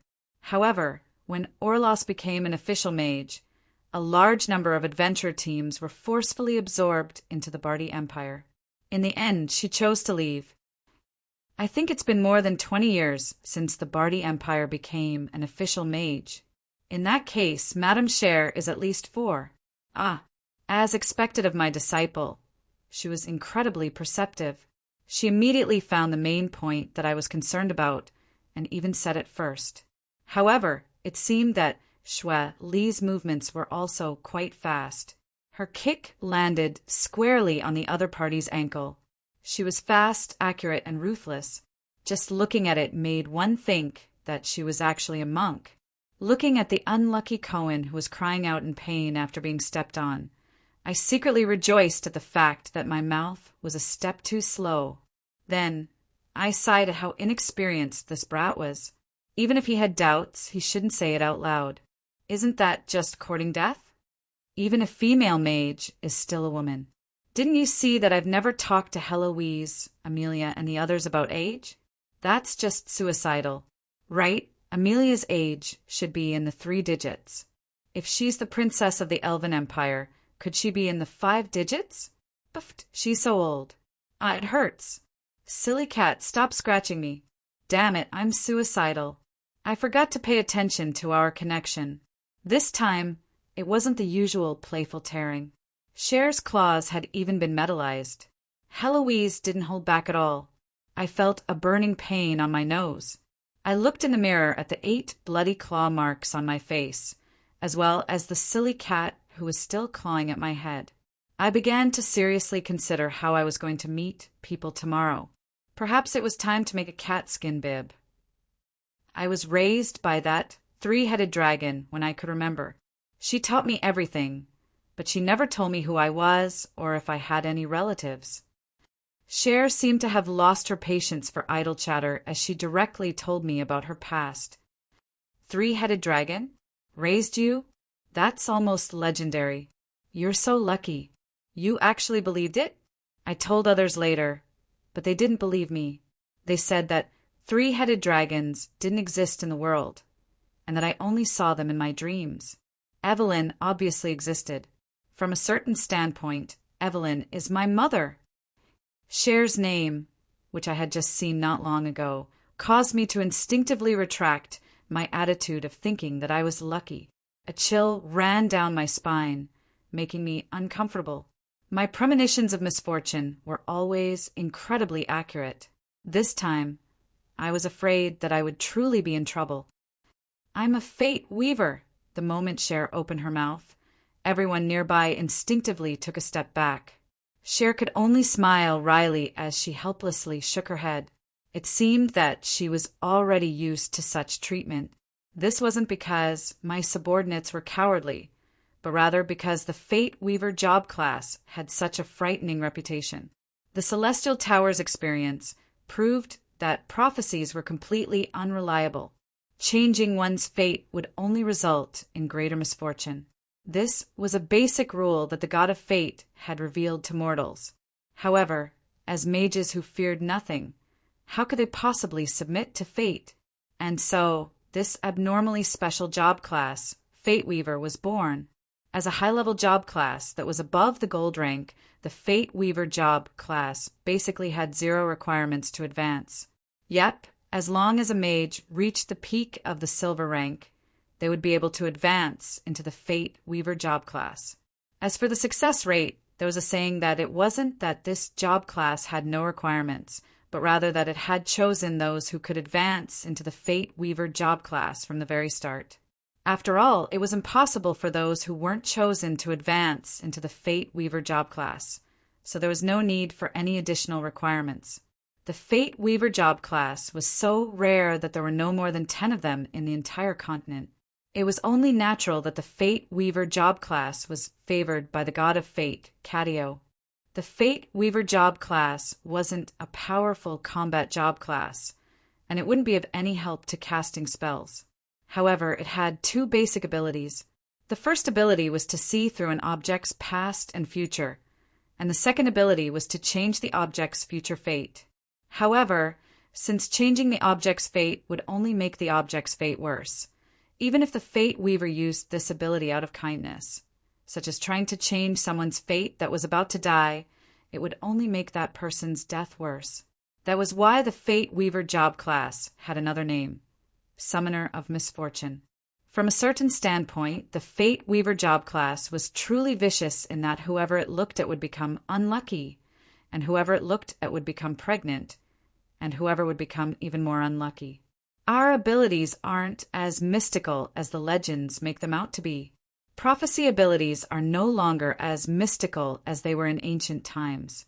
Even if I use my fate gaze at full power, I'll only be able to see what will happen to an inanimate object within 1 minute. Rather than calling it a prophecy, it's more like a prediction. And our ability to weave fate threads will only bring about negative consequences. That's why we usually don't use our abilities. I had done some research on prophecy and fate magic before, although I hadn't learned anything, so I knew the basics. Stargazers would often trip over the rocks they were stepping on. The more something was related to them, the more difficult it would be to predict it.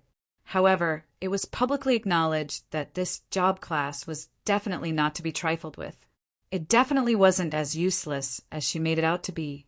After all, the second-ranked member of the Calamity rankings, the Misfortune Goddess, Ein, was the most famous Fate Weaver in the world. And after the god of fate Catio used that god-ranked forbidden spell to transform his divine power into a net that covered the entire mortal plane, the lines of fate should have been thrown into chaos. Prophecy magic should have been rendered useless, so perhaps we could relax a little. Direct prophecy magic is no longer usable. Perhaps we really are the god of fate's favored children. Now, we can actually borrow the power of fate from the divine power net. My power is much stronger than before, although it's still quite difficult to predict the fate of living creatures. It's quite easy to summon misfortune for them. All I need to do is change the fate threads. All right then, this time, even I wanted to run away. Cadio's gift is the god of fate's favor for us. He can allow us to bypass all restrictions and directly ask him for an answer. However, we can only do this once in our lives. She paused for a moment. Her tone was rather strange, and her expression was rather unnatural as she looked at me. In the end, there was even more expectation in her eyes. When I was at my most confused, I used this gift. Where is my family? And he told me, the Cloud Tower is waiting for the Lord of the Night. Your Highness, Roland, are you my grandfather? No, I'm your father. And then everyone was astonished. I was so proud of myself that I wanted to laugh out loud. But a dark, ominous aura suddenly gathered in front of me, causing me to recall who this person was. It seemed that I had gone too far. Don't take it so seriously. I was just joking a joke. A hilarious joke. Have you watched Star Wars before? I highly recommend it. It's really amazing. I especially like this line. All right then, after the silly cat's desperate biting and nearly choking to death on cold water for 3 consecutive days, I learned that some jokes shouldn't be made. Chapter 305. My memory was far more incomplete than I had expected. Since the diary didn't even have any information about me, it probably wasn't a good thing. Forgetting was my own choice. How does it feel to suddenly become a father? Does it feel good? It's complicated. Also, if you purposefully use the word father again, I'll make you into ammunition for my next experiment. I smiled, nodded, and completely accepted Heloise's taunt. Then I threw out my own threat. However, seeing how she didn't seem to care at all, I knew that such a common punishment wouldn't be enough to scare her. The common punishment in your family is to throw them into an engineering cannon as explosives. Bayfong, I'll be careful. There won't be a next time. I nodded in satisfaction. As expected, threats didn't need to be new. It would be fine as long as they were scary enough. For a certain Banshee Queen who was becoming more and more accustomed to her cat form, a saint-rank beast tamer would definitely be a mega enemy. Fortunately, Bayfong still had some basic morals. At the very least, I didn't receive any complaints about him using force. But, to be honest, I felt rather complex when faced with Heloise's intentionally twisted teasing. First of all, I didn't even know if she was my descendant. After all, there were many methods of determining family relationships in this world. However, most of them wouldn't be useful this time. The final result would definitely be unreliable. To determine if 2 people were related by blood, apart from the completely unreliable divination and prophecy magic, one would have to start from the physical body. No matter if it was the secrets of blood or witchcraft that traced the origin of souls, they all required a part of the physical body as the source. But after this revival, my physical body had been completely reconstructed. Although my physical appearance was exactly the same as before, and I looked quite human, I was likely no longer human inside. System. As expected, this system was completely unreliable at critical moments. However, as the Weaver of Fate, Cher had her own opinion on this. I can tell that your fate is related to the source of my birth. Even if you're not my ancestor, you're still deeply connected to my ancestor. Besides, with Renee and Donlon as precedents, even if she was indeed related to me by blood, that didn't mean that she was my descendant. After all, I still had a younger brother who gave me quite a headache. This has nothing to do with me. Second brother Cavendish said it. All right then, looking at Renee's delighted expression, I didn't know what to say anymore. Are you happy? Yes, yes, of course, if she's your descendant, big brother Roland. Isn't that also my relative? Other than little sister Grimm, I have another family member. Little sister Grimm? Sister Gleena, right? Only then did I recall that perhaps it was because the missed descendants had a difficult fate. No matter if it was Glina or Renee, they both fit the criteria of being orphans. Yet, the two of them just happened to have a poor relationship. Fine, from a certain standpoint, neither of them could be considered normal people. This was especially true for Glina, who was a strange person who was difficult to get along with. By the way, how's Glina doing? It's going well. Now that the north and east have calmed down, there's nothing to worry about. The Sluir Kingdom's recovery is in the best condition. At the very least, she was complaining in her letter 2 days ago, saying that she wanted to go out and play. Little Sister Grimm's workload is much easier than ours. How could we give her such an opportunity? Although Sluir had suffered many losses in the Northern War, it had a strong foundation and was able to recover very quickly after it recovered. Sluir was originally an important trading country, and it was also able to do business with elves and new beast men, so it recovered very quickly after it reopened its trade routes. Donglan, on the other hand, was limited by its population and basic industries. Apart from basic military and defense activities, it would be quite difficult for the country to devote all of its resources to spring plowing. That was why, even though Renee and Glina were both rulers of a country, there was actually a huge difference in difficulty between them. Of course, if one looked at military affairs, it would be the complete opposite. As my most important base in the Northlands, as well as the headquarters of the Church of Law, Donglan's military strength was already at the forefront of the Northlands, despite its small size. However, it was also because of Donglan's emphasis on military development that even the Royal Knight Squadron had to participate in the spring plowing. Sluir is still fine, but Donglan's development seems to be rather abnormal. The military and military industries take up far too much of the country, and the land isn't suitable for agricultural development. I hope that Amelia's new crops will have a great harvest this year. Otherwise, I'll have to think of ways to scam money from her. Considering the current situation, I was a little worried. Those domain lords had their own expectations and ambitions. If Renee continued to wander about outside, there would be a lot of trouble if something happened in the country. Why don't you just go back and support the overall situation? I have more than enough manpower here. Although Renee hadn't become queen yet, everyone knew that she was already the ruler of a country. It was evident that she wasn't the type of person who would obediently sit in the royal palace. This time, she came here with the Borealis under the pretext of supporting us. If I go back, won't I just be a rubber stamp? So annoying. Pouting. Renee had a nonchalant expression on her face. My head hurt even more. In a way, she wasn't wrong. The military was taken over by my red hunting hounds, and the political affairs were taken care of by Kelly. Furthermore, the Church of Law was already beginning to surpass the authority of the royal family. From a different perspective, we were no different from traitors who wanted to take control of an orphan daughter of the royal family. Fine, forget it. Do whatever you want. But here, it's boring. I don't understand those mages stuff, so I intend to say goodbye to you. Goodbye? Where are you going? The Forest of Dreams, or the Ottoman Empire. Although she still had a mischievous smile on her face, it was easy to understand just from the beginning. There was no need to explain the rest in detail. Judging from her calm tone, she had already made up her mind and was only informing me. Yep, it's both practical combat training and to earn some justice points. There are many treasures that I'm interested in. Since the rules were set, they couldn't be easily changed.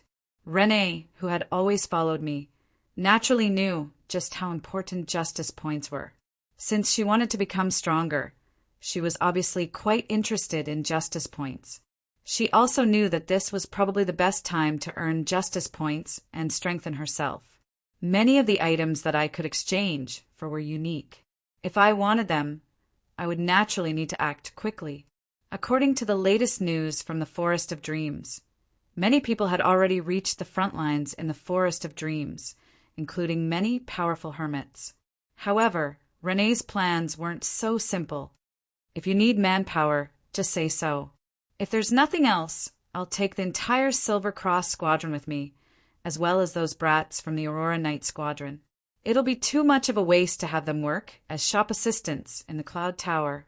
I've already bought 5,000 sets of armlets. I'll just treat it as using them for my personal use. It was obvious that she had planned this farewell beforehand. She intended to go to the battlefield. Not only would she be able to train herself, she would also be able to train her troops. In fact, she would even be able to help her knight subordinates obtain justice points together to help them grow stronger. Not only that, she had chosen to lead her own tribe and knight subordinates to grow together and overcome the difficulties together. The light of the spring sun shone through the window as the smiling female knight waved goodbye to me. For some inexplicable reason, I felt as if I had experienced the scene before. Her silver armor gleamed with a thick metallic sheen. Her handsome face had long since lost its former timidity and hesitation.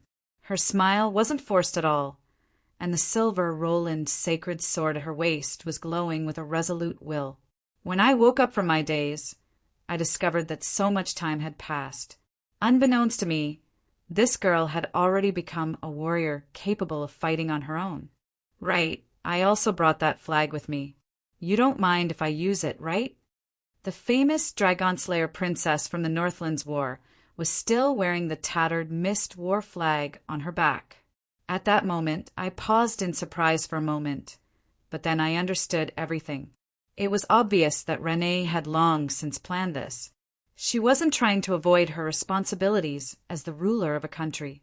In fact, she believed that there would be endless calamities in the future, and that it would be meaningless to only defend her own territory. After all, that would be a passive defense. Only by obtaining sufficient power would she be able to overcome the difficulties.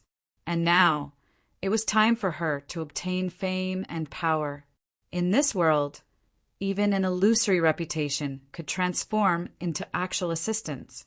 In the face of calamities and dangers, the title of a hero would attract countless people's trust and allies. That was why she made a choice. She chose to bring the Night Squadron to experience the battlefield in advance. She chose to leave my protection and obtain the power to protect herself and her people in the face of life and death. Not only would she establish her own reputation, but she would also inject new history and fame into the Mist War flag, allowing the entire land to see what it meant to be a descendant of the Mist. She knew that it would be impossible for her to directly raise this idea in her own country. As the only royalty, Kelly and many other old ministers would definitely oppose her to the death.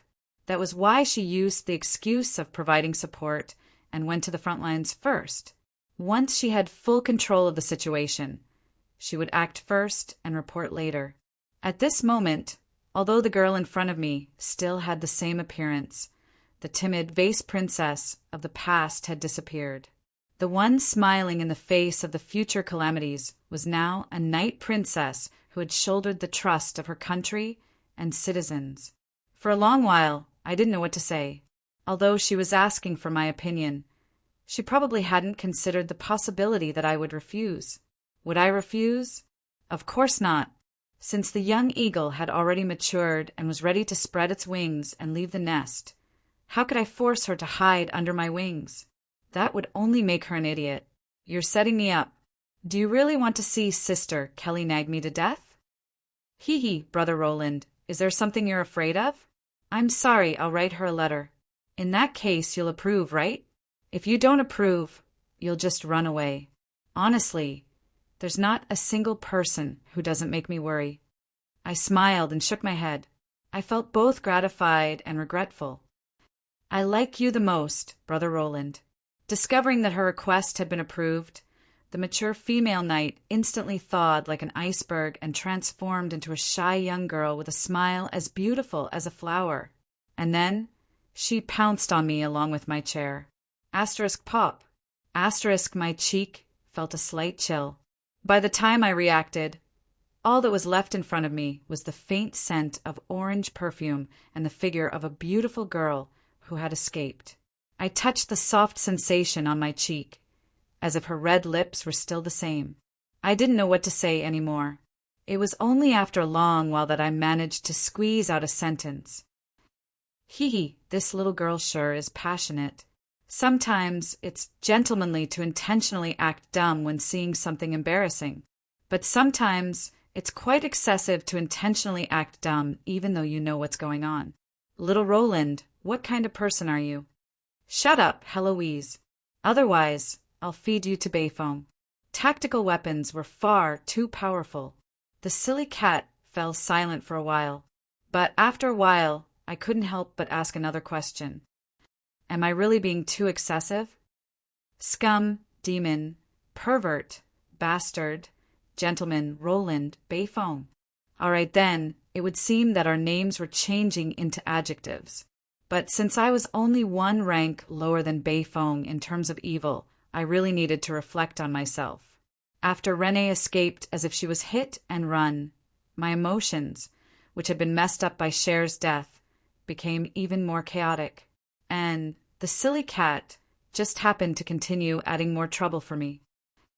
Oni father, Bayfoam, Roland. Oni father, Bayfoam, Roland. Just as I was seriously considering whether or not I should taste her sour cat meat hot pot today, and was about to take action, she finally bared her teeth and disappeared into the shadows. After thinking about it for 2 minutes, I turned my attention to something else. Renee is becoming more and more similar to that guy. For some reason, my impression of Renee was becoming more and more similar to that idiot who would do anything for power. But from another perspective, her determination to fight on the battlefield gave me even more warning. Since I've already made all my plans, it's time for me to focus on my own cultivation. After all, in the end, it's all about power. Even Renee has noticed the main point, so I can't fall behind. Once I'm done with all the recent matters, I'll find a place to cultivate and earn some fate points. As long as this place stabilized, the mortal plane would still have a period of stability before the undead emperors could fully descend. Cavendish's overwhelming power level was like a heavy rock weighing down on my heart. 10 years later, no, perhaps only 7 or 8 years later, the undead emperors that would fully descend would all be threats to me. I had already established my foundation and found my own path for the future. All that was left was to persevere on this path and madly fight to earn fate points in order to increase my power level at an extraordinary speed. Right, if I want to enter legend rank, I need to recover at least 3 soul imprints. I can't use holy light and law for now, but this is the country of mages. My undead magic has long since reached a bottleneck, so I should be able to find the corresponding knowledge here. I need to level up my frigid winter earth, and I need all sorts of elemental materials. It seems that I'll have to properly rob an old friend, or have a chat with an old friend.